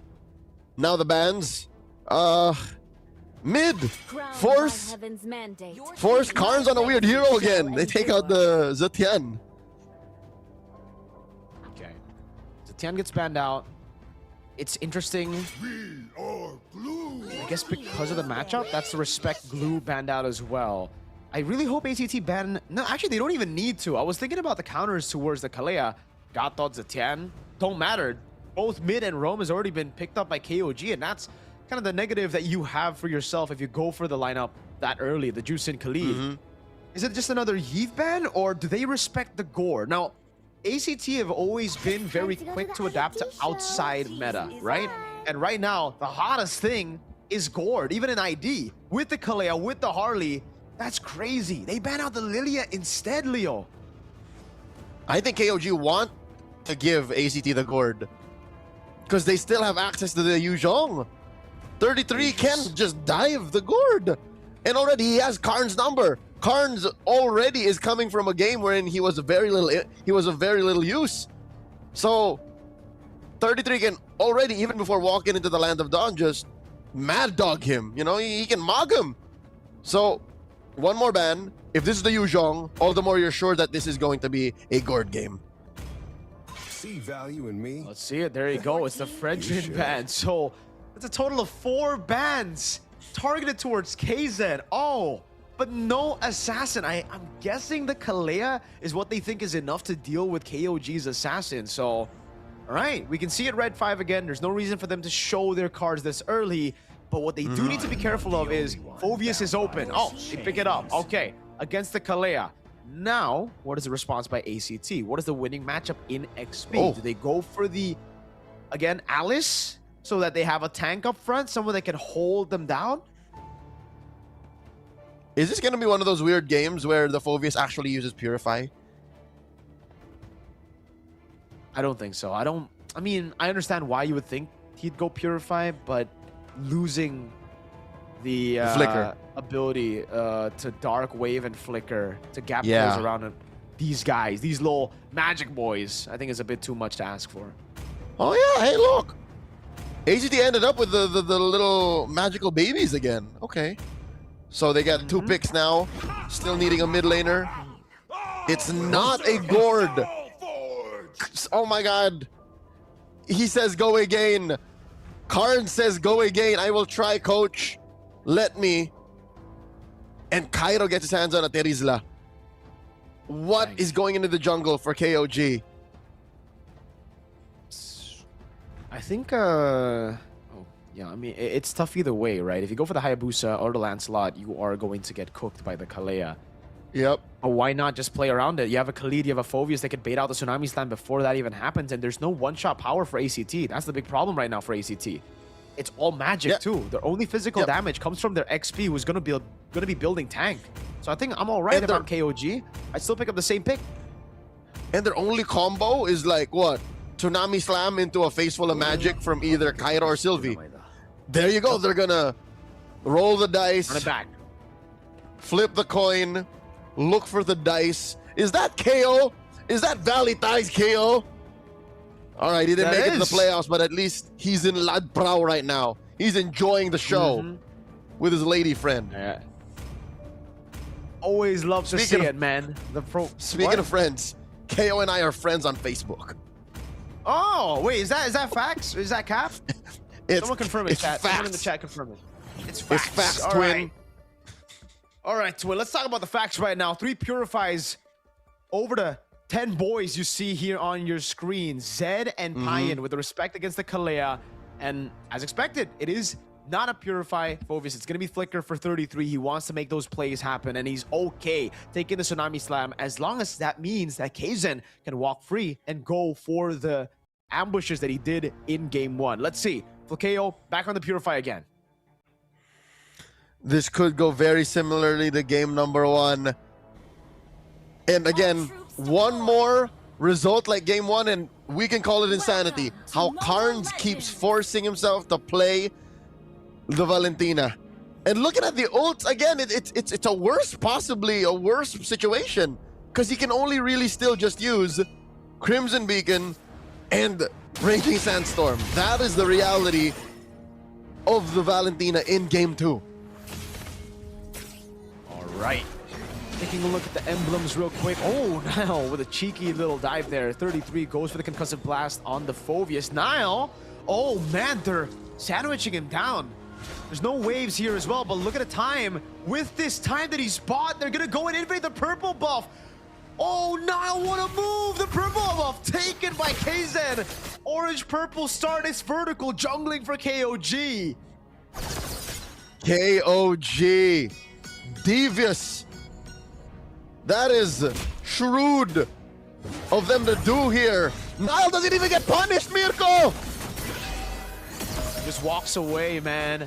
He just flickers out, rather, a blink. But this is a 3-buff start for KZ. And remember, Sylvie, he kind of needs Seros to be ahead for this Tsunami Slam Deadly Magic combo to be usable. At this point, I don't think anyone's going to die early on level 4. He might not even hit level 4, Zeros. He's only level 3 right now, and there's only 20 seconds before the neutral objective. Kaizen, on the other hand, very easy level 4 for him. He's going to go straight for it. I think this is just KOG who should play for tempo.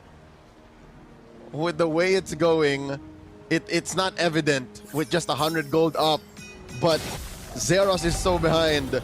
If you're looking for the combo, it's not even going to be Tsunami Slam into Deadly Magics just yet. But even the Deadly Magics alone might become Friendly Magics as KOG goes straight for the turtle. Sylvie alone can't fight this. Nope. He's just trying to spot him, you know, give vision over to Zeros. The thing is, Kaizen might not even need to retreat this. They might go from turtle to orange, or better yet, purple, right? No, they're just going to go mid. Payan doing a good job on Flakeo. The question lands on the Shadow Kill as well with the retreat.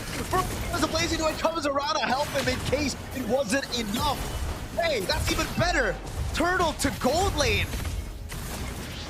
And here's what hurts the most for ACT. It was the gold laner who went there. It's like being invited to a party and not being fed at all, sent home with an empty stomach.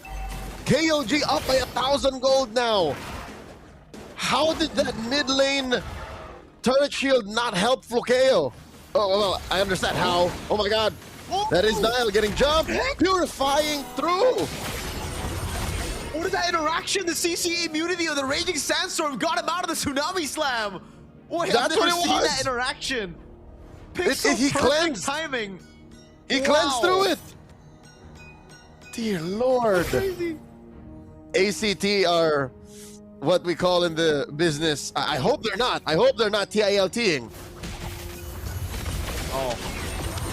I mean, I don't think the TILT happens now, but if they lose this game, especially with some of the same picks for Zeros, Carnes, and Flukeo, first pick Harith, mind you, then we might be seeing a little bit of a TILT and a big question mark form right on stage there for ACT, because we've been saying, you know, best of 7, a lot slower, or maybe we should use the other term, a lot more deliberate, right? You can get into the game, into the series slowly. But the thing is, with a 2-0 start, that's going to change. KOG are currently 4-0 on the day. Remember, they're coming off of a lower bracket sweep. This is just Daddy coming back into the house, reminding everyone who pays the bills, reminding everyone who keeps the lights on.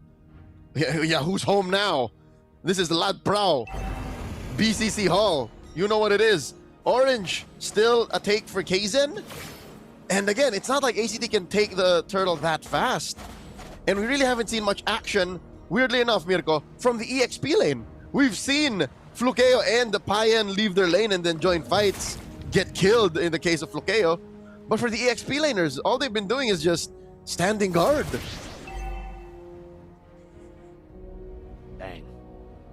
It's so slow. It's so deliberate. It's so efficient. Like the way they move around the map, the way they abuse the expanding rivers as well, because they go up top, they set the prio, they rotate Payan for double lane, and he might not even stay. He might just go back up top. No, he rotates over, he walks up through the bushes up top, still getting the expanding rivers, and KOG are still the ones holding onto the neutral objective, but they don't commit. It's always the thing about KOG, they never commit on these objectives. They just play it as slow as they can. They frustrate their opponents. They build up that frustration, and it ends up with ACT maybe getting the neutral objective, but then overextending. You know what this reminds me of? At first I thought I would say, oh, it's like a Thai Blacklist, but no, Blacklist never played like this. This reminds me of a Thai Falcons. Falcons are all about the game of attrition. They always play the economy, they always attack you when it matters, and Turtle goes to them! How the heck did Pine get the shadow kill in the back? Oh my god! Kaizen! He followed it through, he got the quad shadow on it, and he patiently waited for the blink back of Saros. 33 trying to cut the waves now. Oh no, Cairo is going in with a hammer. He has the body of Smith, but the penalty zone is going to be canceled. Now the DPZ with a blazing duet comes through onto Cairo. The tsunami slam. Sylvie sacrifices his life for Cairo, but the turret will fall as well as that kill. And here's what's unfortunate about the situation for ACT. They spent battle spells to lose their roamer and the turret anyways. So KOG are now ballooning forth, 2,000 up. And again, it's all deliberate. It's all calculated. And I think that's what makes it so weird for this very young squad. Again, an average age I'm calculating, most of them are just under 18, if not at 18. And they're playing on such a big stage, playing with the big boys in KOG! Oh, they're just gonna gank a Terizla here. The Lancer Flare, not enough to pick him up just yet. Zeros walks up, but now the Blazing White comes in with Payan. Sylvie, you got no flicker, you got no jump. The Raging Sandstorm, but the Tsunami Snap is right there. Good CC immune. Oh, for Sylvie to survive. Oh man, ACT are not used to this kind of MLBB. KOG have unlocked a new playstyle in the playoffs, and Shadowkill finds Carnes! Oh, even through the flicker. Not a chase in the back, but the quad shadow is still there. Flukeo can't get his hands on him. 33 flickers out as he goes for the shoulder bash, but he baits out the flicker out as well. And now, Cairo, disconnected from the rest of the team, wanted to go in, but has depleted himself of his own penalty zone. A lot of ults thrown out in that exchange. KOG now up 3K. That's what's impressive. Again, throwing back to some of the best macro teams in the world. KOG are able to make economic moves even when they're not part of big exchanges. They got 1,000, Mirko, they got 1,000 gold while getting just 1 kill on Carnes. They were, this map fits them so well. The randomization of this map fits the kind of draft that they got. Fantastic. Fantastic. Great itemization by 33 as well. Our MVP for game number 1.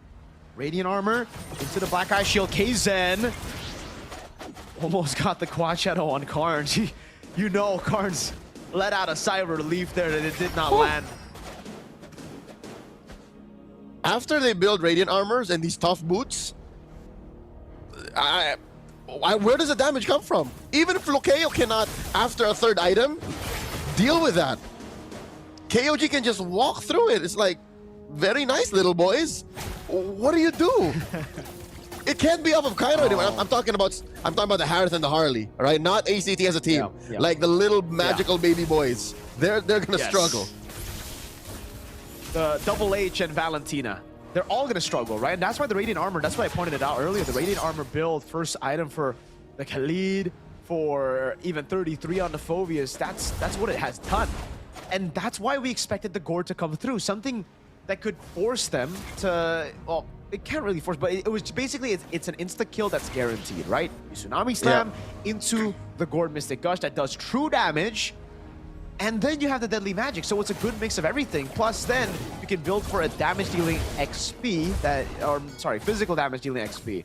But that's not what they went for. They went for Valentina instead, and just like in Game 1, you gotta question some of these picks from ACT, Leo. The synergy is just not there. This Valentina, Karns, it's literally just Game 1 all over again, but not as bad because he's not 0-4 by this time. And here's what's difficult. The draft is one thing, execution is another. Even execution, again, the aforementioned deliberate approach to the game, the KOG macro, which seems to be a signature in MSL Thailand. Maybe them and just a few others are able to unlock it. It makes team fighting lineups like ACT act awkward. They are not in their element. This is not a fighting lineup. It's like look at that long lane control. Look at that long lane control. Brilliant. Everything, all the fundamentals are done to it's perfect down to the minute details. 4-0, full objective win. That's a free Lord to KOG. It's like watching a cog in a clock tower. It's just working perfectly. Everything rotating together to tell you the time. And right now the time is all KOG. It's so kings of gamers. It's in the name. They have conquered this style of MLBB, and that's why they've gone 9-0 in the regular season.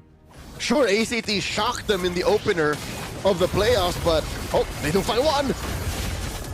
Big battle here is now able to flick around. Now pops in a quick sand gun, but gets caught in the raging sandstorm. Stolen by KZ. Goes into Lazy Duet. Coming from Payan. Doing so much damage, and KZ picks up the kill on Sylvie. That's Flukeo with the trade. But look at the long team fight with 33. Dunking on Cairo. It's a Lord on top of it. That is still full HP. Charging at these tier 2 turrets. 33 making his way into the mid lane, going for the clear, and KZ will be looking for the last tier 2 in the bottom lane as the Holy Shield gets procced up top.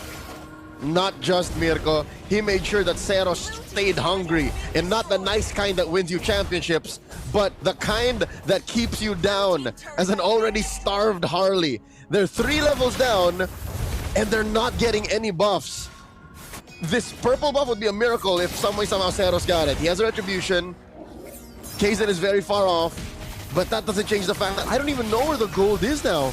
It's 5,000 up. How much of it is in the difference between Seros and KZ? Seros ain't farmed up anymore. Seros can't even go through the Radiant Armors. What more being down on items? And because Dear God, so 3K! There you go, you have your answer. Oh my lord.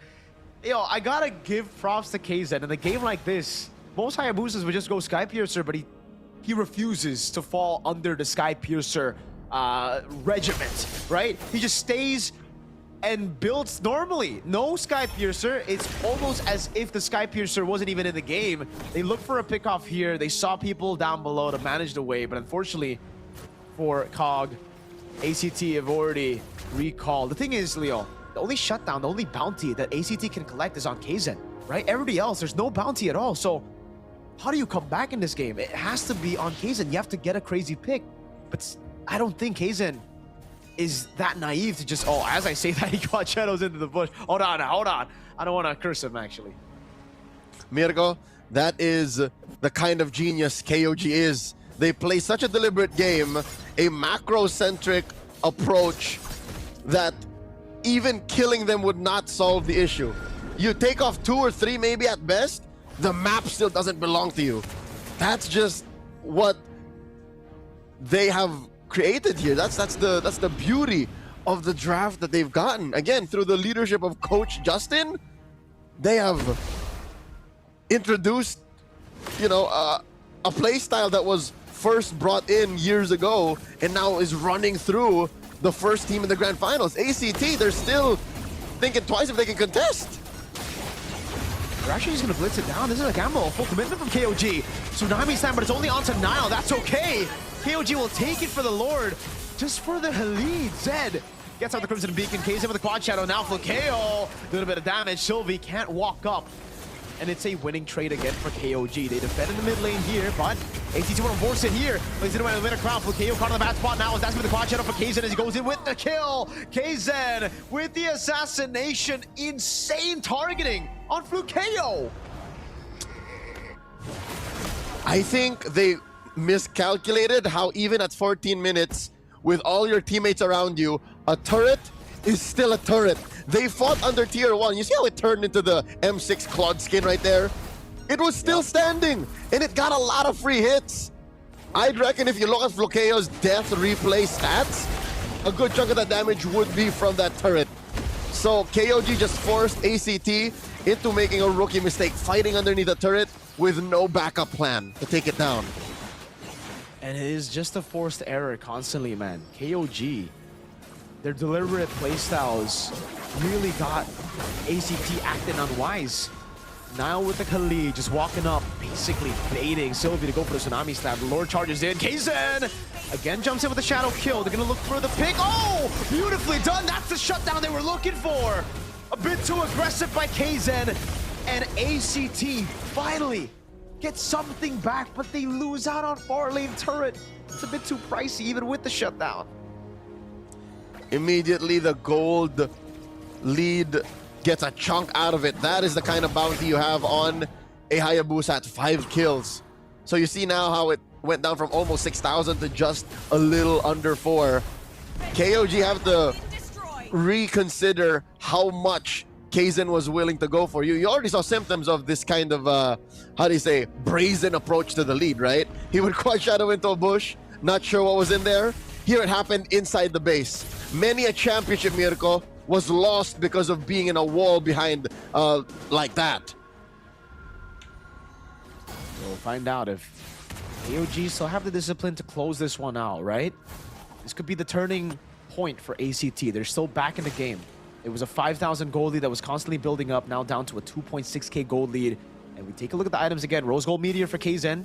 He's noticed that, again, the burst is very, very, it's there already, sorry, for ACT. Lightning Truncheon, Genius 1, and Divine Glaive is on the way to the Holy Crystal. That will change a lot. That is the big power spike they're waiting for. Have they gotten enough to bypass the Radiant Athena of 33? That's the question I have now. I don't think so. It'll take everything.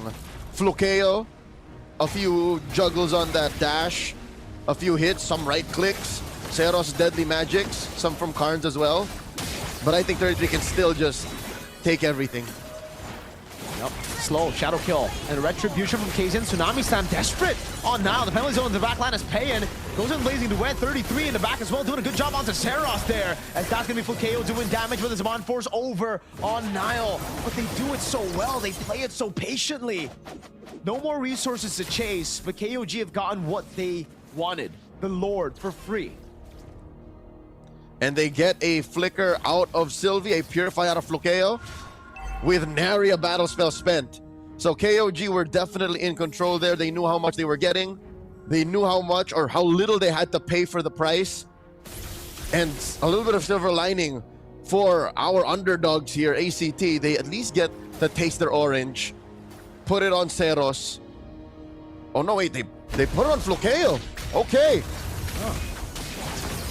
Tsunami Slam again though. It's desperate raging sandstorm from Nile. Not combo with the flicker. Oh! KZen finds the quad shadow to get Zeros down. Now it's paying with a winner crown and the blazing duet.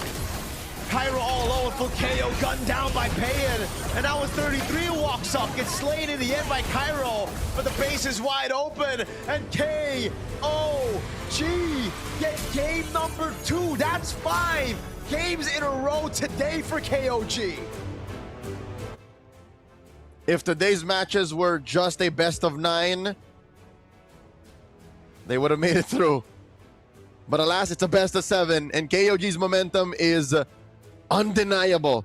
0-2 again. What do you expect from a draft that looks similar? ACT, the adjustments weren't right. Not enough.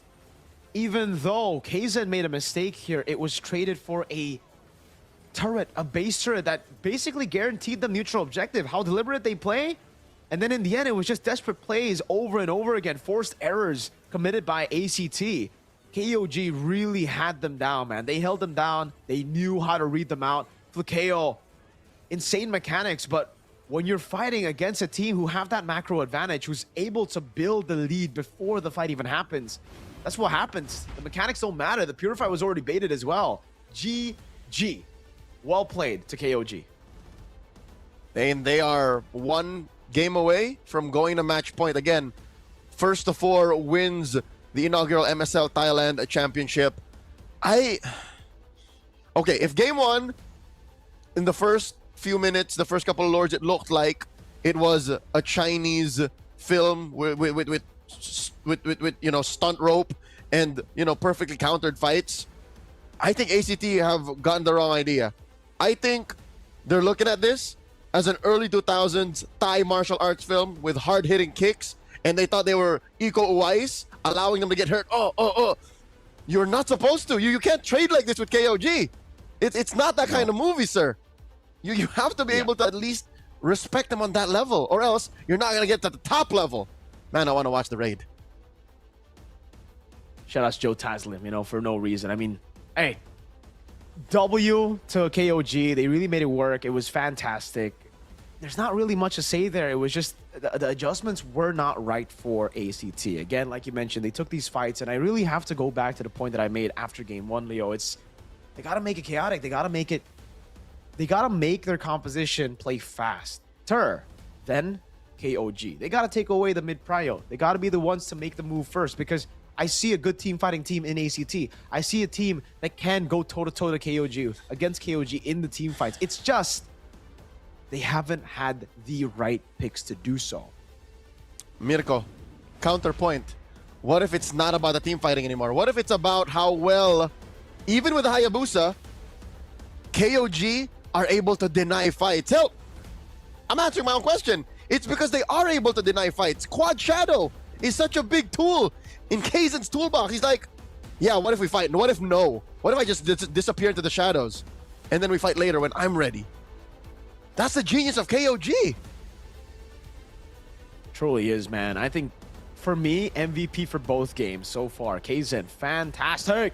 91% kill participation, 6-1 and 4 GPM off their roots as well. And no Skypiercer, plays it disciplined, doesn't go too crazy, and just stays within the boundaries of what a Hayabusa should do, right? Doesn't do anything, doesn't overcomplicate things. We go through the highlights again, and we get to see the brilliance of this guy, man. The assassination, the patience to go for the quad shadow, to hold the quad shadow, to go for a shadow kill, then quad shadow combo. He just used so many different variants of combos here as well, right? He pops the shadow kill, the quad shadow's still on him, so just in case the shadow kill doesn't get the job done, he can still quad shadow forward, skill one, then back away again. One might say he's a combo king. And it's not like he played perfect, right? He committed maybe one or two major mistakes that could have been corrected, like that death inside the base or the blind shadow here and there. But still, that's how far off I think ACT are catching up to the tempo KOG are playing at. Even when their jungler wasn't playing perfect, he was still the MVP. So I think ACT have to correct on both fronts. They got to get better drafts, and they have to play on their toes. Get Carnes off the Valentina for a start. There has to be a better hero for him. And now the question that I want to raise is the TILT starting the show, Leo? Because once you've made these many errors in a game that is all forced by KOG, the built-up frustration will get to you, dude. That TILT will start to hit. Now the question is, has it hit? If they do make the correct adjustments, who's to say that the tilt hasn't already stopped them now, right? Because look at the game again. The way that they played here, it's like we see a downgrade from the previous game. At least in the previous game, they were able to make it longer. They were able to get some fights going. This game, it was KOG controlling the pace all throughout. All the neutral objectives as well going to KOG. There are no trades at all for ACT.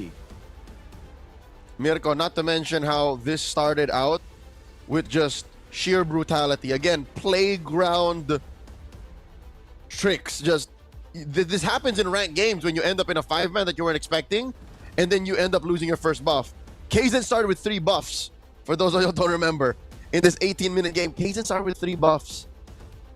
So fix that first. At least get into a position where in the early game to the mid, it's at least a 50-50.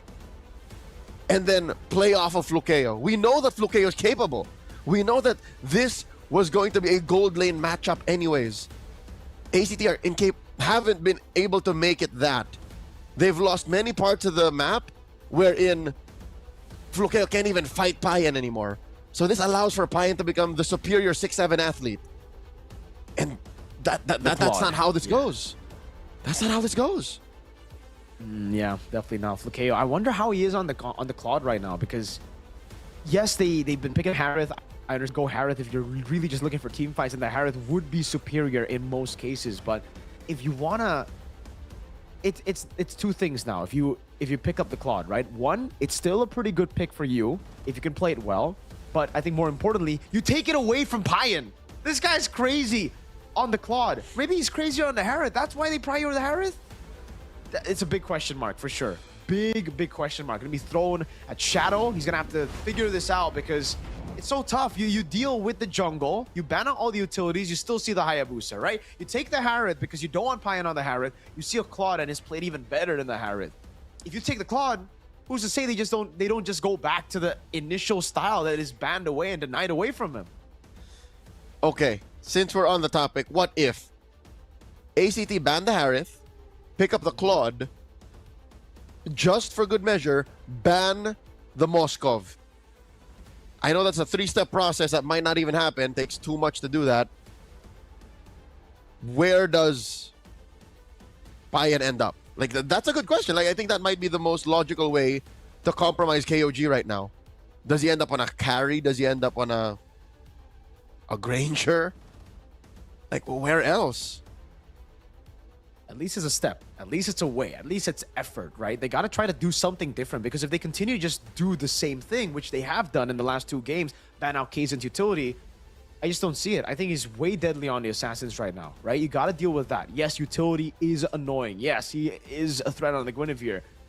You can still ban the Guinevere. You can still ban some of the utility jungles. โอ้เป็นยังไงเจอเรา2 คนแบบนี้ นะคะแปลกตากันนิดนึงแต่ว่าขอพักเบรกเกมมันๆกันสักครู่หนึ่งนะคะเพราะว่าตอนนี้เราได้ออนกราวนี่บอกเลยเกมเดือดไงเกม เดือดมากเกมเดือดคนเดือดหัวก็เดือดด้วย หัวเริ่มอุ่นๆละเริ่มอุ่นๆ ใช่นะคะก็ตอนนี้นะคะพวกเรามาทำกิจกรรม ใช่แล้วเพราะว่าคนเยอะมากก็เลยอยากจะวัดกันหน่อยว่าแฟนคลับฝั่งไหนพลังเยอะกว่ากันใช่อันนี้คุณโดยส่วนตัวคุณทีมเชียร์ทีมอะไรก็ต้อง KOG ดีวะยืนฝั่งนี้เขายืนฝั่งนี้หน้าฉันก็ไม่น้อยหน้าเพราะว่าฉันก็เชียร์ ACT จ้าน อกจากเราจะสู้กันแล้วเดี๋ยวเราให้แฟนคลับเขาวัดเสียงกันหน่อยดีกว่าพี่ปางจะเริ่มก่อนหรือหนูจะเริ่มก่อนเธอเริ่มก่อนให้เกียรติได้เฮ้ยขอดังๆนะอย่าแบบอย่ายอมนะขายหน้านะโอเคขอเสียงแฟนคลับ KOG หน่อยค่ะไม่ยอมค่ะไม่ยอมบอกเลยฝั่งนี้ก็ไม่ยอมแพ้เพราะว่าฝั่งนี้นอกจากจะมีเสียงแล้วมีป้ายด้วยอยากให้กล้องแผ่นไปที่ป้ายด้วยนะคะเมื่อกี้เราไม่ได้เล่นเลยเล่นอะไรป้ายเราก็มีป้ายเดี๋ยวเราให้โอกาสโอเคเดี๋ยวขอเสียงก่อนอันนี้ขอเสียง ACT หน่อยค่ะ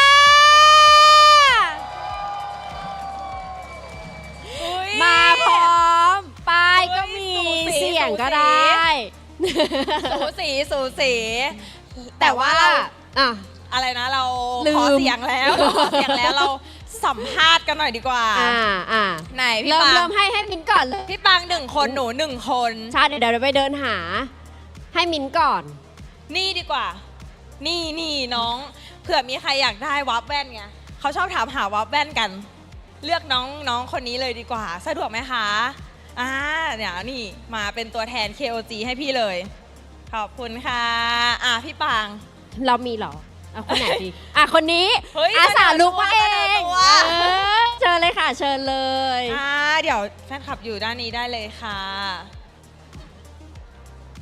โอเค แนะนำตัวกันก่อน แนะนำตัวพี่ปังก่อนได้เลยค่ะ ผมชื่อจุนครับผม จุนมาเชียร์ ACT ครับผม เย้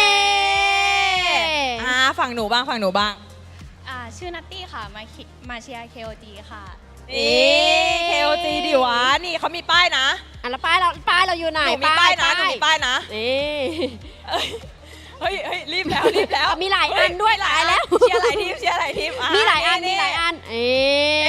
น้องรักคุกกี้โย ไม่ยอมไม่มีใครยอมใครเลย ถามแล้วในทีมเนี่ยเรามีใครเป็นไอดอลไหมหรือว่าเชียร์ใครเป็นพิเศษไหม ก็เชียร์เพิ่งมาเชียร์ครั้งแรกค่ะ แต่โดยภาพรวมก็คือไม่ได้ตามใครเป็นพิเศษ แต่ว่าชอบการเล่นของทีม KOG ใช่รู้สึกว่าเขาแบบเล่นแบบว่าเดินกันแบบทั่วเลนทุกเลนอะไรอย่างเงี้ยค่ะ รู้สึกว่าเขาแบบเป็นทีมเวิร์กที่ดีเลยค่ะ มันเป็นอย่างนี้นี่เองพี่ ผมมาเชียร์พี่ชายผมเองครับฟุกโย67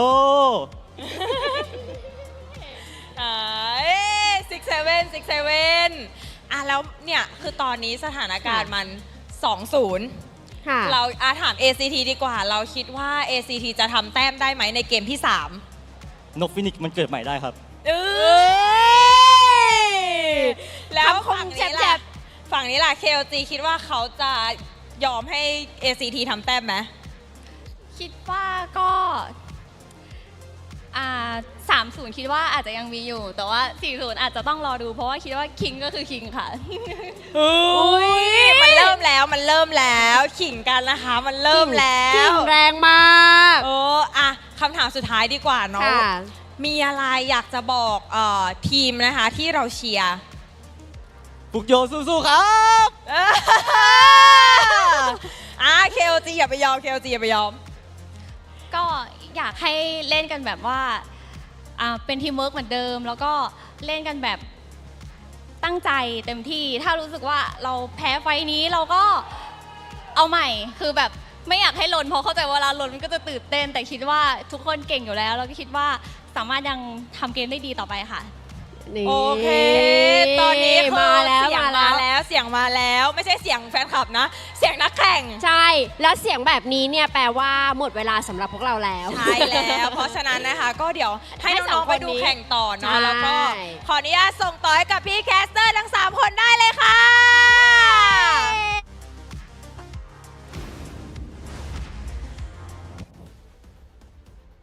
Kapkun Club to Minimint and iBaby, despite the shocking start for their fan screaming or cheering showdown. It's good to see that at least ACT fans are still in it. So they haven't lost hope. They are not, as we say, on the TILT yet. Safe to say. Hey, they did a good job. Very, very good job there. Giving them the motivation necessary. See, sometimes, Leo, we talk about the TILT, we think about just the game, but we forget about the audience. We forget about the fans. The fans are such a big component of how the teams actually get extra motivation. And I think Flukeo, especially, after hearing that interview, that one fan who said, Flukeo, I love you, 6'7". That's a big buff for him, dude. He's probably 6'7" right now. He's farming the 6'7" as he continues to grind, maybe, to get game number 3. It all starts there, right? It's step by step, though. They can't be thinking about, game 7 yet. They got to think about game 3, how to get game 3, and then after that, one by one, just one game at a time. Couple of games I think they should think of is game 1 and 2, because they have to make sure not to do whatever they were doing then. There's very little, I think, that's scavengeable or salvageable from those games, because sure, there was some fight in game 1, but I think they need to reset. It has to be a totally different angle. Maybe go for that gold lane trade that we were talking about, but it's going to cost them, because consider this. To be able to do that, they might have to concede the Freya, which is, in my opinion, and I'm sure you agree, we opened the show with that statement. We opened the show today with that kind of mindset. Freya is dangerous. So it's not as simple. It's not as simple as pinning Payan down. Yeah, you're right. You're right. I don't think they let go of the Freya though. That's something they just don't do, brother man. Let's take a look. Random map draw. It is gonna be dangerous grass. There you go. We got the 6-7s in the building as well, man. Hey, those are Bacon Time supporters. I wonder who they're supporting here. Do you support the team that just beat them, eliminated them today, or do you support the team that eliminated them in the upper bracket?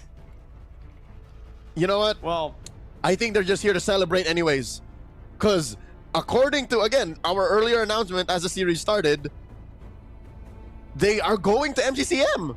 So there's a reason for them to just, you know, be here for the vibes. People do that, right? People just stay for the vibes. They do. They do. Hey, people love the vibes, man. So let's take a look at the vibe of this game. KOG, they still ban out the Freya and the Sora. All right, the Hilda gets banned out with the Akai for ACT, so they're still sticking to that Akai ban, but they're already changing a few things, like the Hilda ban at the start. Uranus, so KOG, again, for them, it's always the same approach. It's, if it ain't broke, don't fix it. For ACT, they're the ones that have to make these adjustments here and there. Let's see. Final ban coming in from ACT. Is it still going to be a utility jungler? Guinevere is open. I think the Guinevere... They banned the glue. They've left utility jungles open. Baksha and Guinevere up for grabs. Butterflies born by thy wish. Oh, okay. But KOG go for the Juicin. Okay. Zushin opener. I'm still trying to understand why the Hilda this early. What is that opening up? I don't know, but they go for the Baksha, and I really think the Guinevere is still a very, very good option to take right now for KOG. They can just go Guinevere. Heck, Guinevere Arlet? Me? Oh no, the Fovia's still open. Never mind. No Guinevere Arlet, but take the Guinevere first, right? Pick it up. Then maybe the Claude. I think that works as a way to hide your intent here against ACT. Okay, there's the Gwyn. You get one of them. Oh. So they're giving ACT here an ultimatum. Phobias or bust. And ACT aren't biting. They go for the Zetian, her first showing in the series. And Phobias has got to go. I think KOG get rid of it. Blue 1 or 5, blue 4 or 5. I think so too. I think they ban it out here. The Cho gets banned out as well. They're taking away all the other roamers that can really deal with the Khalid in terms of clear in mid, right? They can level the playing field in the mid lane. They instead ban out the Claude first. Actually, I'm not against that. That's a very, very good ban. Claude wins you games. It has won KOG all 5 of their games here today. So banning it out, oh, sorry, all 4. There was one game where he played Harith, right? So there you go, the Harith, no Claude. They just double down on the Moskov. I still think the Fovia should be the ban out, especially if they are considering an Arlet pick here. So ACT, if they don't ban Arlet, KOG go for the Fovius ban, and it kind of forces ACT to pick it away from KOG. Because if not, KOG get a ridiculous comp, dude. Guinevere Arlet with Harith and Jusin. That seems like an almost auto-win situation. And they let it go. They banned the Marcel. Which, again, is also just as bad. Again, imagine all of that, plus still the chance to get away with that wombo combo. I am the sovereign of the abyss. Oh. They're letting go of the Phovius. Huh. Oh. Yeah. Wait. I wonder what they have. Yeah. Are you... Terizla? Is it... What? Terizla or Esmeralda? I don't think you want to go to Esmeralda against a Baksha, right? I mean, that's a foil. You win one, you lose one. Yeah. Where are we? Okay. This draft has gone... I'm confused as well, yeah. Gone a totally different direction. None of us expected. And mind you, this is KOG choosing to go first. They chose blue in DG. Yes. They did. All right. I guess we'll just have to find out here. They're definitely not going to be the Arlet, right? The way you pick it up against the Phovius, unless you're that confident in a combo with the Guinevere. Technically, even if you go Arlet against the Phovius, if you're able to lock the Phovius down, it's a-okay. There's no combo with the Guinevere. This is an independent Guinevere that's going to be solo looking for sets. It's just a Hylos and a Juice. I guess it's the Juicin, right? You pick people up and then you hope for the Valor Requiem to be ready. It's just a good stuff Guinevere. It's not necessarily synergizing with anything. It's just good. Huh. ACT, they still need a gold laner. Moskov. That's it. What about the... There you go. Go for the Moskov. I was thinking, what about the Granger before that was picked up? Because it will be pretty good against the Harith. And the thing is about the Moskov, when you're up against a CC with Vengeance, it gets tough. So they decide to play that. They still decide to take that gamble. Is this enough for ACT to get a game? Leo, what do you think? What I like about ACT's draft is their respect for KOG's macro. So that's something that we haven't really seen in the first couple of games we played. So now with their backs against the wall, not quite yet in the dirt in the corner, but it's still pretty bad. I think by investing in the macro, in controlling the map, by picking the Moskov instead of the Granger, that Zetian early on, I think it's a good effort. I'm glad that they're not forcing what they're trying to make work in game 1 and 2. So if the tides will change, this is the best way to start with that. A tank jungler, utility jungler in the hands of Seros, a hero with natural peel and Karns, and a macro marksman in Flokeo's hands. This is a good start. Let's go into game number 3. Is it going to be match point for KOG, or will ACT finally get a game, get something back in this grand final best of 7? Finally, we don't see Nile on the Khalid. That's a very good takeaway for Sylvie, man. And it is, as expected then, mid-prio for ACT with the Khalid, with the Zetian as well. That's why they also pick up the Baksha. This is, I'd say, very Onic PH, right? Like, just pure mid-prio into a fast-clearing, fast-rotating jungler. Let's see if they can actually get the lead the way they wanted. Okay, great take. And that's a start. That's a start. If you want to be able to fight against, you know, a Thai version of whatever Falcons is, you play like a team that you know, gives them a good fight. You play like Onic. If you wanted to take this to the next level and make it more Onic, you go for that orange gambit. After your rotations, you attack their orange side, but KOG are good on the response too. So Kaizen cleans up house. 30 seconds to the next turtle, lower quarter. He might even be able to cross to the small camp on Seros. Nope, Seros gonna get to it. Yep. It's just the slow build. Kaizen waiting there. Seros still able to clear it out. So neutral objective battle here. Really comes down to execution, I feel, right? Especially considering it's an independent Guinevere. It's a Guinevere that has to look for his own sets. ACT can play with tempo. They can rotate to the neutral objective first, but they have to be careful about these extra bushes on dangerous grass where the Guinevere could possibly be waiting, and that's why it's slow. Deliberate, I guess we should use. Zeros goes for the XP Crab. He should be able to take this, and this is good for Kaizen, I feel. He's already gone the purple buff, and he'll have plenty of time to get back into the neutral objective. Turtle's at half health. Zed's pushing Karns away. No passive on this Zetian anymore. Yep, there you go. Kaizen's walking up. That's going to be the right win as the Lancer Flare picks him up. A kill over as Nile will fall. But it is just a neutral objective. Kaizen! Oh! Vision Migration of the Valor Requiem onto the Khalid. Goes for the kill, gets it. So it's a 1-for-1 and a neutral objective for KOG. SOD no one home. I wonder, in a world where that hit, would Flukeo press the button? Because that was not a fight I think ACT should have forced anyways. But I get it. It's in an effort to protect Seros's purple. And at least they do score the Little Wanderer here. So this will at least keep the lead close. 300, 400 gold. But at least it's a better spot than where we were earlier. ACT are doing well to recover. This is a good start. I'd like to see where it pops off though. But here's what I think might happen. There's no real point of popping off, man.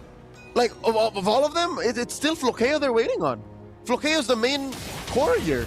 All of them are all just gears in the machine. That's true.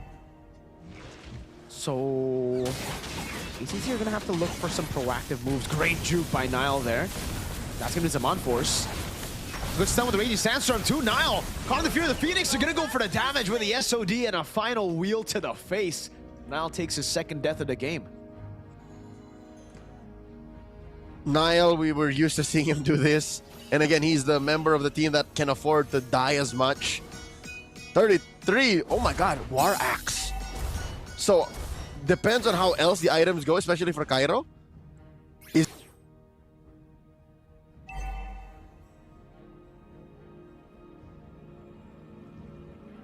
Seen him get an MVP off of a hero like this.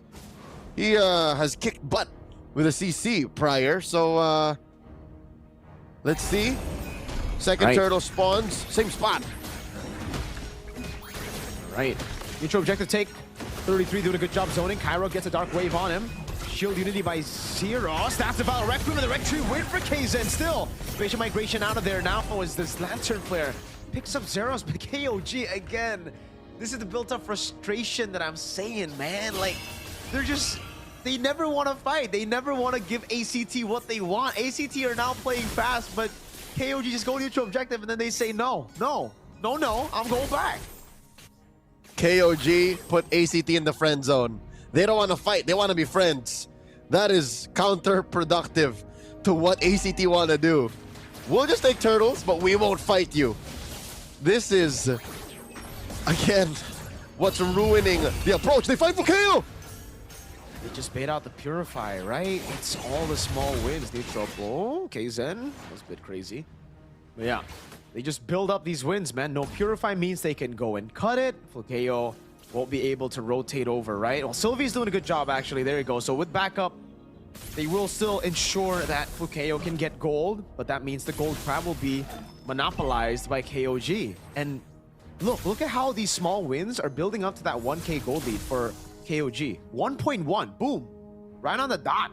5 minutes in, 2 neutral objectives. Yes, ACT are doing a good job at damage control, but KOG are doing an even better job at building a lead. It's not a fight, it's not those kills that you would expect, but it's still small wins. It might look like it's free how they're giving farm to Flukeo, but there's an opportunity cost to everything. The fact that Seros and Sylvie have to babysit this Moskov means elsewhere on the map, Kaizen is moving. Elsewhere on the map, Payen is getting free farm as well. Not to mention how Zed can just flush out these brushes of ACT members. So this final turtle, again, if ACT don't get Flukeo in, could just be another free KOG turtle, 3 for 3. Because Flukeo, again, I mentioned it already, is the only real source of core damage for ACT. Kaizen's already on the neutral objective. They're holding this mid bush so well. Niall's occupying that little pixel brush as well, and it's, again, denied away. Spatial migration, Valor Requiem into the pickup, and the yo-yo forces Cairo to get away. That's a Raging Sandstorm that doesn't land. Where's Pathway, and now the Crimson Beacon. ACT are out of the neutral objective, and it's through KOG playing the deliberate game. A turret down below falls. That's what you expect for the Moskov, but Payen pays it back with a turret up top. Just when you think ACT were a step ahead, KOG says, nah, check your top lane. They always have the response. They always have the right answer. Niall here, flushing out brushes. And look at the pressure 33 is putting on Flukeo, bullying him to retreat underneath tier 1. What do you do? If you're ACT now, you scale. That's the easy answer. But with a Phoveus and a Baksha, much easier said than done here, right? Like, KOG still have ways to shred those frontliners. They have a CC in their composition. They have crazy CC as well. Not the hero, but crowd control with the Lancer Flare and with Kaizen on the Guinevere. It's not brawly at all. It's such a deliberate game. We say this constantly, but it is what we're seeing on the map. Flukeo only now gets his golden staff. Payen is already on the way to a Holy Crystal, and to make things even worse, that's a Queen's Wings for Kaizen. Not a Winds of Crown, Queen's Wings. No, this can't be. Mirko, do you see how much gold Payen has over Flukeo? How much? Almost 2,000 up. Almost 2,000 up. What? See, those are the small wins. The monopoly on Gold Crab. See? 1,200, 1,300. See, so my math may have been slightly off, but still, with no kills on either of them, that just means it's more effective space for KOG on the map. Yes. It's the small things that they do during the neutral game. When there's nothing happening, KOG have been the better team, right? They've been rotating constantly to XP crabs, gold crabs, and it has put them far ahead now because it's those small wins that get them here. 1.7k gold lead, and the XP lead is quite massive. Look at Zeros. 2 levels down against Kaizen. All across the board. It's a level lead for Payan even against Flukeo. Not something you would see all day, man. Like, Moskov usually will have the lead over the Harris. Sylvie, caught on the bad spot, still able to escape there with the dashes. Now with the Lantern Flare, locks him down. Valor Requiem a bit late to the party. The Fear of the Phoenix locks Kaizen, and now it's going to be the all-in as the Divine Force gets used up, and the SOD lands. Flukeo in the back, onto Kaizen he goes, with the Queen's Wings is doing work as Kaizen's able to survive, but he moves back. Bang! And Payan blows him up! A double kill! Flukeo was so close to saving the day, to possibly getting a kill on Kaizen. But it all falls for KOG. And now it's Kaizen walking up, getting a stack of that passive on Carnes, forcing him back and getting a free tier 1 in mid and bot. Leo, we gotta bring it up. Is the TILT starting to hit for ACT? If you just isolate that moment, it seemed like it was. Flukeo was so desperate to get the kill. Even Seros was like, just get me in retry range. I don't care about the level gap. We're gonna make it happen. We're crossing this bridge. But they forgot how high the water was. They forgot how big the gold lead was between these gold laners, and how KOG are just so good at splitting up fights. That could have definitely been an ACT win, but KOG just knew how to delay enough and to force ACT to overcommit. And now they have a Lord. Now the map belongs to them. It's blue. Mirko, Flukeo will have to struggle to get anything out of the map now. Oh man, not just Flukeo, even the utility jungle. Look at that. Zeros baited out already. Flukeo tied up with the current call. The Fear of the Phoenix is baited out, and Flukeo was all alone. He has to purify, but what will it do him? Nothing. Flukeo isolated against 5 members down below as the Lord almost solo took the turret. Kaizen! Spatial migration of the Valor Requiem into the Winter Crown that he just purchased. Sylvie gets away with the quick Sand Guard. Oh, the healing saved him there, and the Holy Shield as well. But they want to go for the base turret, a far lane base turret with the First Lord. Payan already popping into Zaman Force, going to go for the turret right now. It's a full lock onto it as Cairo jumps around with the Infernal Pursuit. And ACT keep it alive. Oh, but KOG, Leo, there's literally no bounty on the map with a 5,000 gold lead. It's the same thing as game 2. You can pick apart this lineup, but at the end of the day, that's not what gets them down. The only thing that could beat them is a mirrored macro play or a clean wipeout. Neither ACT are capable of doing right now. KOG fans are feeling it in the stands. Oh my lord. Mirko, what at least ACT can hold on to, evident in that push down bottom, is the one weakness KOG's lineup has. They have no clear turret killers. There's no wave murderers. They all have to punch these minions the old-fashioned way or slowly burst them down with attacks and skills, but there's no marksman. So that's one thing they can be thankful for. They can at least defend underneath their base. Did they just concede the Lord? That was a retry from Zeros. I mean, he needs everything he can get. Maybe that's what he thinks he can get. Maybe they don't go for the neutral objective this time around. Oh, I wouldn't blame him. 13 seconds for Zeros, so it's not going to be the end for him. He can still rotate over, but Kaizen's already starting it. And at least now, you can see where Flukeo can be very useful. No, they're not even contesting, right? Yeah, no contest. Nope. Unless... I don't blame him. Zeros? From the side? No, he's on the way. Shielded a knee. He tries to go for the ride, man. The Valor Requiem gets used up. The Spatial Migration as well, but now the Fear of the Phoenix catches all of them, but they play it slow. It's just a curtain call. Blitz from 33! And the Spatial Migration. Look at the damage of the Synchro Vision and the Unlead dashes. 33 is melting through the front line of ACT. Tis why the Harith was constantly denied out of Payan's hands. If you thought His Claude was a work of art. His Harith is a masterpiece. The magnum opus of KOG's possibly first MSL Thailand championship run. They jump on Flukeo and it's over now. It's just a matter of time. Ladies and gentlemen, the match we thought was gonna go all the way, it's match point for KOG! One game away from hoisting that MSL Thailand trophy. One more, Payan says, one more. The Kyrie Zed urges the KOG fans in the stands to make noise. What must it feel like to be an ACT fan now? They're in disbelief. I mean, we don't even need to ask the question for KOG fans. Look at them celebrating in the building already. And it was this final fight, right? Like we were talking about the scaling portion of the game. Yes, Seros and Cairo can get tanky, but that's where the CC comes in to shred you down, and it was brilliant. Sylvie falls as well. Folks, if this was a best of 5, it would already be done. There's still a chance. We've seen teams come back before. But do ACT have it in them?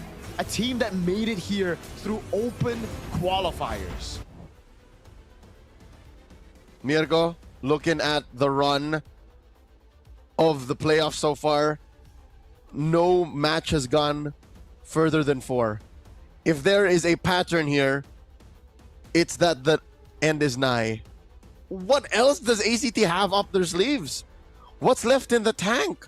I'm not counting them out. I'm more asking important questions. What else can they do to stop KOG's rampage? If I had answers for you, I'd send it to the coach right away, brother. That's the thing. It's sad to see a team do so well in the upper bracket run, actually beating KOG, but then it's impressive to see KOG's adaptation, Leo. Like, they came in today as the regular season KOG. The teams, or sorry, analysts were all expecting, casters all around Thailand were expecting 9-0 invincible run in the regular season to a drop in form in the playoffs to now a refined version of the regular season version of KOG. And ACT, it's the opposite, right? They did a phenomenal job. They go all the way to finals, but here they're completely read out. And KZen, man of the hour for sure, man. Game number 1, game number 2. For me, even though game number 1 went to 33, it was KZen in my books. Game 3, all 3 games, it was KZen, Leo. It's all him. That's what he's feeling in his hands. The energy, the power, the vibes of what is seemingly, eminently, inevitably his title. He's one game away from becoming one of the first MSL Thailand champions. 3-0-5, didn't die. This is one of KOG's signature moves. One of their major strengths is, number 1, yes, they're very good at this macro-centric playstyle, delaying fights, denying engages, and second is using the map. In broken walls, they pick Barats. In dangerous grass, they picked Guinevere, who again doesn't even need to use her passive. She just literally stands in bush and says, all right, it's Requiem time. That final play, man, it's just so tilting to see. Flukeo got the SOD. He targeted the right member as well. He went for Kaizen to take away the retribution, but Kaizen survived with a sliver of health thanks to the burst as well from Payan. And then the cut into the bottom lane. Flukeo was left all alone. The neutral objective gets blitzed before they can even react to it because of the massive lead.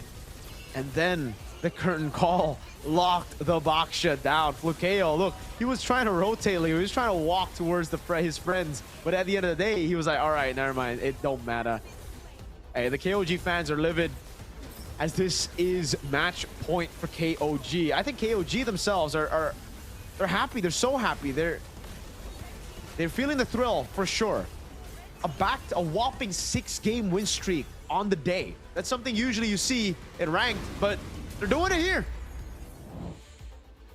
They turned the BCC Hall in Ladprao Central their gaming room, boot camp, training facility. They just literally said, okay, let's just Let's just run through everyone that stands in our way. And the games, Mirko, the games get faster and faster. How are they doing this? It's like they just keep getting better and better. I have no idea. They are getting better though. Like, even in the game time, if you guys look at it, if you guys have been paying attention to it, folks, 20-minute game to an 18-minute, a 17-minute game to a 14-minute game. It's 14-minute game. Literally cleaner every single match, every single game they play. Even in their first match, we saw some holes. Bacon Time were able to get a few games, or sorry, not games, a few fights in. They were able to make it close. And then we see the stomp in game 2, the stomp in game 3. And then now here, same thing. KOG starts slow, deliberate. They lure ACT to a false sense of security, and then they tear that hope down to its core. The Twins aren't doing too well. Sylvie and Saros, they're lost. And I don't blame them. It's easier said than done to go and step up against KOG. And I'm glad that it's us Twins that are just calling the match and not playing against them. Because at this point, we're just asking questions. They are literally questioning themselves. They are looking deep inside, saying, what else can we bring out? Twin, literally, what else can we play? Because we've tried to deny the Claude. We handed him the Harith. That's apparently worse. We've taken Carnes off of the Valentina. Took us 2 games to do that. They've adjusted almost every possible thing. They themselves have played. Seros has played. I'm Seros, by the way. Are you? Silvio. If I'm Seros, you are? Silvio. So you're Sylvie. I've already played the Baxia. You've stolen away the Khalid, and it still didn't work. I have. It did not. Where do they go from now here? What? Exactly. That's the thing, right? Like, we've been trying to slowly also read into KOG. What do they need to do? What do they have to do? What do they have to plan out? What changes do they have to make? Gameplay? Draft? At this point, it's everything, right? And it just seems like they've gotten read out. They've gone completely read out already from the first time they met up in the upper brackets. Yes, ACT were able to win, but KOG downloaded their playstyle. They downloaded their style of play, and now we're seeing the execution to that blueprint that KOG have set for ACT. KOG are architects of their own fate. They have erased and rewrote everything in the book to make sure that history states KOG have become the very first champions of MSL Thailand. They have built the blueprints to call this truly their house. And they just have one more game to embrace destiny. One more game, lest ACT turn the page themselves and scribble their names in there. Again, these are kids. They're very young athletes. None of them are older than 18. Eldest possibly maybe 18, but imagine being in this position, man. Imagine facing off against, if you're 18 and 30, imagine being oh man. Imagine looking up to, literally in Cairo's case, looking up at 33, saying, you're my idol, and now I have to fight you in the EXP lane. Could Aura could Aura have played a role in this? For sure. I mean, we have seen it before, right? It's something that, it sounds weird. It sounds weird, like, well, what do you mean aura? What do you mean all this thing? But when you play on stage, it really is all about the aura. It's about the stage presence. It's about going up against names you've seen before. As Leo said, this could very well be kids from the open qualifier that made it, that back in the day when 33 lifted that MSC 2017 trophy, we're watching. And we're idolizing 33. We're idolizing IZ. We're idolizing the IDNS roster, the full Thai roster that did it in their first international. And looking now at themselves and seeing we could do it too. And now it's all about who wants it more, right? Going up against your idols, you gotta lock in, bro. At this point, it's make it or break it. It's 3-0. You've had 3 games now to lock in. Wake up. Is that all you got? Wake up.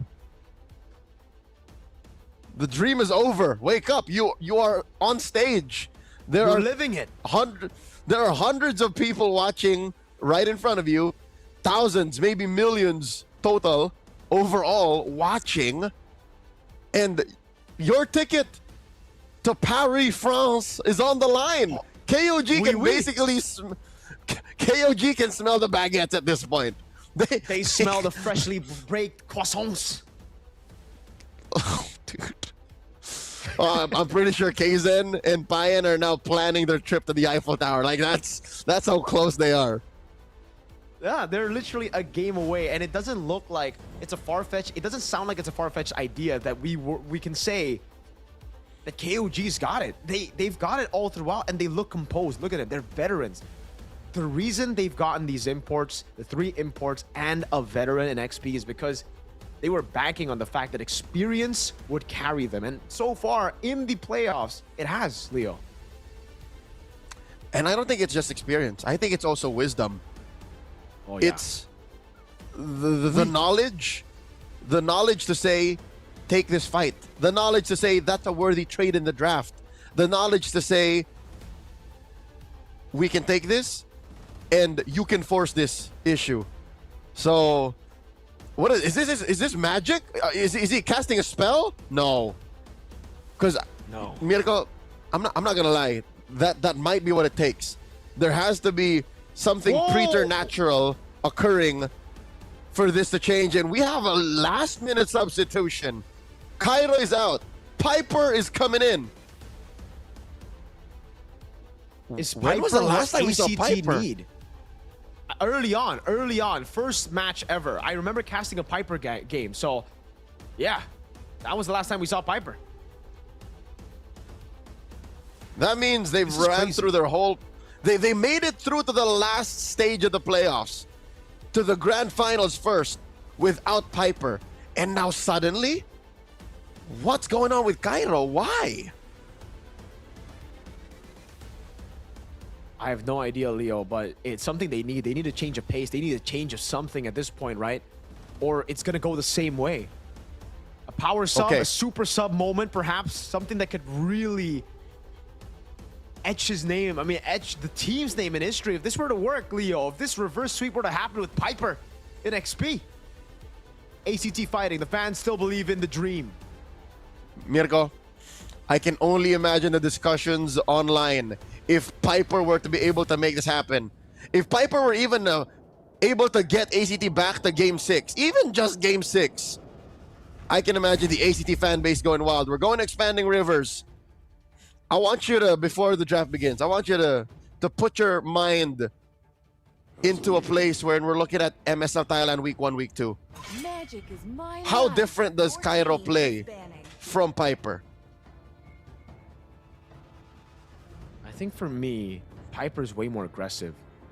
Early on, especially for the neutral objectives, he's there to just create space for Zeros. That's what made him special. That's what made ACT special early on in the weeks, right? They were aggressive. Maybe that aggression got read out. That fast tempo that I saw got read out, and that's why they struggled in the middle of the season, and that's why they had to bring Cairo. But if we were to think about that again, and we were to go back to a few of the points we made early on in the best of 7, early on in the first few games, we did say ACT need to make it quick. They need to play faster than KOG, and that means it fits the bill. Piper might be the solution to playing faster. It's just now, is it too late, right? You always have to ask that question if you're at match point to bring in someone like this. All right. A lot of factors coming through. Yes, they need a little bit of speed, a little bit of aggression, a little bit of proactivity out of the XP lane. We don't know for sure if there might be some aura involved. Again, intimidation out of your idol. 33 to Cairo. But also, something that we haven't mentioned up until now is Piper hot enough? KOG start off here with a Zushin. Is Piper hot enough, Mirko? Because unless he's been doing jumping jacks throughout game 1 to 3, he's just been sitting, he's just been watching, studying KOG. But how are his in-game senses? How are his fingies? Oh God, I'm not a fan of this, dude. Well, I'll answer your question. I don't think so, right? He's definitely not warmed up. He's playing, right now he's heated up by just the situation alone, Leo. That's true. Speaking of, Baksha Khalid, the Claude is open, you've banned the Harith. You've basically given Payan a free Claude with nothing to answer it with, right? Neither of these heroes do anything to the Claude. So, Hyuko puts his hands up saying, oh yeah, we got the Claude. And of course the Cho, who almost single-handedly stops Khalid from praying. That's the thing. That's the thing. They got the CC. They got the dashes right now. ACT, do they build on already a crazy early game comp with a Phoveus to guarantee neutral objectives? Or do they just go? Because at this point, you can't even go Yi, right? There's a Claude there. It's tough to pull it off. And if you don't go for a marksman, never mind. They don't go for a Phoveus, it'll be banned down, I feel. They don't even go for a marksman. That will also be limited down. Fukeo, no Moskov, I think, right? So, Tara taken out, Moskov's gonna be banned. They go for the Zetian, and what combo is this? They're gonna ban the Obsidia too. I think KOG's gonna ban the Obsidia as well. You're right. So You're the right. question is, Yes. what's left? What's left for Flukeo? This is Clint? If we're thinking against don't get me Claude- started. Don't get me started. Clint is an anomaly in the metagame. Many a time I've played it, we've played it amongst MPL casters just to try it out. It's easier said than done. So the teams that get away with winning with a Clint are not the norm. Oh, they banned the Obsidia. There it is. Banned the Moskov too. It will be the Obsidian Moskov here, final ban. We even need to care about the Granger. They have a 2-stin, they have a Claude, they have ways to deal with the Granger. Harley ban already. ACT trying to limit down some of those assassin picks from KOG, but I think we've seen more than our fair share of crazy picks from Kaizen, the MVP so far. The Akai still gets banned out, Leo, even this late. I guess because they have a Baksha, and it would be troublesome for the Baksha to win out neutral objectives when there's an Akai. But hey, I can say they can go for CC again and Fredrin, right? What's stopping them? Let's say both junglers are equally skilled. Baksha into Fredrin is still just a 50-50. So they banned the Leslie. They're saying, make my day, pick the Moskov. We beat it in game 3. But instead they go for the Clint. God. Okay. Okay. I get it though. You have 3 solid, technically frontliners already. 3 heroes to peel for you. The Zushin, or rather the Zetian, the Baksha, and the Khalid. So maybe that's why they pull the trigger on the Clint. But what's in the XP? I understand your frustration. I think you still need some damage. You need more damage. It can't be all on Flukeo again. You do. You do need damage. And for KOG, they can do whatever they want right now. If they want to go for the Hayabusa again, pick up the Phoveus, it can work. If they want to go for something crazy as well, anything works. They've already built a crazy foundation with the first 3 picks here. Suyo Leomord is still open. Exactly. They go for Leomord and the CC. They want to go for the throw. They want to end it right here. They don't want to give ACT a chance to play. And ACT, what could possibly be the pick they have saved up until this moment? Arlet. Not a bad pick by all means. They have combos with it as well. ACT have a draft that they can play around with, Leo. This is not bad. I like the Arlet. The only problem is, how's the Clint going to be played? Do ACT play strong side goal, or do they go for neutral objectives? I think the only way to do it is the former. Strong side gold, snowball Flukeo, unlock him from that lane immediately while Payan can't catch a breath, and then go from there. But it's easier said than done. It's not like KOG is going to take this lying down. I think it's evident that they are going to be doing that because they put a Purify in Flukeo. So they're saying, Flukeo, keep yourself grounded. We'll farm you up. You will be a stationary artillery. But it's that statement that makes me so worried. It's all in on Flukeo again. They have no backup plans.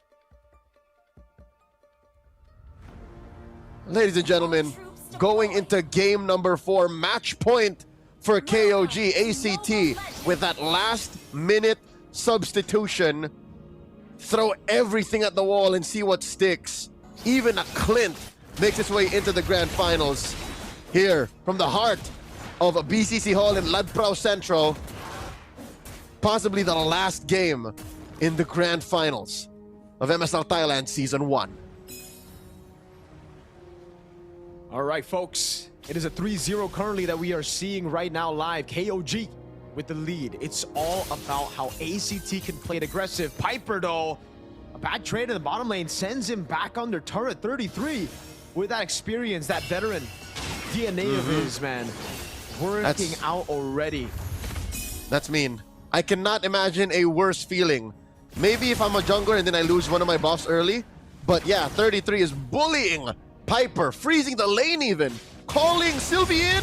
Help! Oh, there's a gank though. 33, way too aggressive. Oh my god, he still goes for the damage. Whoa! 33 gets a kill in the end. Now it's Kaizen with the rotation on Sylvie. Down below he goes. Sylvie will be able to get away.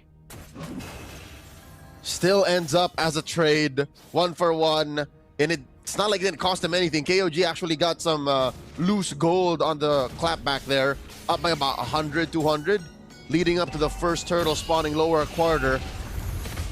I know I said I predicted they would go strong side gold, but we haven't seen any rotations for there.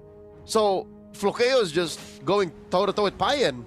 It's an island for the gold lane. All right, neutral objective. Zeros is on it. He's going to be looking for a Phantom Steed early. Onto Sylvie he goes. They're going to go for the fight instead. It's an all-in onto Sylvie right away. He's able to flicker out the safety. Oh, they're going to go for the fight, Leo. And that is 33 taken out of the equation. Turtle to ACT. KOG are getting bullied. Piper with 2 kills. Mirko, it seems to be enough. The Piper gambit is working. The Piper play.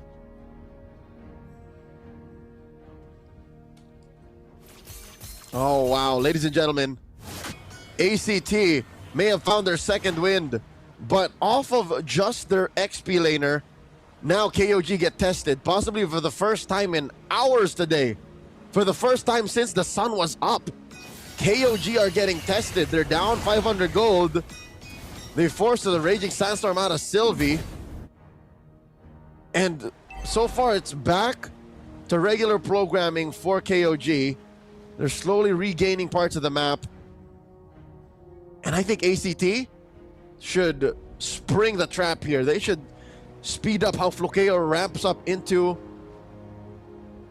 the second turtle. About a minute from now.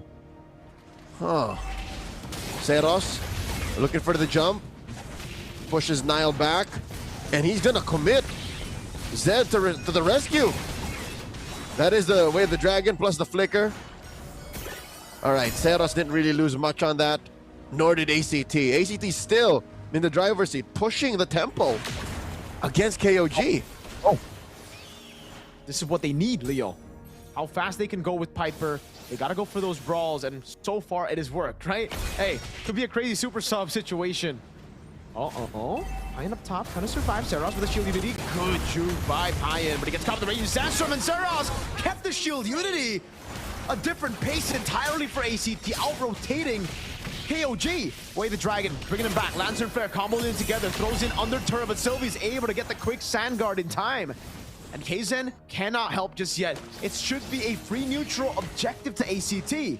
Hold on now. Oh. Now with walk up, gets to kill Sylvie. Has to flicker out. That means now it's KOG with the lead. KOG are a man up. Zeros looking for targets. Jumps Nile. Dikundo and the retreat, perfectly balanced combo together. Piper with the final slash, but now gets caught with the Lancer Flare, thrown back at everybody, and has a blaze into it even on Piper. He tries to survive, but Kaizen takes him out, and the gold lead is back to basically nothing. They level the playing field. They stopped Piper from running through them. This was key to KOG's success in stabilizing. Again, they lost so much in the gold lane. Payan now has to farm without a tier 1. But with that sequence alone, at least they stopped the bleeding. They're not out of the woods just yet. KOG did get the second turtle. If they secure the third, and they give, oh my god, Flukeo. He's fine. Oh, the clapback from ACT coming in. All right, really find they're it. too deep. Yeah, way too deep. But they baited out Purify. That's already worth it. Nile now can get a free initiation on him. And there you go. You can already see it with the curtain call as well. Nile, not in range though. A bit too aggressive by 33, getting a bit too hasty here. Maybe, I mean, I know they're at match point, but they gotta be very, very patient. They gotta still stay deliberate. And that might be what ACT want. ACT are playing brawly. ACT are forcing engages. And if KOG bites, the punish comes through. Looking at the items, that's 500 gold up. Flukeo is over Payen. And then even in the jungle, Kaizen is able to recover. It was prior all the way for Seros. But I think the main point of the main pain point is off of Piper. He's up by 500 off of 33. So 33 needs to really choose his fights now because 0-1 to 1 a CC early on, not a good look. Definitely not. And Nile's helping out 33 a bit more now. He knows that, 33's been ganked a bit too many times here today in game number 4. So getting him to rotate over to neutral objective faster. Piper, though, it's weird to see Piper on the other side of the map, but he didn't clear it out. Payen's just going to get free hits on a turret. Piper is going back and forth because of KOG's slow game. It's brilliant. They get a turret for free before neutral objective. And Payen is just committing to the bit. I think KOG are just going to give it up unless Kaizen has something to say. Raging Sandstorm now flickers out of the way. The Fear of the Phoenix knocks him down, but Seros is caught all alone, and he gets caught by the Yo-Yos. And yes, as you said, Leo, it will just be a trade. They're okay with it already. A free turret turns into a turret traded for the neutral objective. But now they go back, and they continue to farm, to continue the scale.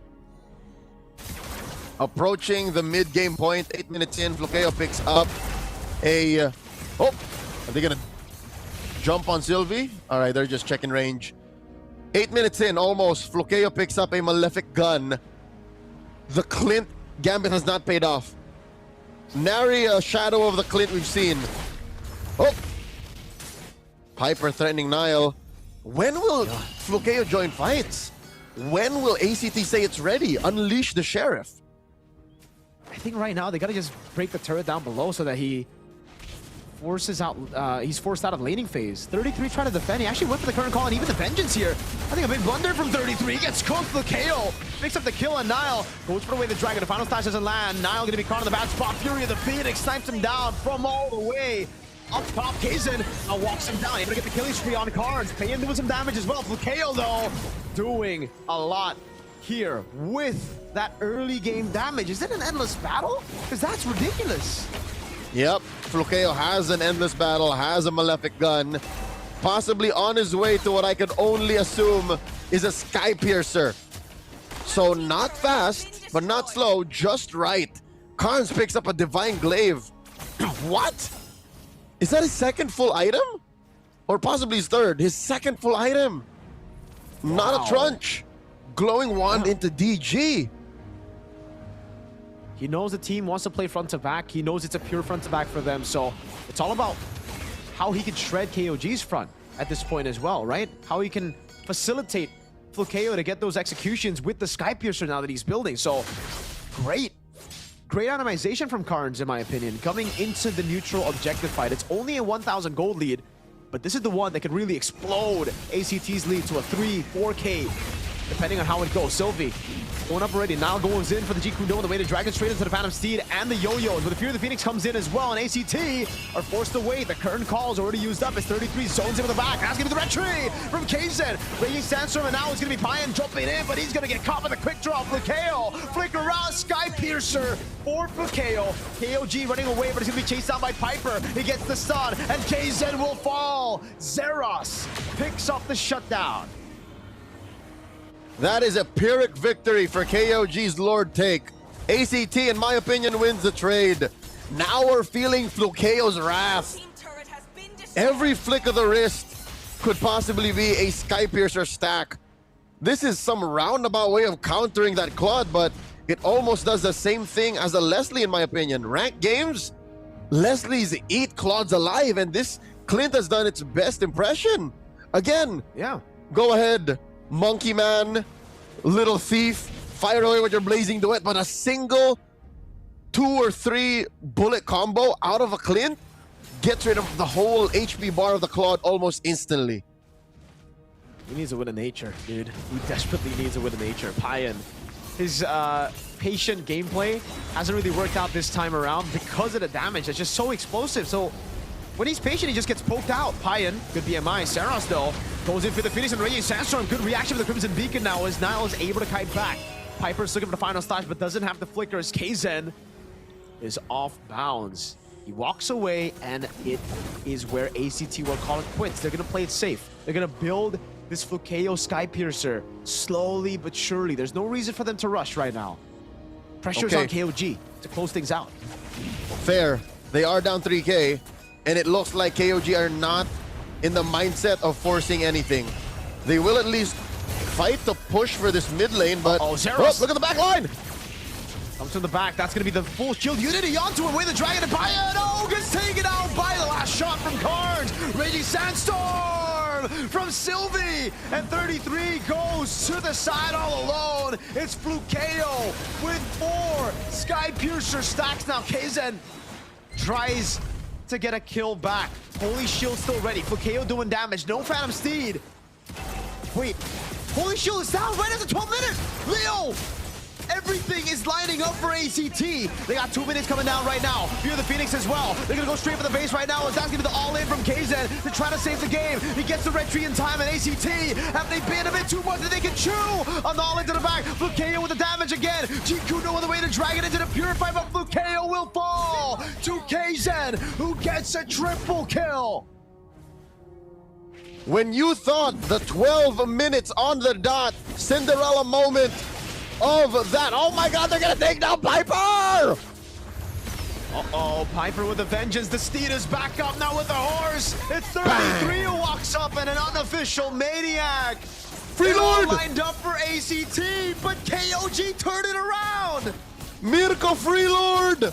When you thought that 12-minute on the dot, Holy Shield's drop-in moment was a fairy tale ending for possibly going to Game 5, KOG flipped the script. This ain't no fairy tale, son. This is the grand finals of MSL Thailand, and they take the lead.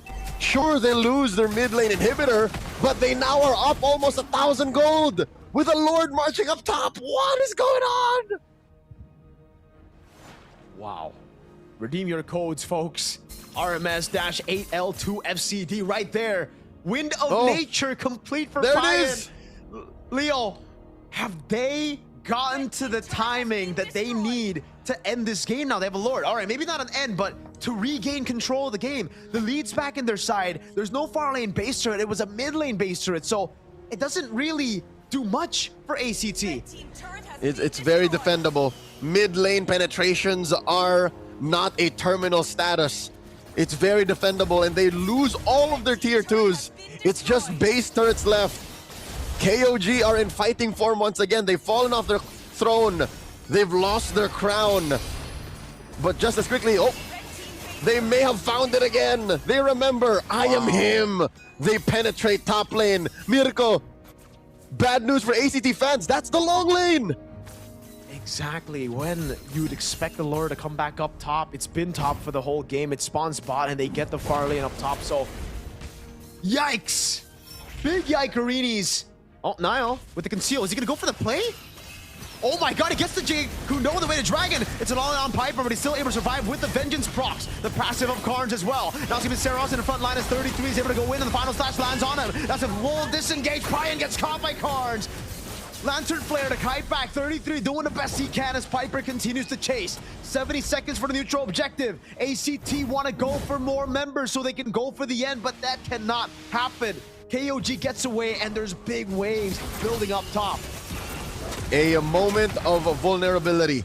KOG may have approached that fight with a little bit of overzealousness. Gigil, as Payan would be familiar with. He was a little too gigil for that fight. He put himself right on a silver platter in front of ACT, and they just blasted him, man.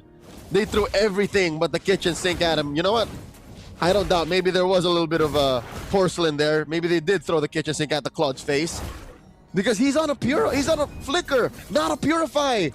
So there was no way he was going to survive that, especially if someone stunned him.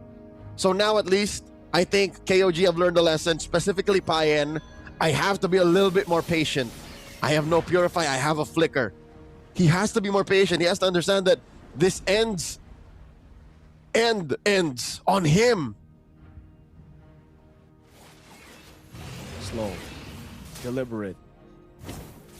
Pushed by ACT up top, but it is a super minion wave, so it will be building back up for KOG. That wave will take the turret down though, so that's a small victory for ACT. They want to gamble, Leo. They don't want to give KOG any time to play the Lord Dance. Now with the conceal already. Oh, wait, they reset it. But KO's able to dash away. He's kiting so well. Final slash into the back right now as the Crimson Beacon gets used up and Piper's isolated. Payen walks up, and that's a big fear of the Phoenix. Raging Sandstorm, and that's going to be Zed kiting back again. A full walk back as the way the Dragon locks Sylvie down, but it only gets his immortality as 33's right there. Payen with a blazing duet gets back with a nature as well. Look, KO taking a lot of damage. That's going to be Kaizen walking up with no Phantom Steed over on Sylvie. That's Nile with the jump. A flicker back away from a possible way. The Dragon as Kaizen gets back on the horse, and we have not lost a single member in the last team fight. Mirko, that's what you call in the biz. It's a 4-man technical knockout. ACT did not lose any bodies, yes, but they could not fight any longer. I think the same is, you can say the same thing for KOG. They are in such a state of lack of resources that they can't push it anymore. Even Payen doesn't have a flicker, nor a blazing duet, just came up now. And even Nile has the old-fashioned way, get in a position to get a kick.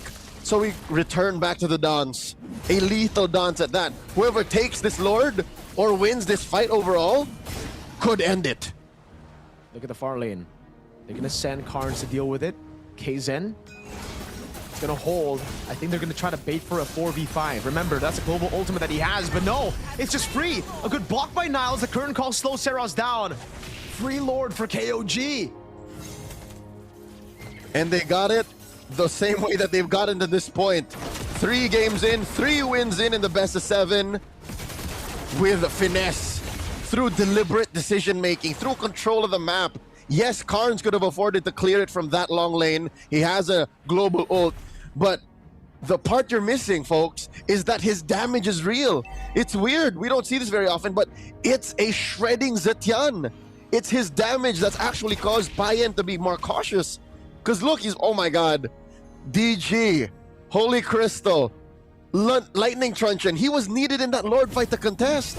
And when the city needed him the most, he was in the top lane. And now they have to deal with this 3-lane push. He had to clear it out, man. He has the global ultimate as well, but now it's a winner crown. Whoa, Payen selling the Wind of Nature. The Phantom Steed comes in handy now for Kaizen, but it's going to be down for a while. Lord up top already. Fukeo dealing with it. They're trying to go for the siege in the mid lane, and they are going to get it down slowly but surely. Second base turret of the game falls down for ACT in the mid lane, and KOG decide to play it deliberate. 19 minutes in, and KOG are dealt a hand. The deck is shuffled, and they still end up with what one could argue is a royal flush. A 4 of a kind, if you will. Long lane pressure, plus the Lord in the lower corner. Mirko, they can just run it back. It's up to ACT again to, after Piper's last-minute substitution, after all of the trials and tribulations, the struggles, the many downs, some ups that they've ran through in the best of 7 so far, to find new tricks to try and contest for this Lord. And it's easier said than done because, again, at least now they know for sure one thing. It can't be Karns. You can't send Karns up to defend on his own, but logic will state it's him who can afford to do it. Sylvie, oh, pressure on this Khalid. And he has no immortality. It's still down. It's not going to be up for the next Lord. Next Lord, Leo, is going to be an evolved Lord, right? This is where it could make or break games, man. KOG could get an end, but if ACT somehow pull it or take it, it could delay the game to a further late game. 1.4k gold lead. At this point, the gold lead doesn't even matter anymore. It all comes down to the macro, and that's why ACT are already sending all 5 of their members up top to deal with the wave so that they can try to at least have a chance against this. KO stood there. Sylvie gave him the information and they backed off. Sylvie has the immortality backup, by the way. It's back up on cooldown. Nile as well. That explains why this Cho is so gung-ho about getting in your face. Zeros back unites all around. Oh. Yeah, watch Kaizen. Watch Kaizen. I think he did cut. Yeah, he did. Oh man, he denies the gamble from ACT. It's gonna be a full push into the base, and look who they send. It's not just Carnes, it's Flukeo as well in mid. They're gonna hold the Lord. And then the Blitz. Full-on blitz on Sylvie. Flukeo's already rotating in. 33 gonna be caught in the stun. Fear the Phoenix coming down as well as Kaizen is on the horse. Zeros knocked down with the retribution from Kaizen. Final slash, bringing him back. Payan still able to get the BMI back as Sylvie is now caught against Kaizen, who's lost the steed. But KOG will back away as they've secured the Evolved Lord. Mirko, not to mention they went 1-for-1 on flickers. They forced it out of Piper. So for the next 2 minutes, there will be no flicker final slashes. And I think this is more important. For the next 2 minutes, Nile may not have a kick, but at least he keeps his own immortality. So he can eat a face full of lead from Flukeo, who, yes, just now picked up a great Dragon Spear, but that's one more body that his bullets have to go through in Nile. It's not as simple anymore. 3-lane push. KOG are hell-bent on taking all the inhibitors out of ACT's base. Wave in the bottom lane is cleared out. They have an Evolved Lord. They can just play with the damage reduction of it. Let's see it. Flukeo's trying to get as much poke as possible before the fight even starts, and he's doing a good job at it. But look at the Lord in the mid lane. It's still very healthy. Now on the back line, he's going to go over the conceal and all in. A 3-man G Kundo as the Fury of the Phoenix gets baited out. And now it's Sylvie with the Raging Sandstorm, stopping them in their tracks. Look at the Lord on the base already. It's a pickup again, and Sarah's going to be down in already as Payan goes in for the damage with the Blazing Duet of the Winter Crown. Piper, walk on the benches. Rose Gold Meteor saving him. The base is wide open. They're going to go for the end. From open qualifiers to the grand final stage.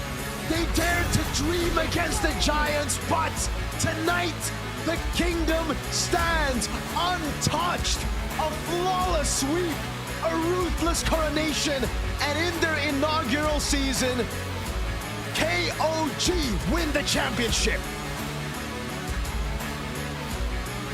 If you did believe him throughout the regular season, and if you did believe him as they ran through the lower bracket, believe him now.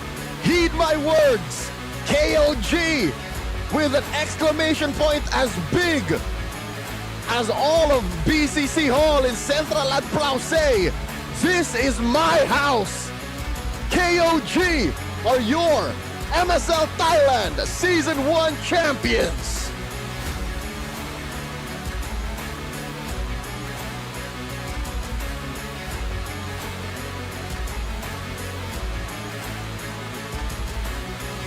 And the agony on the faces of ACT. They dared to dream. From open qualifiers to the grand final stage, it looked like everything lined up for this miracle run. But they will have to swallow the bitter pill. They need to improve more. They need to grow. But what a season for these rookies. What a season. And even though they swapped Piper in at the final game, it wasn't enough. They looked better, Leo. We saw improvements, but the veterans were too clean.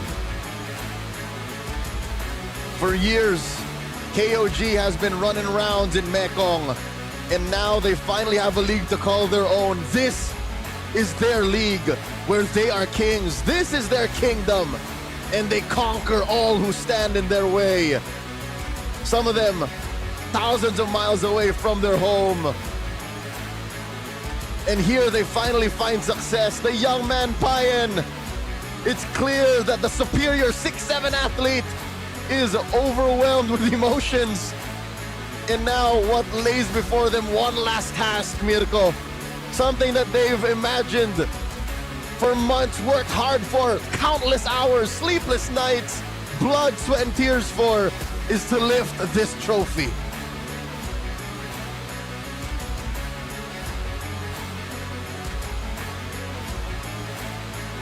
And they're gonna do it through the lower brackets. ถ้าพร้อมแล้ว เรามายกถ้วยรางวัลนี้กันเลยค่ะ 3 2 1 เอาละค่ะ และนี่ก็คือชัยชนะนะคะเดอะวินเนอร์ของเราในซีซั่นที่ 1 ค่ะ ได้แก่ทีม KOG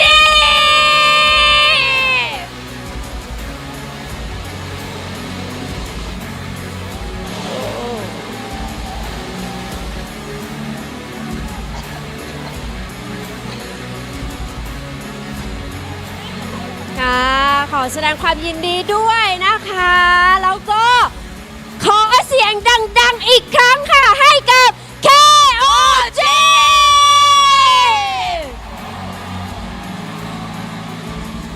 ลำดับต่อไปนะคะ ขอเชิญคุณอิสราเรียวเดชะ CEO ของ Richman Entertainment Group ขึ้นมามอบรางวัลให้กับแชมป์ของเราค่ะ ขอเรียนเชิญค่ะ ตอนนี้ก็ถือว่าเป็นวินาทีประวัติศาสตร์นะคะ ใช่แล้ว MSL Thailand ซีซั่น 1 นะคะ แชมป์ซีซั่นแรกของเรานะคะ นี่เลยสุดยอดมากๆ สมมากเลยนะคะกับอินซีดำไร้พ่ายใน regular season ของเราเนาะ ใช่ค่ะ ถึงแม้ว่าในช่วงของซีซั่นที่ 1 ในรอบ Playoff เนี่ยเขาอาจจะตกลงไปอยู่สายล่างมาบ้าง ใช่ แต่สุดท้ายก็ กลับมาเป็น ได้ ใช่ The Winner เป็นแชมเปี้ยนของเราในซีซั่นที่ 1 นั่นเองนะคะ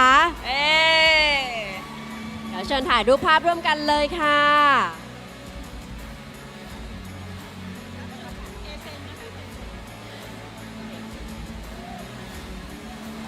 ค่ะมองตรงกล้องกลางได้เลยนะคะกล้องใหญ่นะคะกล้องใหญ่ด้านหลังนะคะมองกล้องใหญ่ด้านหลังค่ะ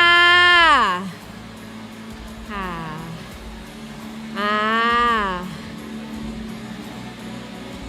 กดเลขหนึ่งค่ะ number one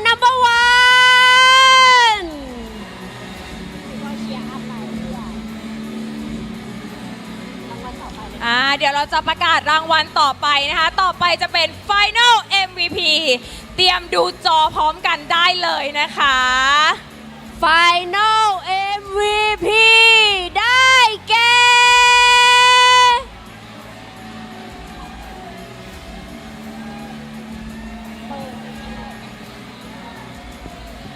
ขอแสดงความยินดีกับเคเซ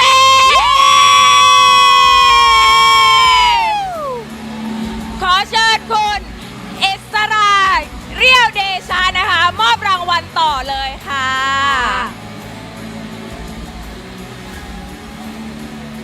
เดี๋ยวถ่ายรูปอีกสัก1 รูปนะคะ ถ่ายรูปภาพร่วมกันนะคะ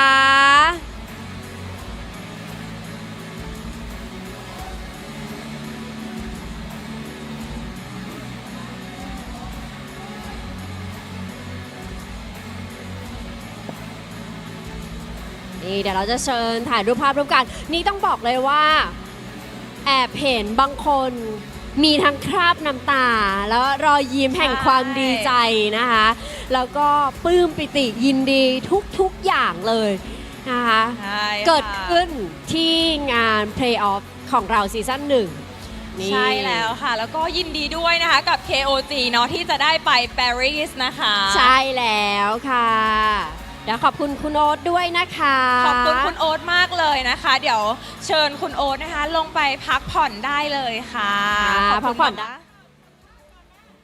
ะเดี๋ยวเรามาสัมภาษณ์แชมป์ซีซั่น 1 ของเรากันดีกว่า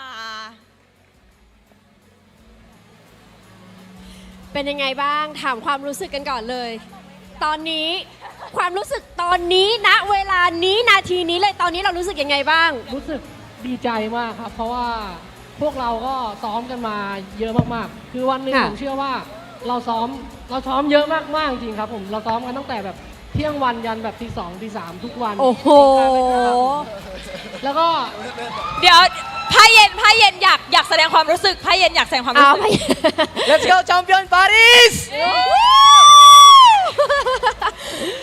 ต่อ ผมรู้สึกว่าสิ่งนี้มันคือรางวัลของผู้ที่ทุ่มเทกับมันครับผมแล้วก็สำหรับ ACT ที่ตบผมตกสายล่าง ผมก็เลยขอบคุณเขาด้วยการส่งเขากลับบ้านครับผม โอ้ย Can you say anything for your feeling right now?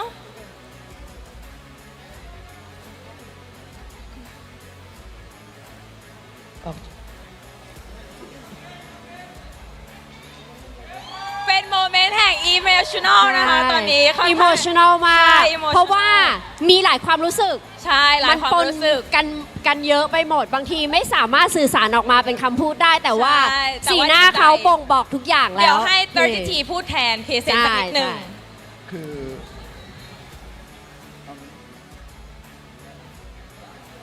ก็ก่อนแข่งทางบ้านเขาเข้า ICU คนหนึ่งครับ แล้วก็นั่นแหละครับ ซึ่งถ้วยนี้ผมก็เลยบอกทำให้ครอบครัวเขา มันก็เลยค่อนข้างจะแบบ ค่อนข้างที่จะ emotional ค่ะ ใช่ เข้าใจเลยเนาะถือว่าเป็นความสำเร็จทั้งของทีมแล้วก็ให้ครอบครัวเคเซนด้วย ใช่ ขอบคุณทุกคนที่มาเชียร์ด้วยครับ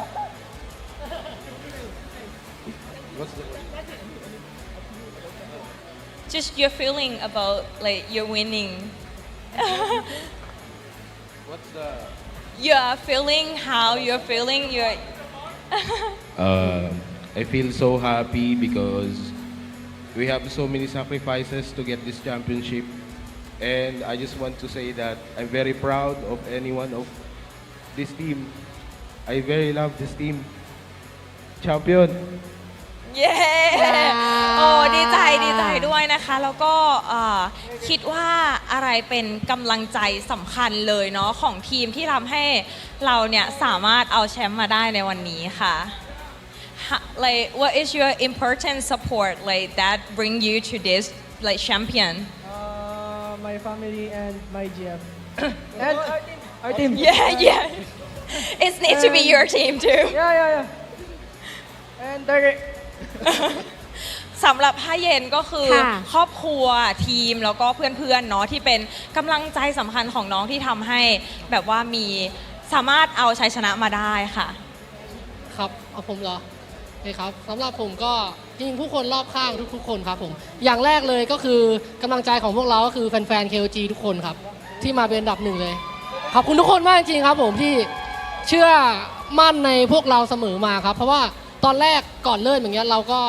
เอาแบบไทยๆเลยแล้วโดนแบบมองโบเยอะอยู่ครับผมเราก็อยากพิสูจน์ให้ดูไม่ได้อยากพิสูจน์เพื่อว่าแบบเราโดนคนอื่นมองไม่ดีเราอยากพิสูจน์เราอยากทำให้แฟนๆ KOG ทุกคนได้กลับไปคุยกับเพื่อนที่บ้านเพื่อนที่ทำงานว่าเฮ้ยทีมที่เราเชียร์คือทีมที่ดีที่สุดในประเทศไทยครับเย้โหโอเคเดี๋ยว ก็สำหรับผมก็ดีใจครับ แล้วก็ภูมิใจในเพื่อนๆทุกคนครับผมแล้วก็ขอบคุณคุณแม่ด้วยครับครอบครัวที่สนับสนุนผมแม้กระทั่งทำงานก็เปิดดูนะครับผมแล้วก็แฟนคลับทุกคนแล้วก็ขอบคุณฝั่งทางแฟนคลับ ACT ด้วยที่ทำให้เกมสนุกขึ้นนะครับแล้วก็ขอบคุณคุณแฟนด้วยนะครับที่มาเชียร์เกือบทุกแมตช์นะครับแม้กระทั่งปวดท้องอยู่แล้วก็ พลังเวฟก็มีนะทีมนี้อย่างสุดท้ายเลยขอบคุณคนที่ทำให้ผมมาถึงจุดนี้ทุกอย่างเลยนะครับไม่ว่าในทางที่ดีหรือไม่ดีนะครับผมขอบคุณครับนายอยากพูดอะไรไหมคะนายอยากพูดอะไรไหมครับ ก็อยากขอบคุณแฟนๆทุกคนครับที่อยู่ณตรงนี้แล้วก็จากทางบ้านด้วยสำหรับคนที่ไม่ได้มาครับผมอยากขอบคุณครอบครัวผมที่มานั่งเชียร์ตรงนี้เป็นกำลังใจที่ดีมากครับแล้วก็ขอบคุณแฟนผมด้วยขอบคุณที่มาเชียร์ขอบคุณทุกคนที่มาเชียร์ครับผมก็อยากขอบคุณครอบครัวบ้างครับขอบคุณคุณแม่ขอบคุณน้องสาวผมอยากขอบคุณครอบครัวผมบ้าง ขอบคุณครอบครัวครับขอบคุณเพื่อนๆทุกคนขอบคุณทีมขอบคุณพี่ปิ๊นซึ่งเป็นทีมของเราที่ให้โอกาสเราเชื่อมั่นในตัวผมในการสร้างทีมนี้ขึ้นมาครับผมแล้วก็ผมเมื่อกี้เขาขอบคุณแฟนกันหมดแล้วผมไม่มีแฟนนะครับ โอเคค่ะ แล้วเขาหันมามองหน้าดิฉัน เฮ้ย เดี๋ยวเราให้ทีมนี้เนาะยกถ้วยรางวัลอีกสัก1 รอบดีกว่านะคะเดี๋ยวนับให้เดี๋ยวออกจากเฟรม เดี๋ยวเราออกมาข้างๆกัน เฟรมเนาะ นี่ค่ะ เดี๋ยวให้ KOG ค่ะยกถ้วยรางวัลอีกสัก1 รอบนะคะ เดี๋ยวนับให้นะคะตากล้องเตรียมเก็บภาพนะคะ อันนี้เป็นนาทีประวัติศาสตร์ เตรียมเก็บภาพได้เลยนะคะ พร้อมนะคะ นับ 3 2 1